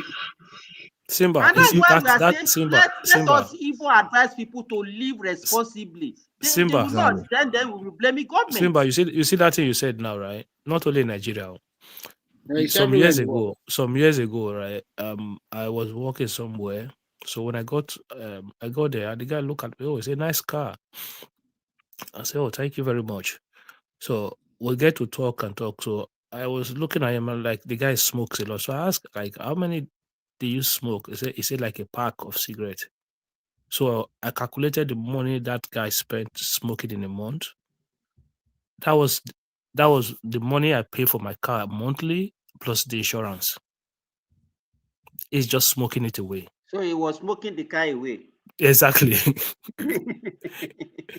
But he didn't know that he could afford that car, but he just chose a different lifestyle.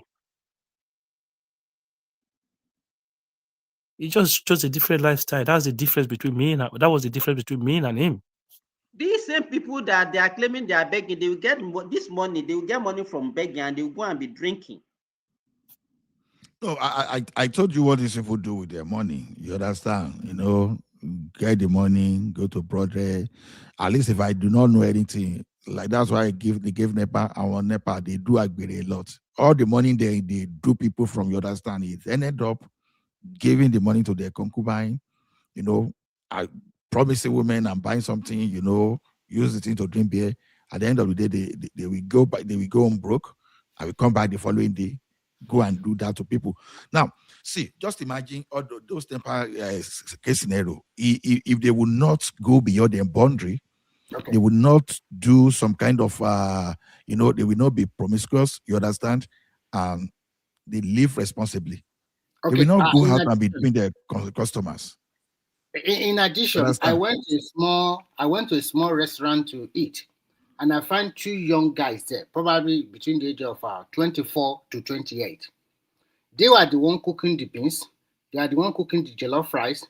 So I got talking with them, and I asked them why are they doing this job, and they told me they are making a lot of money from it. Because everybody in that vicinity, because it's a commercial area, they will bring plate to buy jollof rice from them, amala and the rest. And I asked, why don't you look for job? He said, this is the job their mother has been doing, and they now make it more better. So I think there's so many opportunities in that country, because just assume that you are feeding over 500 people in the morning, over 500 people in the afternoon, over 500 people in the evening, because that place, it's a lot of commercial area, and people they are so busy, people are even lining up to eat their food. And these are young guys that are cooking the food. Remy, let me tell you, people, I think they need education. We need to educate our people more. Let me give you one practical example. My manager, as at the time he left my work at the beginning of, I think by December 1st last year. This guy, as at the time he was with me, I was paying 80K. And then on every crate of egg that we produce, I give him 100 naira. You see? You understand? We produce an average of 800 crates every week. How much is that? 100 naira times 800. How much is that? That would be like how much? 80K. You know, he now said the salary that I'm paying him is too small, that he saw somebody that will offer him 100,000. That was why he left. Okay, no problem. I said he can go. You understand? Look at somebody that is getting more than his monthly salary every week, but he's not looking at that one. You understand? You can see how people reason. Simba, do you know what people are thinking? They think if you are selling food, I discovered that in Nigeria, the people that are even into trading, they're even making more money than people that What are you telling me? What are you telling me? working in private You know, organizations. people that are in the formal sector, they are the ones doing themselves the service. Let me tell you, if you are just an artisan, let me tell you, artisan that can make contribution of 5K every day. You know, in their shop, you see them sitting down, and then the people that collect all these thrift, you know, the way they use it, all those things, they make like 5K every day. You understand? And then it's no, let me tell you, poverty is not how much you gain, it's how you manage your resources. Let me continue to give you my example. In Bodija market, this particular young woman, I knew her for a long time. And what does she do? She will help you to grind pepper and everything. She just have 2 machines to grind that pepper in Bodija market. She told me by herself that every day she's going home with 20K. 20, sometimes 30K in a day. Now, and she work 6 days in a week. That is 30K times 6. That's about 180,000. So so it says sometimes in a month she can get up to 500,000 naira just to help you grind pepper. Just grind pepper, or maybe what do you call it, the flour, the yam flour. That's all. And then you work in a company and they are giving you like 100 or 200K in a month. You think you are better than her? No. So You now know, I you know discovered why? that Let me tell truly, you. You know the reason. The reason why, one, people don't want what Nigerians want is like an assure. I mean, money that they, whether they work or not, is a bank that the money will just come or gota. Then two, you know, people that are earning salary, they were able, they manage their resources better than people that earn daily. People that earn daily, they can't really appreciate how much they earn because they spend it anyhow. You understand? That is the major problem with the people that are in formal sector that makes daily living in Nigeria, and you see them living poorly. It's not because they don't earn as much as what they can make them survive and live a good life, but because they can't manage what they have. and at the same time, I want to add this to you. People always think that those in formal sector, they are not making money. If they are not making money, why are they building? Why are they erecting a property? Why are they changing their cars? You think because they are in the Bodija market, they are nothing. They are just making like 10,000 or 20,000 in 1 month. You are deceiving yourself because these are business people and they help one another. If you don't have stock, they can give you stock easily. Sell it, and then you take your own profit and give the rest to the person that give you that stock. So there are so many ways they are making more money than you. Begging has become And I also think that an average Nigerian think that nowadays they also thought that they want that job that will put like a white collar job, put a tie. Forget it, that one is gone. No more white collar job like before. You have to use your hand or be creative to make a living for yourself. We are not living in the old world again where everybody has to work in a bank. Even the bank, is it not technology? Is not taking away most of that. I think to eliminate that, I think our educational system, they have to be teaching people entrepreneurship right from primary and secondary education. How people can actually feed from themselves and not looking at other people to feed for them. I think I think we have to do that. It's not even that. It's not even that. Many of these people, they don't have enough. They will be sewing new clothes every time. They will be going to church to donate a tithe to the church, paying offering to the church. Inside that little one, they too will be looking for family member that they want to give to, the ones that didn't work. Like they will still be sympathetic to other people's cause as well. So you don't have enough. You carry responsibility, and sometimes these people don't have enough. They have housewife.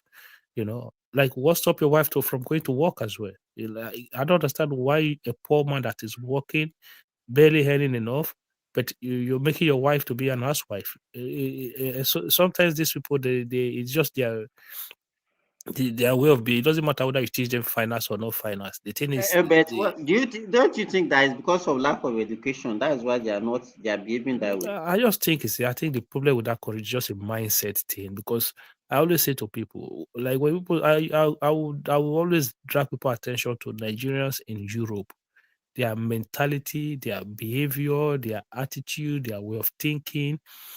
I always say, look, they are no longer in Nigeria. You go to before this Tuji Ojo came in, right? You go to Nigeria embassy to do a passport, people are still paying bribes. Like, you're in Europe.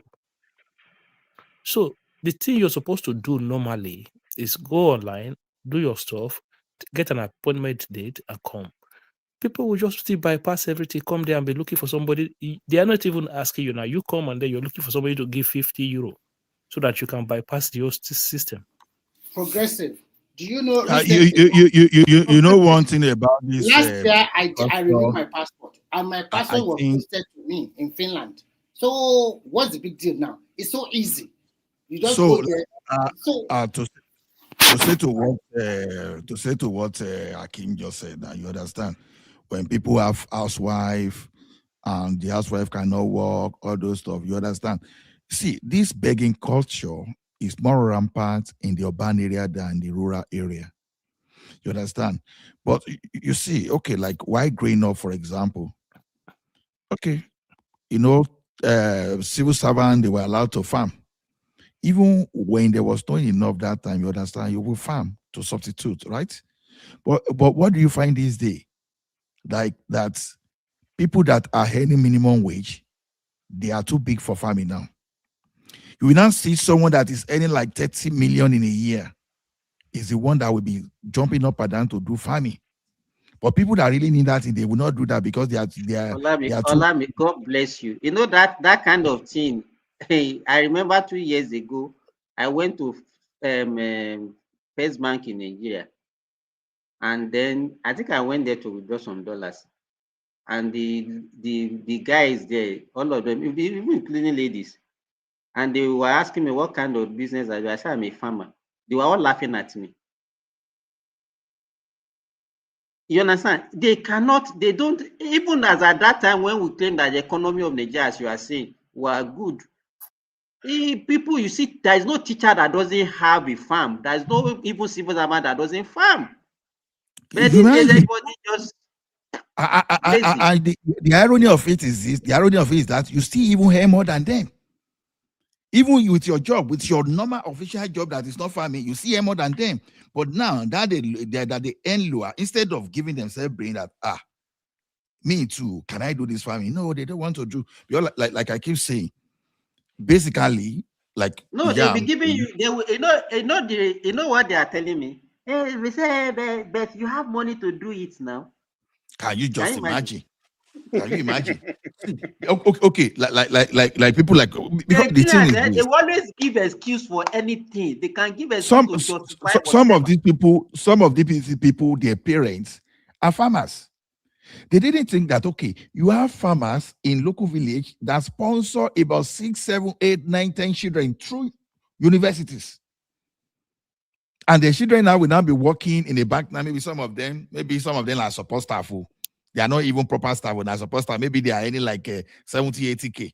But that farming that their papa and mama did to sponsor them now, all of a sudden now it's no longer a job. They'll be looking for one miracle. Now, those are the people that will go to the church and be banging their leg on the floor. They'll be expecting the Abraham blessing. Abraham blessing that's mine. Forgetting that Abraham was a pastoralist. You understand? You pray Abraham blessings are just Abraham. Now, a pastor to be a pastoralist is that type of farming. So Abraham was a farmer. But you want Abraham blessing, but you don't want to do what Abraham did. Jesus was the carpenter. You see, like I have two. This thing you said now, I have two scenarios, right?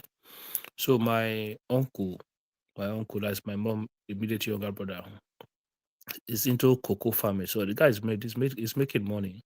He's buying houses, stuff like that.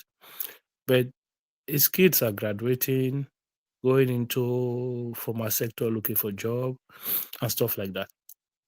And I'm looking at him. I'm like, look, You already have a job there. Why are you going to look for work somewhere? Like, because over here there's a there's a time where one of my clients used to do some therapeutic session in a farm. So this man hold a farm, lamb with lambs and cows and stuff like that. This man's children, even the man who went to Nigeria years ago, he was telling me a story about things, how they went to Nigeria, the Irish work at the Irish embassy in Nigeria and stuff like that. So the man owned a big farm. His two kids are in the farm with him, a girl and a boy. Even the daughter now have a child, so they have a child. They all come and work in that farm. They went to university, they graduated, but that is their job. The girl can do some other main thing as a side attract just to, but they run that farm with their parents now. So when that man is no longer alive, that farm get transferred to those children. They run that farm because that farm was transferred to that man. It's a generational thing. They're going to pass it on, and on. Whereas, God forbid something happen to my uncle tomorrow, the children they don't know A or B about the farm. They have no idea about the farm. Well, I can't. Before you move on, You see this what thing. you just described right there. What you just described it's not unique to your uncle and his children. Here in America also, or in the West, where generational farms, have been sold or abandoned because kids also want to go to the big cities or get a white collar job. And that's the problem with American farming today, actually. A large number of their children don't want to farm anymore. They don't want to. So they're losing the farmland. And funny enough, do you you guys, know that you guys have to be people that they fear God for this platform. No that they fear God. Mostly Remy. You just come and you just be blowing what is not there, and all of you will be seconding it. Nigeria are begging. They are just willingly to beg. No, God, wait. And people will just be saying what is not there because you want to paint yourself to look good. People are suffering in Nigeria. For we to say the truth, we will come here and be saying there is job. Which job is Western world? Yes, the job is difficult. You are talking about third world country that as if there is job everywhere in Nigeria. No. Why are we not advocating that? Why are we not advocating that we will wear fair? And bros, yeah, people doesn't have job. The government we give them stipend before they get job. Nothing like that in Nigeria. Graduates will go to school after being a graduate to go and work 40K job. Abi? No, Nigeria, hold on. With this one. Why you guys are not coming back to come here? No, Nigeria, hold on. Nigerians today will not be the first graduate. My papa, na graduate. You understand? So I'm not the first graduate in my family. You understand? Even my papa, even at university, he even attended a polytechnic. I started my own to know the high level of my papa's education and with the farm. Now, let me tell you something now. I have some courses. I have some courses now. You understand? Now, one of them is a barrister. You understand? And the other one study agric economics. No, agric-based course. Not agric economics exactly. Now, you know one thing. This barrister is the one that now moved to the grandpa farm that is now trying to commercialize. Whereas the one that happened to be the younger, the elder brother that studied agric, I asked him go to that farm. Let me know what is required. This guy didn't give me proper feedback. No, you don't have to say he must go to farm. He may not like it. Wait. People doesn't have work. The government tell them to go and farm. There's no such thing. Government are looting government are looting everything. You guys are not against that one. You are blaming the citizen. I think Nigeria, there is job to do in Nigeria. Hold on. Now, when I lost my job here, when I didn't have a job, I pick up Uber. I drove Uber. Why don't you go and be doing farming in your backyard? But you want to drive Uber. And you are blaming Nigeria that want to drive Uber. Wait now. I'm in Canada. You understand? So if I'm in Nigeria, who told you that I won't do farming? Who told you? Because you like it. Everybody must not like what you like. And all of us hold was on not going now. to farming. All of us was not go to school. Hold on. Let me shock you. Okay, Let me hold shock you. on. No, We are Simba, not John saying Jagisari everybody completely should go to lay. farming. No, Jagisari completely lay. Nigeria. Don't let me just quickly get into that. Okay, now that Dubai you say now, you understand? My wife elder brother bought a Toyota Corolla for his childhood friend that did not attend university, that didn't go to Polytechnic, to be doing Uber, and he even gave him money to rent apartments to be living. You understand? Mr. I'm talking of project. Allah, no, Hold that on, is let not. me land now. No, don't land. What you are saying, no. Let me Wait. land. No, It's let me okay land. now. You understand? No, you guys have been Hold talking. on. No. Let me land. You don't even know what I want to say. Okay, why You don't don't you even know tell what these I want to people say. this one, please? Hold on now. Let me tell you. You know what this guy did? He sold the car. We don't know what he has done with the money today, because it's too big to drive Uber. And I drove Uber with all my certificates. Ola, Does that mean everybody must drive Uber? Nigeria, many people can afford Uber. But this guy didn't even go to university How now. many people can afford Uber in Nigeria to buy car in Nigeria? How many people? And you say people are buying car 50 million, 80 million. Let me add my voice. When you are saying people are buying 50, I think every Nigerian car. Go to city in Nigeria, people are suffering. Go to Buka, people are begging to eat. Simba, let me say something. Simba, I beg you. Was they live in the city? Simba, I beg Well, you. do you have right? Do you have right to tell them where to live? Okay, you have right. You are here. Did everybody tell you where to live? People don't really like Nigeria to go. Everything that would benefit the citizen. People are against why are it. you talking as if they don't have sense? No, How they don't have sense? How they don't have sense? Do you have the right to tell somebody where to live? Wait. If I'm living in the Everybody is looking for greener pasture. and I'm not getting it right, so you cannot relocate. Must you stay Relocate to there? where? So people don't have. Do you think it's everybody that? Do you think it's everybody that has somebody in the village? Simba will make this argument sometimes. We'll make sorry, it in a way that Let me say something to Nigerian. Say whatever you want to say. Nigerian, hear this, please. If what I said this evening is like, oh, I went to Nigeria now. I just came back from Nigeria, and people in Nigeria are dropping dead. In fact, you can see hunger in that is not for you to be saying a letter is making out $1 million. Which a letter they make out $1 million for Abuja? That is a lie. Let me finish. I gave you more than 4 examples. No, that's you have been giving us before you go to Nigeria. Calm down. You will give your own example too. I gave like 4 examples of what I see by myself. You do not counter all the 4 examples I have given. You do not give your own narrative. I told you I saw a woman I knew that is grinding pepper at Bodija market. And because Bodija is a big market, it's making 20K in a month. Give me your own example. That is a lie. That is a total lie. And you say 500, you say it's making about $500,000. Wait, Let me finish. The reason why not be weird this thing. Why you tell me about Bodija? I mean, I'll let you there. Let me finish. Because in your mind, you already have it in your mind that those people that are making women at their average take home in a month cannot be more than 1,000 or 2,000 naira, which you are wrong. Because these people, the Bodija market we are talking about, what are you talking about? Let me finish. The people that are grinding pepper with them are not the normal just grind pepper I want to go and eat at home. These are people that grind pepper. Now people from heaven come and grind pepper.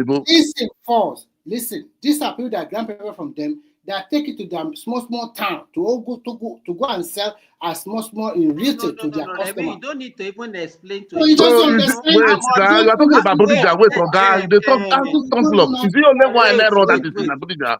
You know why we agree with Remy. Let me tell you this.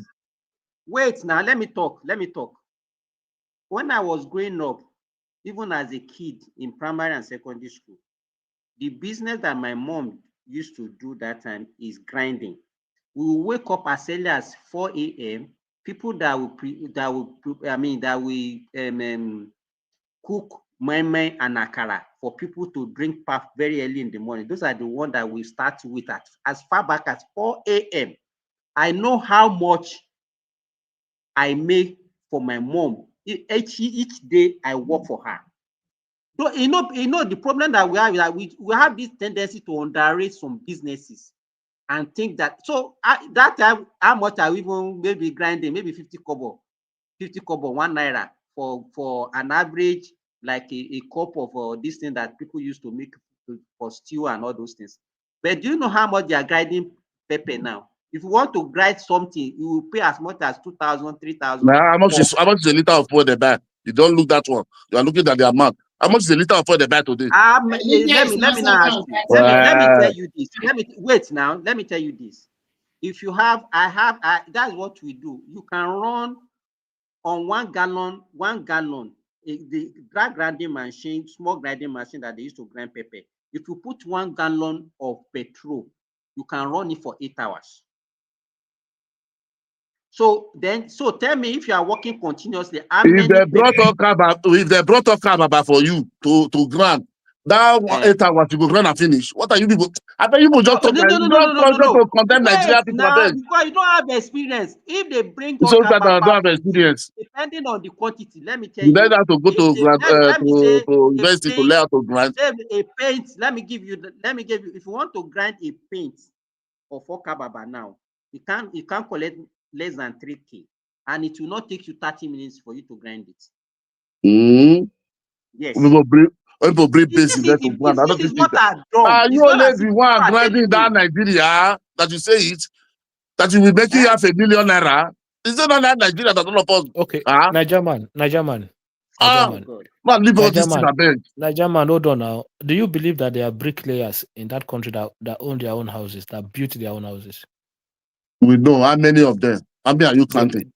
Do you believe? Cannot you use 10% to just count and say Nigeria is doing well? No, hold on now, 1 second. I'm trying to ask something. So the problem I have with this your submission, I understand, because when you start to have conversation like this, the easiest pivot for people is to, what are you doing in Europe? Why don't you go to the same Nigeria? Well, unfortunately, I left Nigeria over 20 years ago, so it's not this economy that made me to leave Nigeria. So what I'm trying to say to you is that you must have a situation where you have a building work, construction work going on in any part of that country. I want to use Benin as an example. You'll be trying to work. Youth from the community will come to your site and seize tools that workers are using in the same site where you are looking for workers to work. So is that their fault?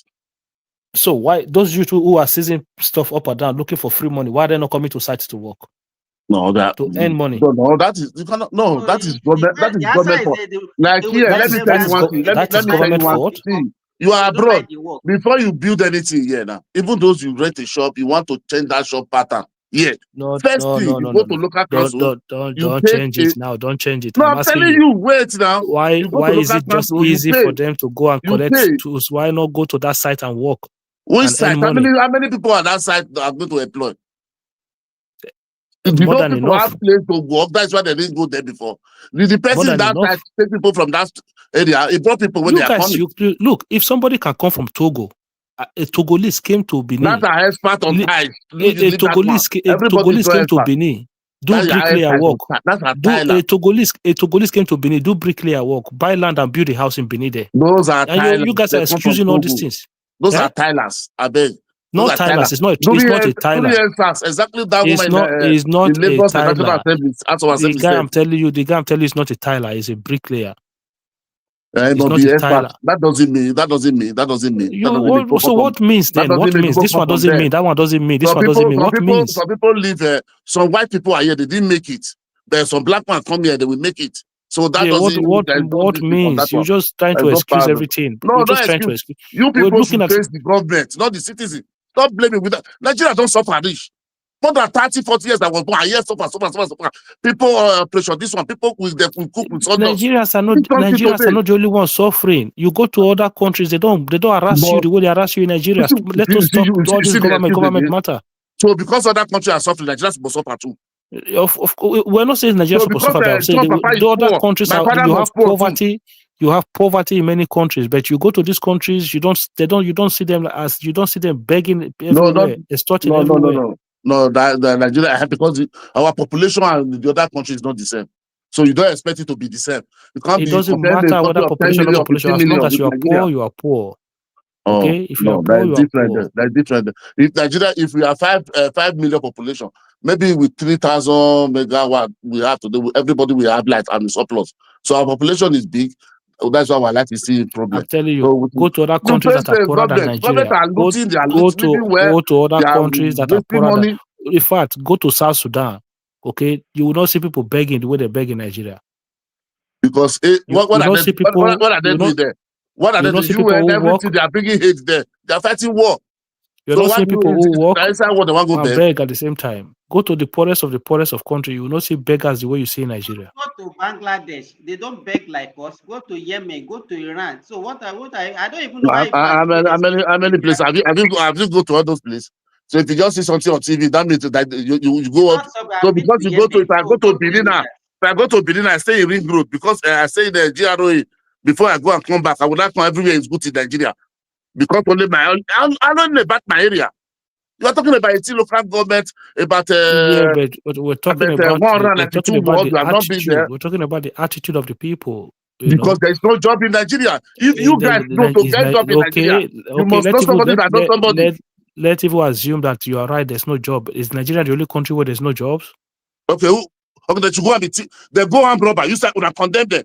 So Politicians they loot with barrel. these other countries where they don't have job, are they doing armed robbery? Other countries where they don't have job, are they doing armed robbery?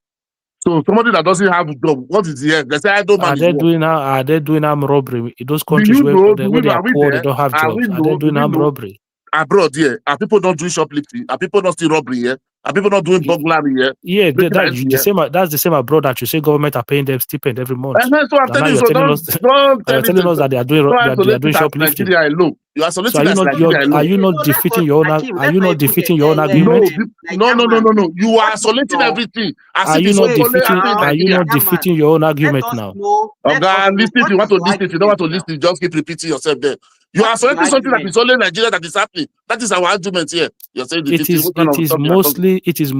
things mostly happen in Nigeria. That's a fact. You see that you said I'm defeating my argument. It's only Nigeria, not yours. See, it mostly happens. People should start be saying the truth. If you don't want to say true, it's not God will judge all of you at the end of the day. People are suffering in Nigeria. We are there. Most of you have not been in Nigeria for 20 years old, 10 years old, 15 years old. You will stay here and be saying something. Nigeria I've traveled on the road. I've traveled on the road from Nigeria to Ivory Coast before, and on the road you will see. Is it today? Yesterday? So on the road you see. I don't want to go Ivory Coast. You see. With Ivory Coast of Goa. Now I'm talking about Nigeria. People are suffering. Yeah, when you're going through that journey, you pass through 3 or 4 different countries. People are suffering. I agree with you. People are suffering in Nigeria, but the suffering, are you solely blaming it on government, or you don't see anything that Nigerians are doing wrong on their own? Nigeria, how will Nigeria do? You see, the problem we have in that country, we only want to isolate our oppressor and praise our oppressor. Nigeria is the only country people suffer to get their own water. Common pipe water we don't have. Government doesn't provide. You suffer for your water. You suffer for your road. You suffer for your light. You suffer to build house for yourself. Still yet, you said they are not still trying. God damn. There's no country that you get all those things that you are talking free. You can't get them free. You pay. Apart from that, government not providing to make it more easier for everybody? Go across the neighboring country, Cameroon. They have the same problem, if not worse. So because Cameroon have it, we must have it. If not worse. So because your father is poor, my father must be poor. Beggars? Why are the Cameroonians not behaving the way Nigerians are behaving? Because the other countries are poor, Nigeria must be poor. But when you want to compare the oppressor, you will use America, Trump to compare Tinubu. I'm not saying Nigeria must be poor. I'm not the one who made what are you using another country? I'm not the one who made Nigeria a third world. I'm not the one who ranked Nigeria as a third world country. Nigeria is not the only third world country. When you are talking, you want to make sense. You have to have it. That is a third world country. That is what we are passing. So don't be blaming citizens. Let me say this. Maybe you agree with me. If you don't agree, that's your own palaver. I work in Nigeria. I work for at least for more than 20 years as a doctor in Nigeria. There was a time when I was working with Osun State that we were not being paid salary. That was what pushed me into farming. So you cannot tell me that when they have a problem. Yeah, why don't you go start begging? Why did you start begging then? Just no. Why the question is that why can't I just sit down and start crying and say, I start begging. I start begging. I start begging. And when people come to the hospital, when people come to the hospital, you start extorting them. I beg you, wait, let me talk. This bombing something up. So people that is in a rent, that the father doesn't have a house, they are living in a rent. Is that one that will have land to go and farm? When you guys talk, you just isolate yourself. You don't need to buy land to farm. Nobody need to buy land to farm. You cannot go to any place and be farming now. No, nobody need to buy. You yourself, you know the truth. What are you talking about? You will just go any place and start farming that belongs to you. You buy land to farm. Let me tell you, there are so many lands that you can get in Nigeria. That is why when you say people must live in the city, you don't need to live in the city to survive. The land that I started farming with was given to me free. I'm going to you free because to clear it, to cultivate the land is free. I mean, you are the one that clears the land. You are the one that will buy fertilizer. You are the one that will buy the seed. You are the one that will get it. They will give you the seed free. So I beg you, those people just come abroad, can cancel more dollar. Everybody in Nigeria should go and die. That is just the problem. Let me add this to what you guys have been saying. I discovered one thing. Lero is getting 500 million and 500,000 in Nigeria. Not the British market where they go every day. Hold on, Nigeria. Please listen. I discovered another trend that is going on in Ibadan. I discovered that majority of the household now have a cage in which they are rearing chicken. My own sister, who is going to be up to 60 years old soon, she has like 2 or 3 cages like that, and she's raising about 15 chickens. This Christmas, she sold one for 40,000 naira. Actually, the year they rent 3,000 for 12 months. So wait for December before you go chop. Let me finish. Oh my God, Jesus Christ. I will soon be, just 1 second. What I said that people are finding way to survive. Nobody taught them before. Now everybody are raising chicken. They can make money from it. They can also eat it. Majority of them kill it during their Christmas. Even Bible said the poor will be among us. I don't know why Nigeria are home.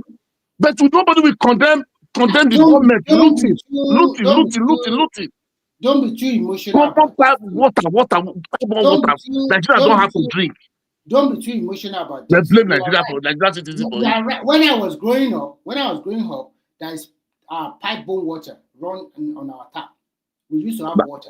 Something of 90. All of us wisdom that one. Why is it not running? So you cannot say, okay, and the people let me tell you this, Remy. You are not, you are living where you even get. We in the village where I grew up, now stream we they go every morning to go and fetch water. And now if you go to that same village, nobody go to the stream again. So I don't know why you people are even talking. That time, even people are advancing and going backward. People are advancing. You are a medical doctor.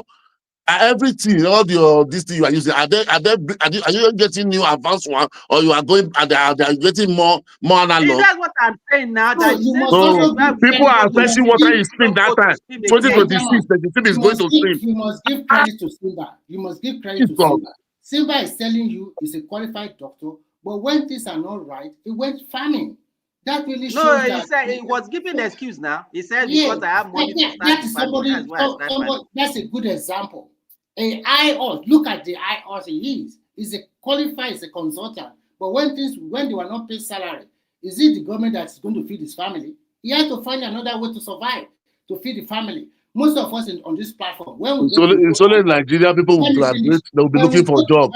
Where government supposed to make a loan, a subloan for anybody who graduates, come and take this subloan like abroad and start and create a job so that you employ people. No, nobody talk that one.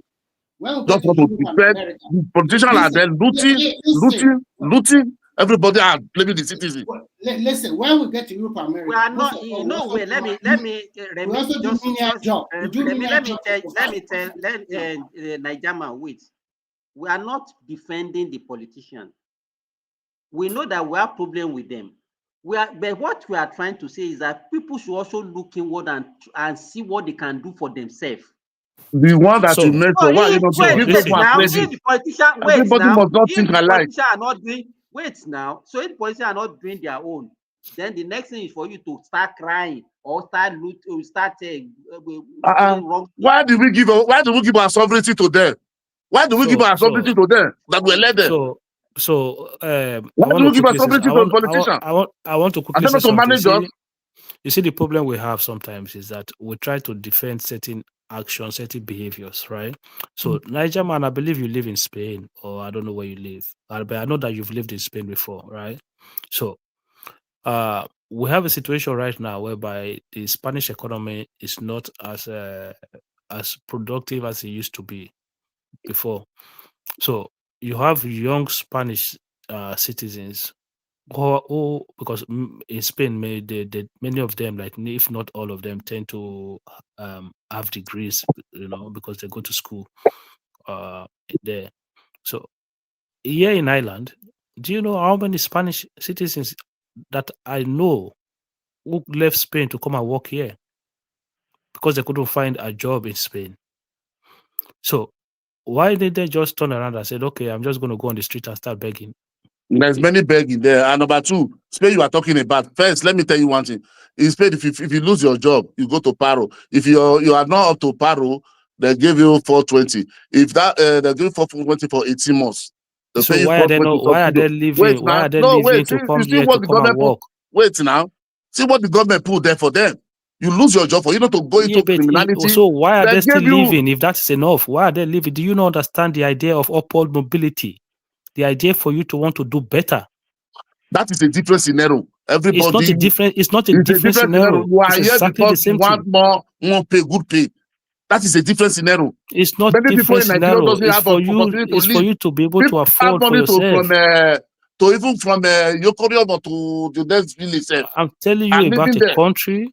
I'm telling you about a country where they have You 24 live hours there to electricity. They I have live some in of the Spain for best. 21 years old. You are They nothing have going to some tell of me the about best. them. They have some of the best infrastructure, but its citizens are not content with those things alone. It's not impossible. We are talking about living. We are talking about living. We are not talking Like about the local you're breed. just going to move We the are not talking goalpost about the everywhere, country man. breed. We are talking about living. Why are you shifting goalpost Yeah, every but why second? don't they just go on the street and start begging? Don't you see how many begging in Spain? Don't you see the way By of who? supermarket? By Is there any Spanish or one by supermarket in Nigerians? Spain? Wait, Oga. Is there any one By Spanish or supermarket by in Spain? Nigerians? These people are not begging. You can, yeah. I can't talk to you because you just keep goalpost here and there. Please, okay. No, you're the one moving the No. goalpost. I mean, taking this one, you are going here. Taking this one, you are begging here. When I don't go to begging, I tell you begging. Now it's Nigeria or this one. Are those people living there? Are they living in Nigeria? Are they living in Spain? You're talking about Spain generally. I'm giving you No, but scenario I'm now. telling you, we're talking about the mindset of a person, of people. That's why I'm trying to explain to you, the mindset of people. It doesn't matter whether in Spain or Nigeria, it's the mindset, the thinking, the way you see things. If you think that I don't have, I'm telling you now. Listen Government, now, if you don't have a job, listen, if you think that, government will give you free 421 euro for 1 year and 6 months. Hold on. If you I think think they give you something. That one is not enough for you. You go and find a way and do whatever. That is different case. That Nigeria citizens don't benefit common water to drink. I don't say you want to get one cover from government. So hold on. But they are buying you yourself know that. buying flight, buying SUV. You yourself know that. Not seeing that one. And the politician buy those one. First of all, you cannot survive on 421 euro a month. That one is everybody know that. Okay, so, secondly, please, I don't want to talk to you again. Please, person who are not truthful or you're liar like this. I don't like talking to them. Why are you calling somebody liar? What kind of conversation are we having? You're just going here. I don't know. You want to?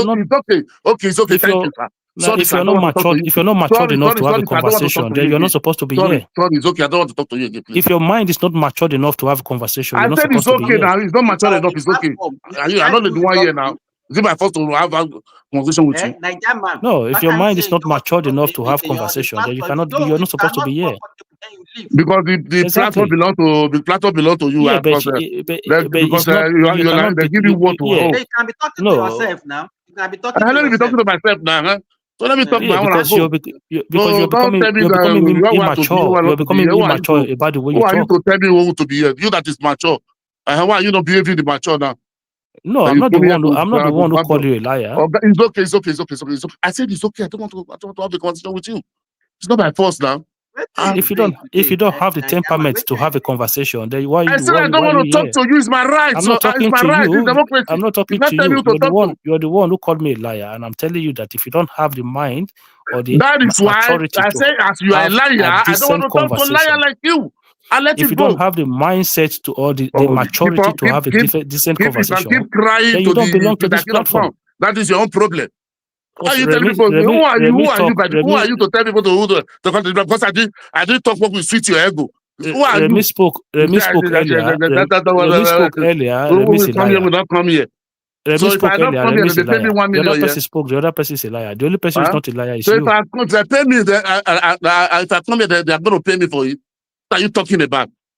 I'm not saying I'm not saying whether you should come here or not. I'm just saying if you don't have the If I be here, I don't give you. I don't pay me for being here. Yeah, but you don't prove you're not showing to be matured enough to have conversation. Because That's I didn't follow you to condemn the citizen, and I knew no, that it's mature, lying all over everywhere. You lied to state, you lied to Nigeria, they lied to this one. What is kind of fucking excuse is that? Because you could not you want stop me yourself to come. from If you I could come not and stop say yes, yourself from Nigeria are not doing well. Nigeria are not they're not thinking. Yes, and talk what we keep your ego. you cannot stop yourself from being tantrum. You say do something. And there you go and see that maybe this job. You know when you can learn words, now they come platform one, talk one by one. don't give No, it's not. yes It's to all not those learn ones. word talk one by one. If you don't want Like to if you engage in this don't know how to approach, looking at if you don't know how to Hakim, address people when you have a just leave him conversation. alone. Hakim, he was in the comment section making his own comment. Why did you come in when you are not comfortable with what you are saying? Because you guys are not saying the right thing. How can somebody tell me in Nigeria that a lero make 500,000? Are you not in that Nigeria? This is exactly How the can problem. somebody tell you that a lero you want us to tell you what you want to hear. You are telling me that you are saying a lero make 500,000 in Nigeria in a month. You want us to tell you. You want us to agree with you or tell you what you want to hear. All of us don't go market. The same body market is talking about, that is the same market I go. So how will you be telling me that a lero is making 5 and Dr. Siba seconded it, that even when they were doing, they were making million. Let me factual now. If everybody's making 500,000, all of us will go to a lero now. Factual about what? That you that came here and tell us that you that came here and tell us that the Nigerian government should be paying benefits to a citizen. That's what you came here to tell us.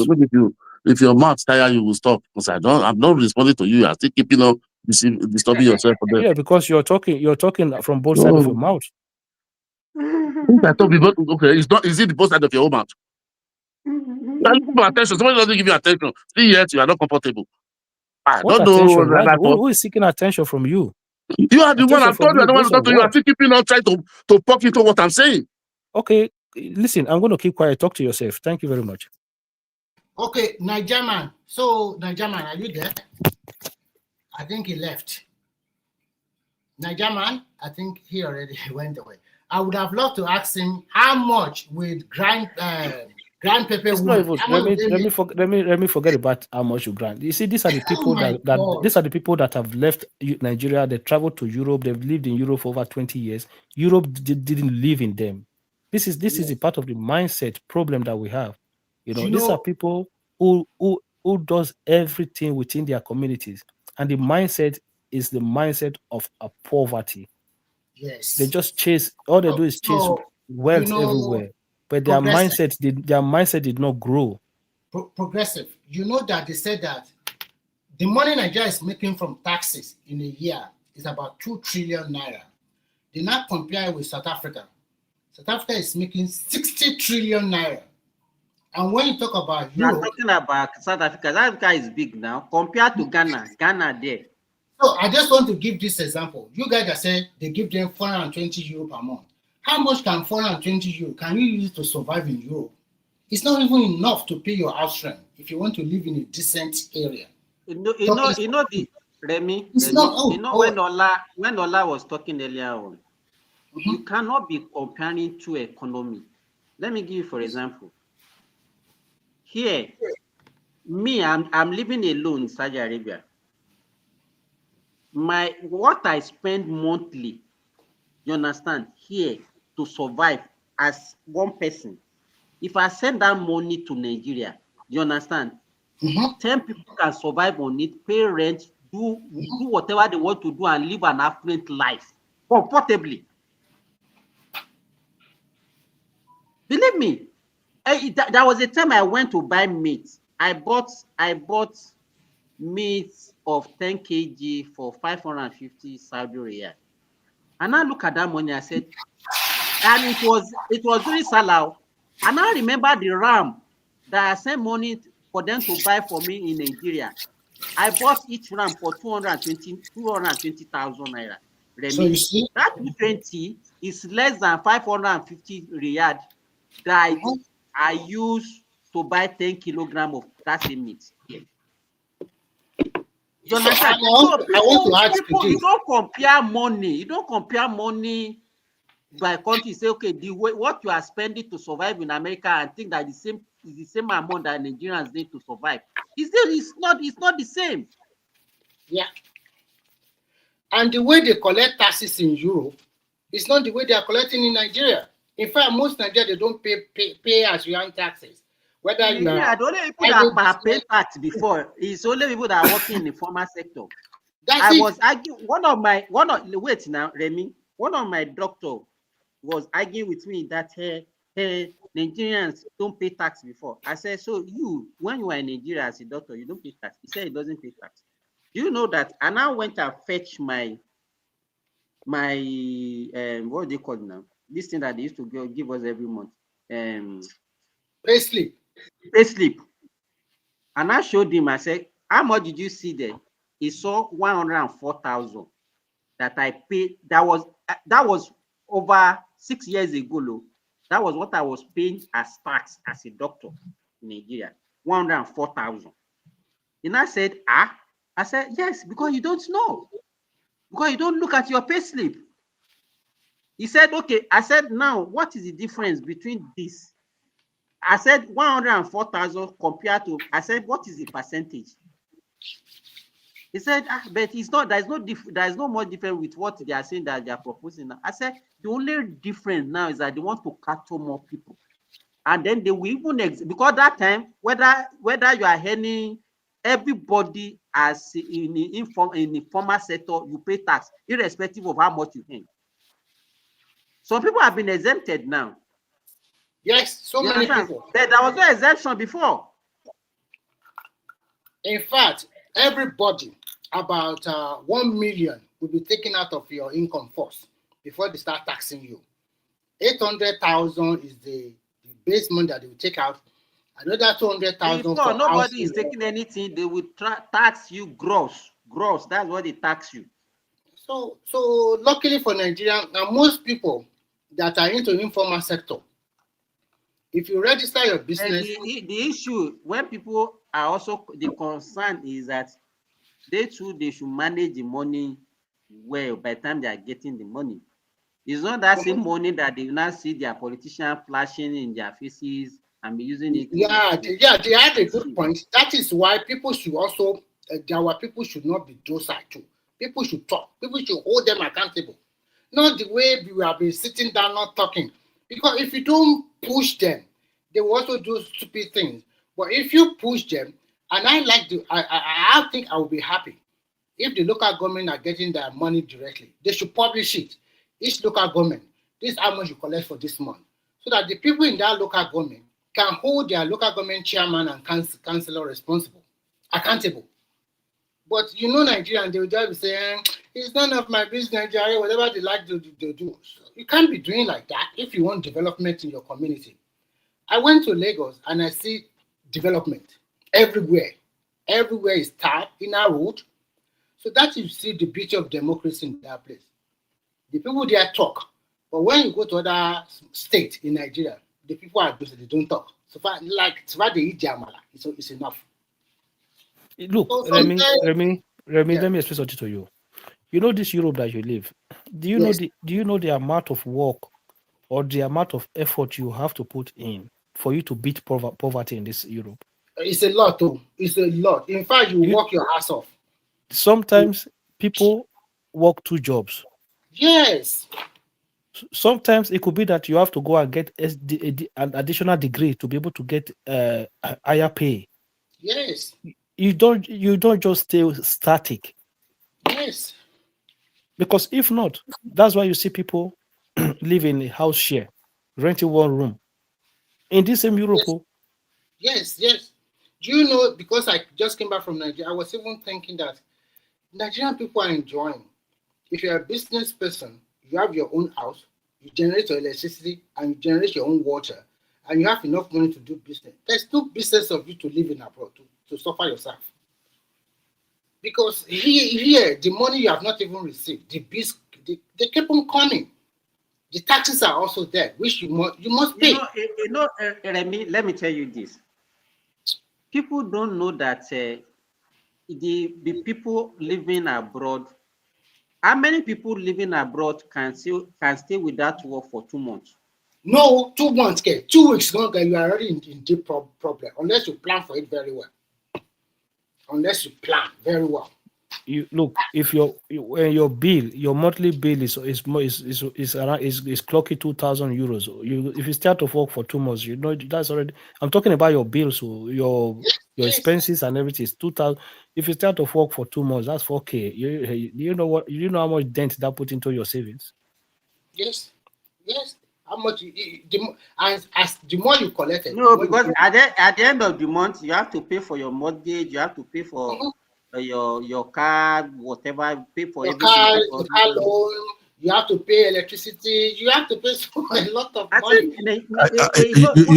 You know that thing surprises me whenever Nigerians try to help you convert your money you earned to naira. Because they don't know the true situation sometimes now. Now, I will tell you a situation now. Okay, I bought a 30 egg crate for $15 like a couple of weeks ago. 30 is so expensive there. Okay. It's Canadian dollars. That same egg in Nigeria is 5,000 naira. It's Canadian dollars. Even if it's Canadian dollar, that's about 50 even pounds. here, even in Finland, if you get 15 crate, that's not. So if you convert it, that would be like 17K now. Exactly. That's why I say conservatively. So when you look at it that one, okay, when people compare Nigeria and overseas, okay. Now, before we got house, we used to rent apartment. The last apartment we rent was like 2,250. No bill, because mortgage is another thing entirely. Now, just imagine someone paying $2,250 every month in rent in Nigeria. Then you will have to pay for gas, for heating the house. Then we have to pay for water. You know, you flush water, you pay. You get water from tap, you pay. You flush, you pay. You poo for toilet, you flush, So, you pay. you don't have a fixed rate. You don't have a fixed rate for your water over there. I know we don't. You can do. You are living in a communism kind of environment. Don't compare yourself with people that are living in capitalism economy. That is killing. Now a liter of gasoline today petrol today is it varies, right? It's average of $1.28. So even at $1, that's over there. That's like about 1,100 per liter. So by the time you now have the 28 cents, you know what it means, right? And I tell you, I live in a province that is oil producing. So by the time you go to Quebec, you go to all those things, another thing entirely, right? So when people compare, so that's why people will be saying, $1. You don't do that. That's fake analysis when it comes to economy. You don't, because someone will say our GDP was like about 500 when this thing now is no. That was fake GDP based on the exchange now. Because if you put the same exchange today, that GDP you are seeing is around $200 billion. That should be it should be close to 800. So there are some things that but if they start, let's say, or like what they don't understand that. Let's say Tinubu just say that they want to peg dollar for 400 naira. and start subsiding, the GDP will suddenly jump up to like almost 1 trillion now. Exactly. That's what people don't know. That's why I keep asking. But when you are talking of GDP, no, GDP, even economists agree that GDP is not the best measurement for your economy. You understand? It's just telling you that okay, it's just giving you the value of the goods and services you are producing locally in terms of dollars. So for investors to look whether your economy is maximized or is on the it's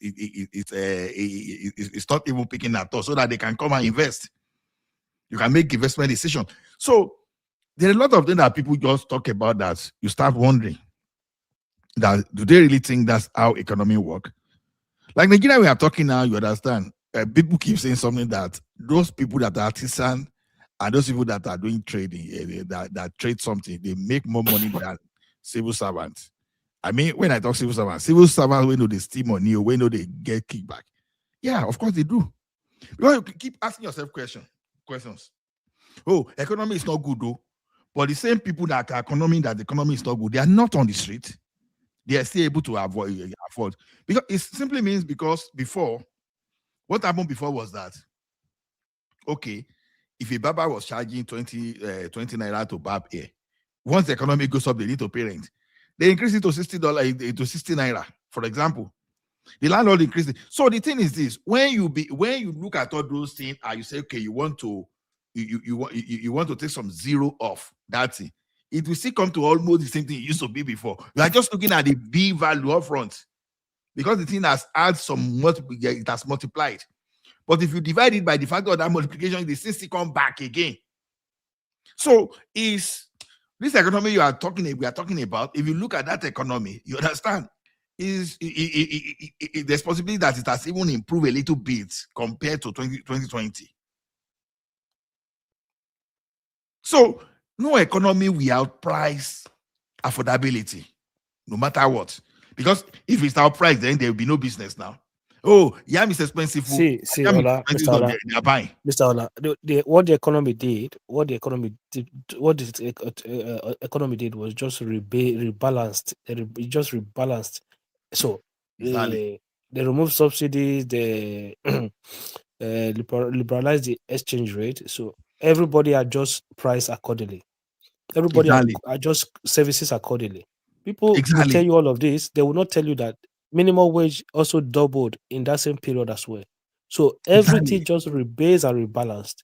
So if you then look at where we are now, people who created this bag of rice economy, if you look at where we are now compared to where we are early 2023, we are very for the bag of rice economy. Yeah, because that was what they used to tell us here.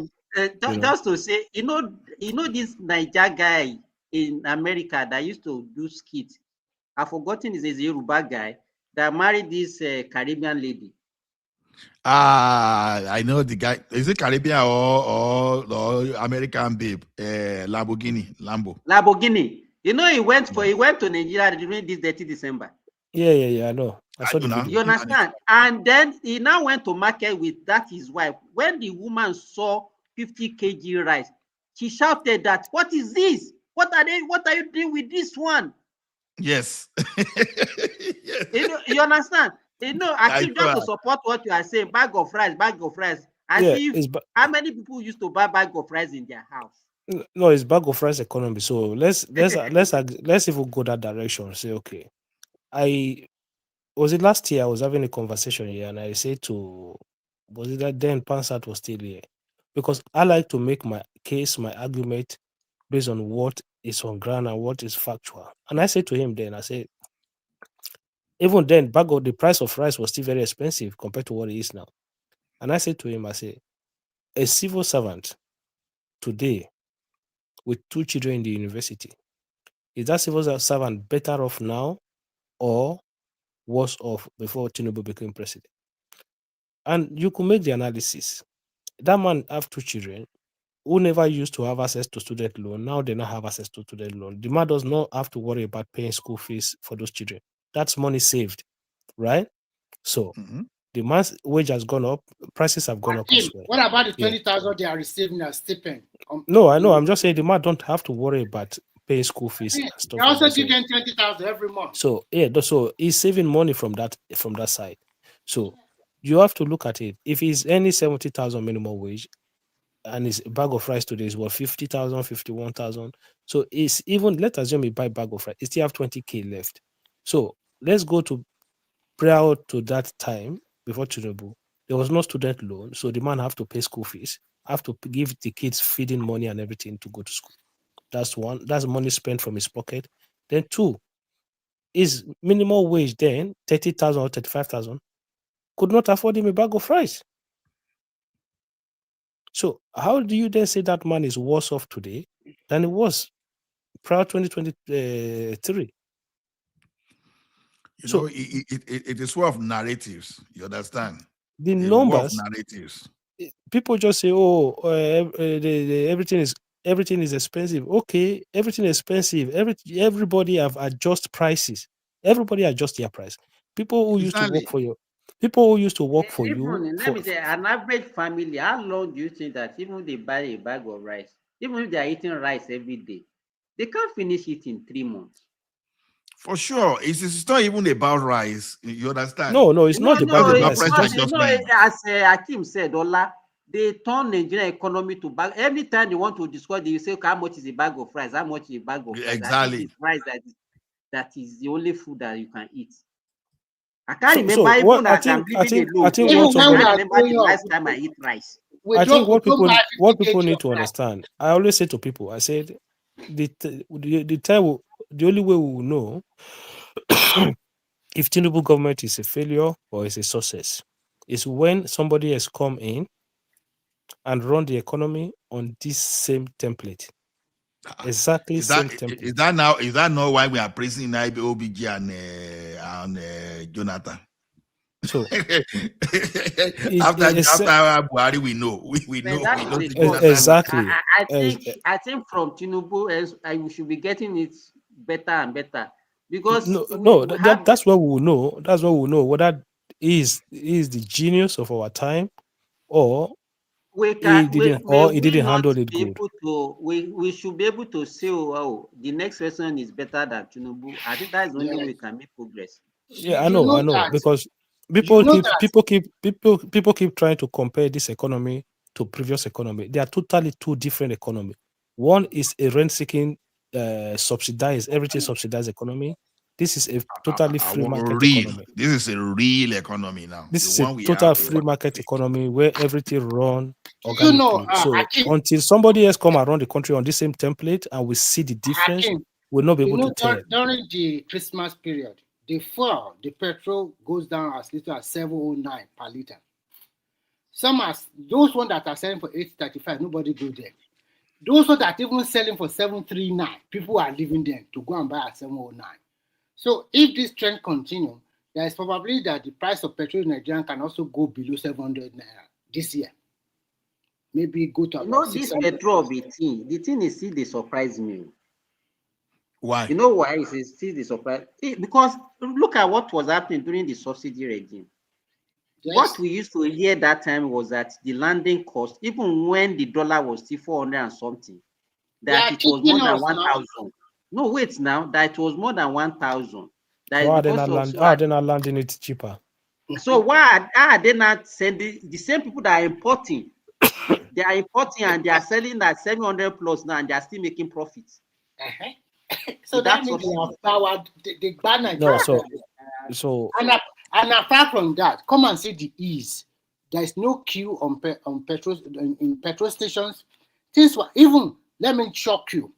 If you are coming from Lagos to Ibadan, there is a new petrol station, gas station by your right side, just beside NIMCO, because NIMCO is selling gas. People are also using the CNG gases to power their vehicle too. Immediately after that one, there's a new gas station that will be self-powered. You are going to buy the petrol by yourself. It's big. So in the next 2 years, most of the gas station will be like Europe. It's self-service. Self-service, that's what yes, self-service one. So they are going to open it. They have already finalized everything. The next thing just to start people driving. We've been doing self-service before I left Nigeria now. I have which one is which station? they were testing Orlando that time. So the thing is, your self-payment anyway, not totally. No, the one in show, you put the name of the company that time is Easy Fuel. No, this one you put the nozzle by yourself. And do you know what happened? Some petrol attendant, I don't know whether they have association, they start complaining that they are going to lose job. Of course, you lose job. That's technology for you. So better start looking for another job. No, they don't have to lose job because sometimes they still have to put someone there too. It's not. It's not even. You cannot turn all the petrol station to that one. Even Europe, yes, they still have a pump and pay now.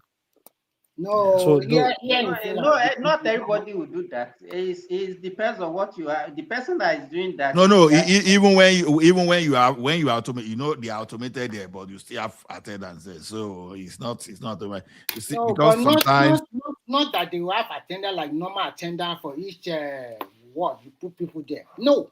To put how many people? What I'm trying to say is that there will be some. They don't put too many people there too now. So yeah, what are you talking about? What I'm trying to say is that there's no need for people to be stationed themselves in whatever. Maybe before you go inside that gas station, maybe before you buy the gas, you have to pay before you buy the gas. And they'll tell you which year. Because let me tell you, it's technology because number one, your car reader will still fail, your printer will still fail. So they will see people there. No, I agree with you, but not like in Nigeria today that each gas, each gas nozzle, you find someone standing there. You have to give him your debit card. Are you saying that every gas pump that they have attendant per one? Yes, that is what is happening in Ibadan. I'm telling you. But that's how it is normally. So if you have like 4 gas station or gas whatever, I mean, if you have 10 pump, are you saying you are going to have you have 10? Yeah, that's what they are doing. Yeah, exactly. No, you even have more than 10. I think Nigeria don't pass that one. I don't know. No. You see some stations that used to be very busy. In fact, they used to have like on one pump. Some pumps used to have like 2 nozzles. Normal, yeah.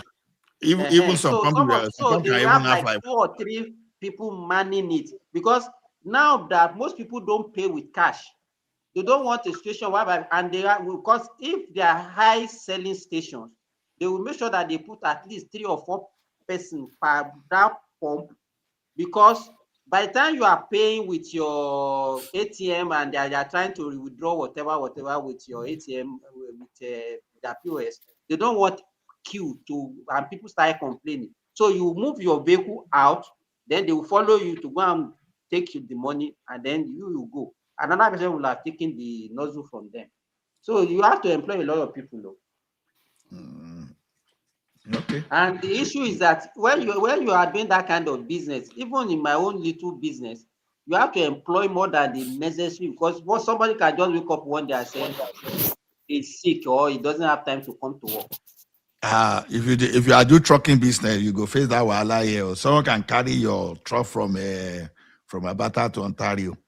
After driving for like 3,000 kilometers, you say, "Oh God, no, they do again, Jerry.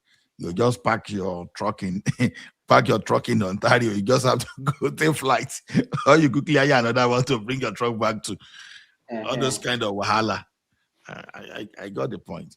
So the thing is, I think like one guy today was arguing about our GDP or this and today. I just look at that guy and say, this one, and that guy na PhD holder. Now PhD holder. I say, I would tell people, say sometimes don't think because some people have PhD and they start explaining something. Sometimes you have to look at it in a context. The guy, theoretically, the guy was okay, he was right too. But in context of Nigeria and our exchange rate, he was just telling nonsense. And he was so bold with that nonsense. That people will still support. And he's a PhD holder. And he says his PhD is genuine. But the problem, like, he's taking the thing out, he's taking the thing off context. When you start benchmarking with America, I call his name. What's the name of that guy? They call the name of that guy now Paul Alaji.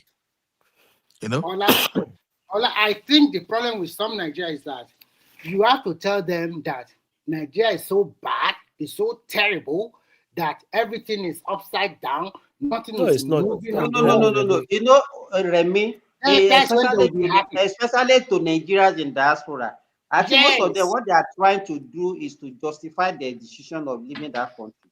They want to feel good that they are taking the right decision and they are better off than people at home. I think that is why they want to be hearing bad news. That bad news, it makes them happy.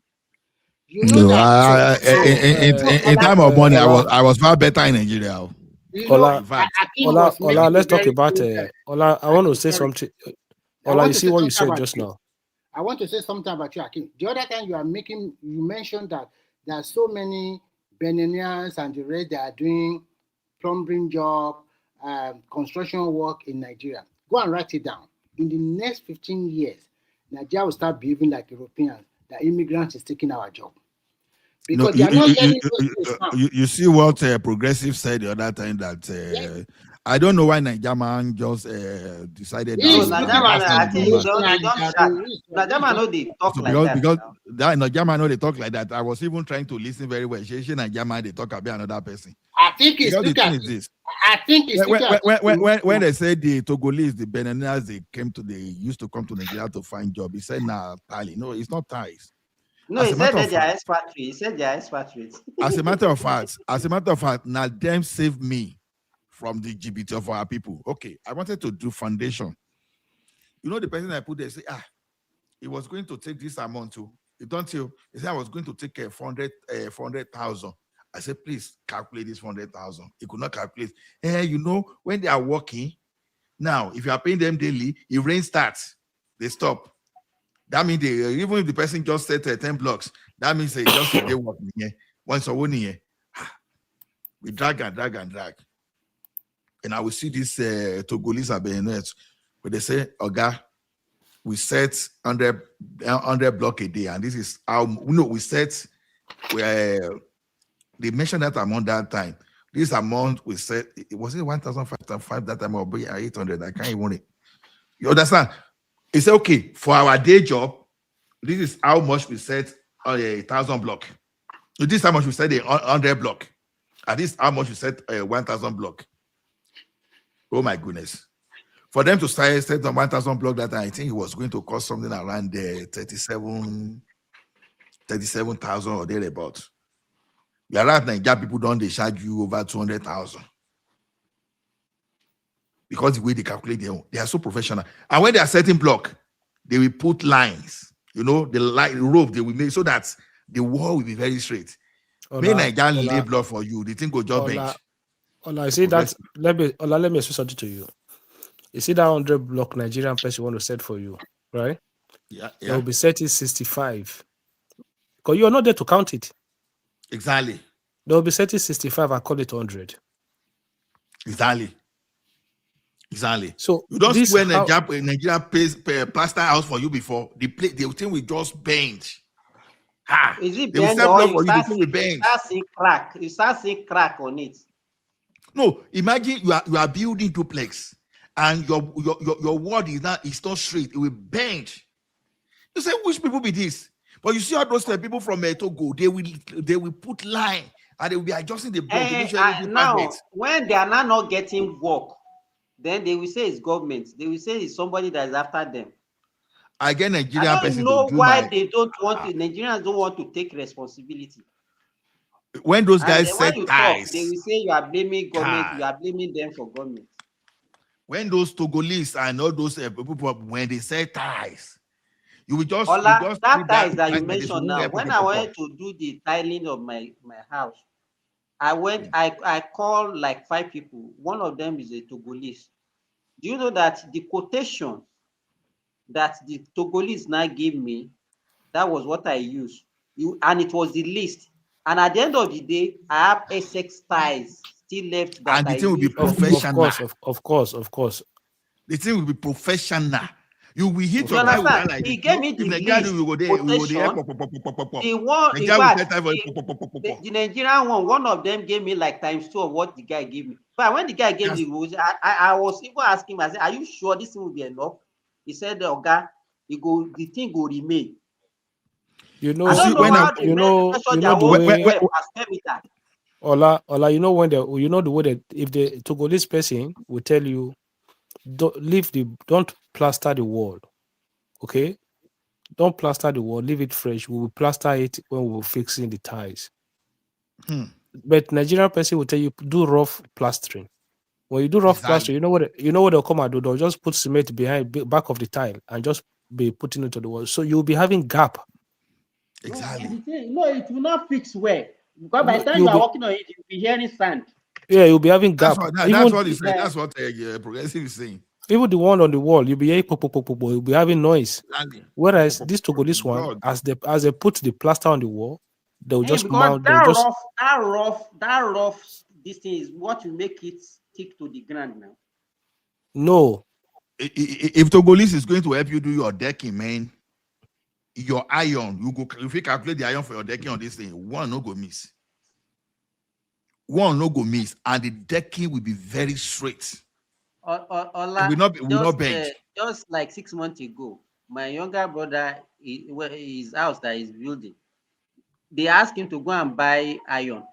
Do you know that the iron, the quotation that they gave when he bought it, maybe they thought that nobody will be there to supervise it. At the end of the day, do you know that he has more than half of what he bought on the ground now that they could not use? Because they'll be trying to. If nobody was there, all of them will be gone. If people don't behave, so your money, your workmanship is not enough for you. Must you always get something from the material? I know of an architect. I've seen they build your house like this. Maybe you want to build a duplex. So that duplex, just set your mind that if care is not taken, he's going to build the replica of that duplex for himself. And now you go pay. So when he's doing contract for you already, your contract is building 2 houses. One for you, one for himself. And now you go pay.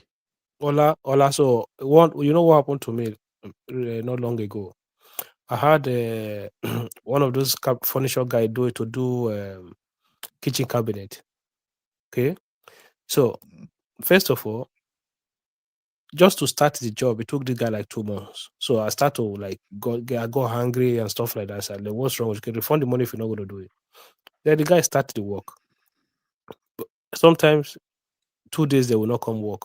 Sometimes 3 days they will not come work. So one day they will come work, 2 days they will not come work. So I just prayed to God, say, God, let him just get this work to a place whereby I can kick him out. So one day the guy came and he said they want to do the cupboard underneath the sink, not the kitchen sink, the wash hand basin in the dining. So I said, okay. Then I saw it because I saw him on the CCTV camera taking those acrylic wood. I'm like, I called him. I said, like, where are you taking those wood to? Oh no, I just want to go and build that thing in the workshop because the machine we need to cut it. We don't have it here. We can only do it in the workshop. I'm like, what do you mean? Like that thing is just to build it, cut it with normal saw you're using there. But you never told me you want to take those wood if I didn't see you on the camera. He said, no, that you just want to go and use it to build this thing. As he left, he called me, oh, okay, give me the balance. I said, what balance? I said, finish the job before I give you any balance. That was the last time I hear from him. I just took the balance and gave somebody else to finish the work. You know, these are the kind of people that you are dealing with. People who don't have the energy to work, people who will take 20 jobs and don't want to do your job. They will come and complain. And you have people who come and support that nonsense. Tomorrow, that one, when he finish work, the next thing he goes to the beer parlor and then use his money to drink alcohol, then start looking for somebody to extort in odd form. You know, you see young boys in the community. They will be looking for somebody to buy land so that they can get money. If you are working, somebody's house that is been living in that house for more than 10 years, the fence collapsed. For this guy to erect a new fence, the community came, asked him to come and pay, I think 500,000 naira to the community. 500,000 to erect your own fence in your house. you see, our people are not professional, and not only they are not professional, some of them don't even know that job very well. Like that plumber now. Like I was doing a project, and since I left Nigeria with that guy completing that plumbing project. And that plumbing project where that guy did that job, that's where that one it is as I speak to you today. Understand? So I now find it difficult to trust anybody except I just get proper professional. Baba, don't let us hear waiting with the talk on phone. Let me just help you mute. So our people are not professionals, but then they are not telling themselves the truth. So the problem in our country today, everything is politicized, and it's very funny. And I keep telling our people, we may decide to say, okay, you don't want a particular government. It's okay to do that. But as you are saying, I don't want this guy. We speak forever. The person have not heard the person speak. It is okay for you to say you don't want someone. But at the same time, can you please look at those alternatives, those people that be coming into that position that you want? The government is going to spend over 4 trillion naira now. 4 trillion naira, which is just over around 8 or 9% of our current budget, or let's say about 7% of our current budget, to pay for electricity subsidies that they hold from before. Can you imagine? That was darkness. They gave us dark. We're going to pay 4 trillion naira for darkness. Darkness. The darkness they gave us. I want people to understand. They don't have alternatives. Come and see Nigeria talking now. They will be telling you. No, hold on 1 second. Okay, 1 second. What I'm saying is that, how do you justify that kind of system? In my opinion, I think they should remove all the subsidies from the electricity. Just the way we remove for petrol and dollar. Let them charge and let people control how they use electricity. The government has done what they need to do in food, remove VAT from food, from children's clothes, from medicines and medical equipment, and some necessary things, take VAT from it. Okay? But you cannot be paying money to oligarchs, to big multinationals, for them to provide you services that you don't even get. Imagine all the years where we were paying fuel subsidy. You will still have queue, you have bad fuel, you have all of those, and we were paying subsidies. We're still having queues, we're still having shortages. But since we removed subsidies, did you see queue anymore? No. Exactly. See, if you want our electricity industry to develop, so I saw a news recently that the amount of money that Nigerians are spending on foreign education and foreign healthcare has dropped by over 70%. Yes, so because we were subsidizing, and that was why people were just exactly. And some people were even claiming that money when they were not even using it for that purpose. Exactly. So people were claiming that money when they were not using it for that purpose. So, but all of a sudden, when it means that, look, the money is no longer subsidized, you go there and you buy freely. What happened? Exactly. Western people fight corruption with policies, not by arresting. Exactly. No, they use policy to fight corruption. They implement policies that means that there will be no need for you to corrupt, because there's nothing there for you to have advantage that gives you any form of advantage. They liberalize the situation or the sector so that everybody goes in there and everybody play by the same rules. That's how people fight corruption. These people just have this mindset that, you just arrest this one, arrest that one. Like, listen, people are too smart for all of those things. Put policies in place that will mean that they will not be exploiting you. That's how you fight corruption. And you see that all this northern fight against the government is because of all this broad change, and that they don't longer have advantage. Look, under Buhari, people were complaining, we are making too much money. We are tired of making money that they were not working for. They're just getting money anyhow. Do you know how much people like Emefiele? If I keep telling people that if Tinubu want to be corrupt, there's no way he would have removed that subsidies of the dollar. Yes, because there's no doubt. Like is the easiest way for you to make money. Is the easiest way for you to make money, and nobody will question you. You take $1 million, you take $5 million, you take $20 million out of the CBN, you take it straight to the black market. People think it's by arresting people that you fight corruption. That's not the way. Because okay, look at Malami now. Someone is saying today, he said what's 12.2, he said what's 1,212 billion. That we Nigeria is not even get 1/4 of the money that this guy stole. People think, oh, this one Steve, you just carry the penny. No, that's not the way. The best way to fight, don't allow them to even have access. Have access. That's it. That's the best way. You know?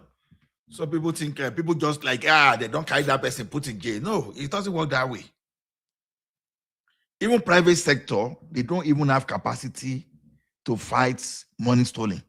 Nobody's trying to hoard dollar now. No governor is buying dollar now to say, we want to buy. No, before, if they just receive a fact like this, governors will just quickly enter CBN and start to buy dollars, you know. But now they don't do it anymore because there's no need for it. Yeah, because it doesn't give them benefit. It doesn't give you any benefit anymore. They take the difference and they return the money. That's what they used to do before.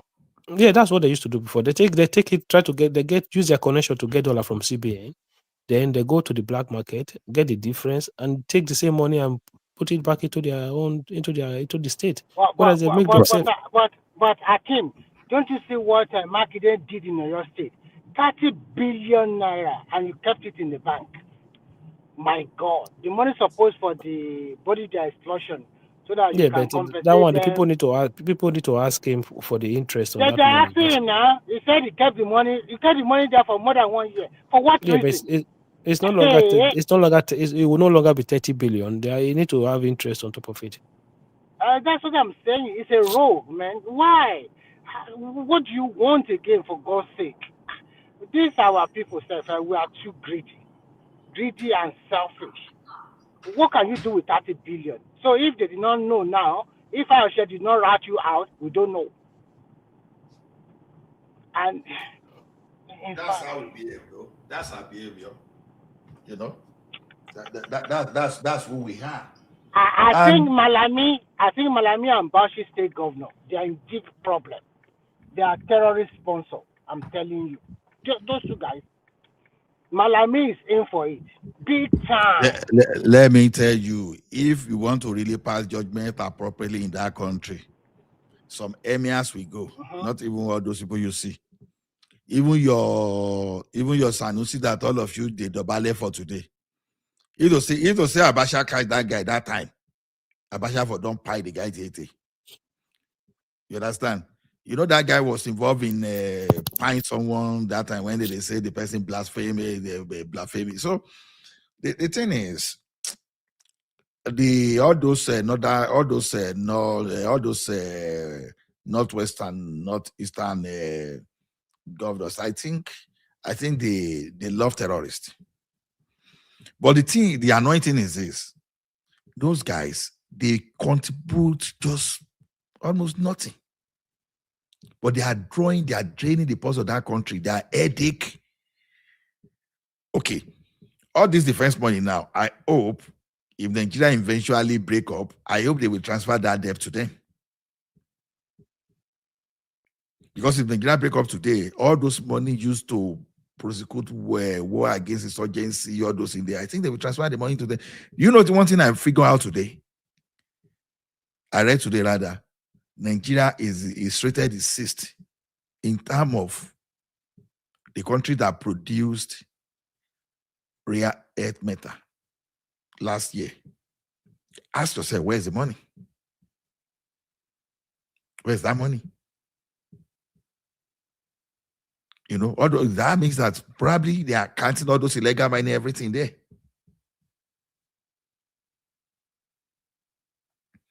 So, to me, I don't know. Those other people, those you understand. Let's just be. I've said my own mind.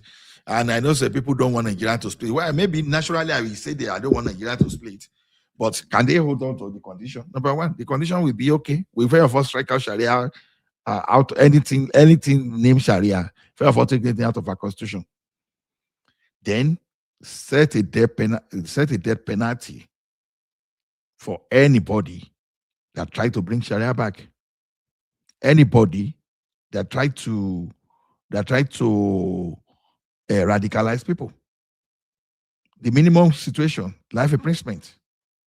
Say that. And you cannot impose anybody you see imposing religion on another person that is smoking first. Death penalty. If you are ready for that, then Nigeria should be one.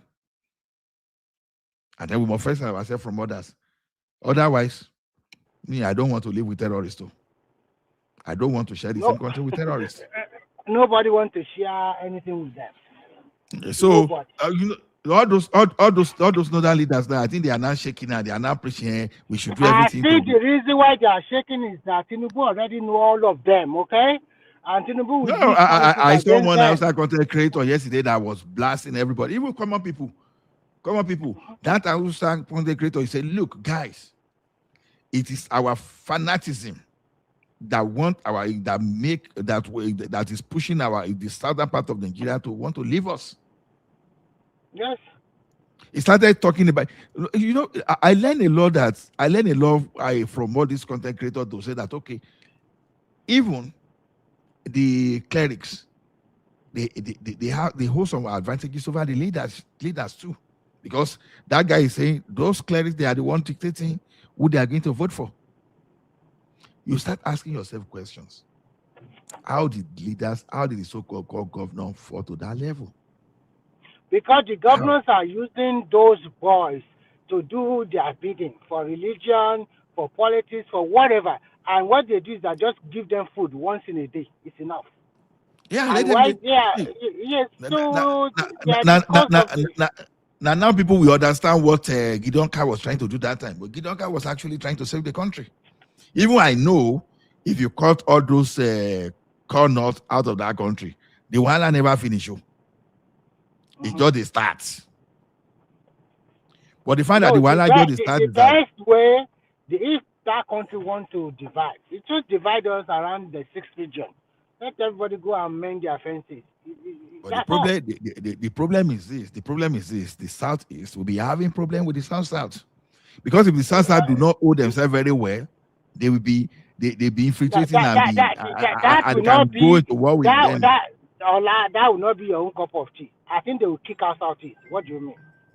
They will kick them out, okay? So there's not going to be no big deal about that one because they are now a sovereign nation. What can Southeast do? They are a landlocked country. If they want to go and fight with South, they are done, okay? They'll just attack them every front and they are gone. So that is the best way. I think you are answering your call.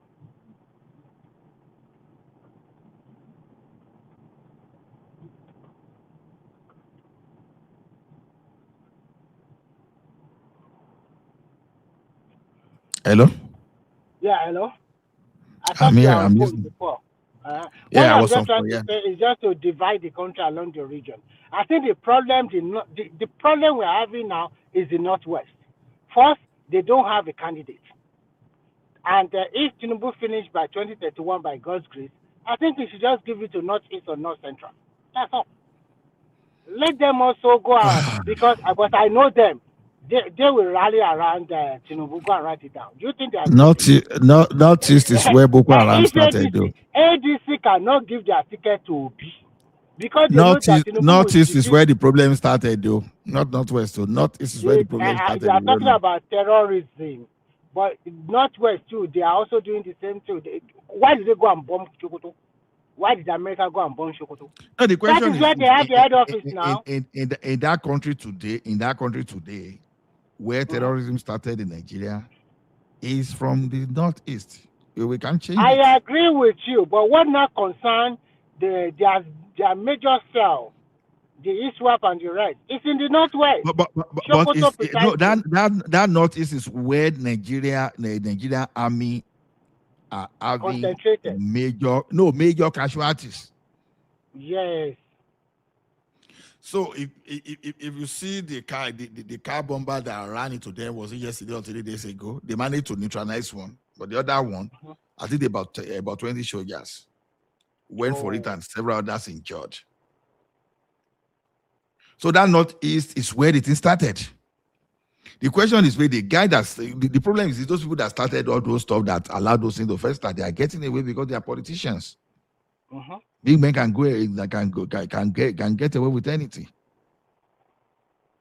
But as it is now, I think they are afraid. And go and write it down. Most of them will not travel out of the country.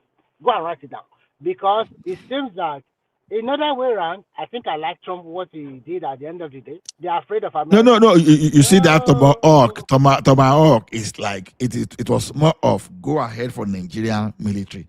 You know, before it was America that has been holding us back. Yes. You understand? But now I think that maybe they give us the leeway to use the Tucano also. Because no, I think immediately they launched that Tomahawk is like it was like they gave it's like giving Nigerian military go ahead to go and fight these people because the Air Force is just rooting them out. They just bombard them anywhere. Shoot at first sight. Even with the level of casualty, you understand, being faced by our soldiers, those guys, the morale is very high. That is telling the story that this day they've just been frustrating these guys. You know, they are buying someone, and yet these guys are still, you know, the morale is still high. You know, when they see their colleagues stay by, they are still pursuing those people. Say, you say, you know, they go. But the problem I have is this. Okay, let us even go background since people don't they go.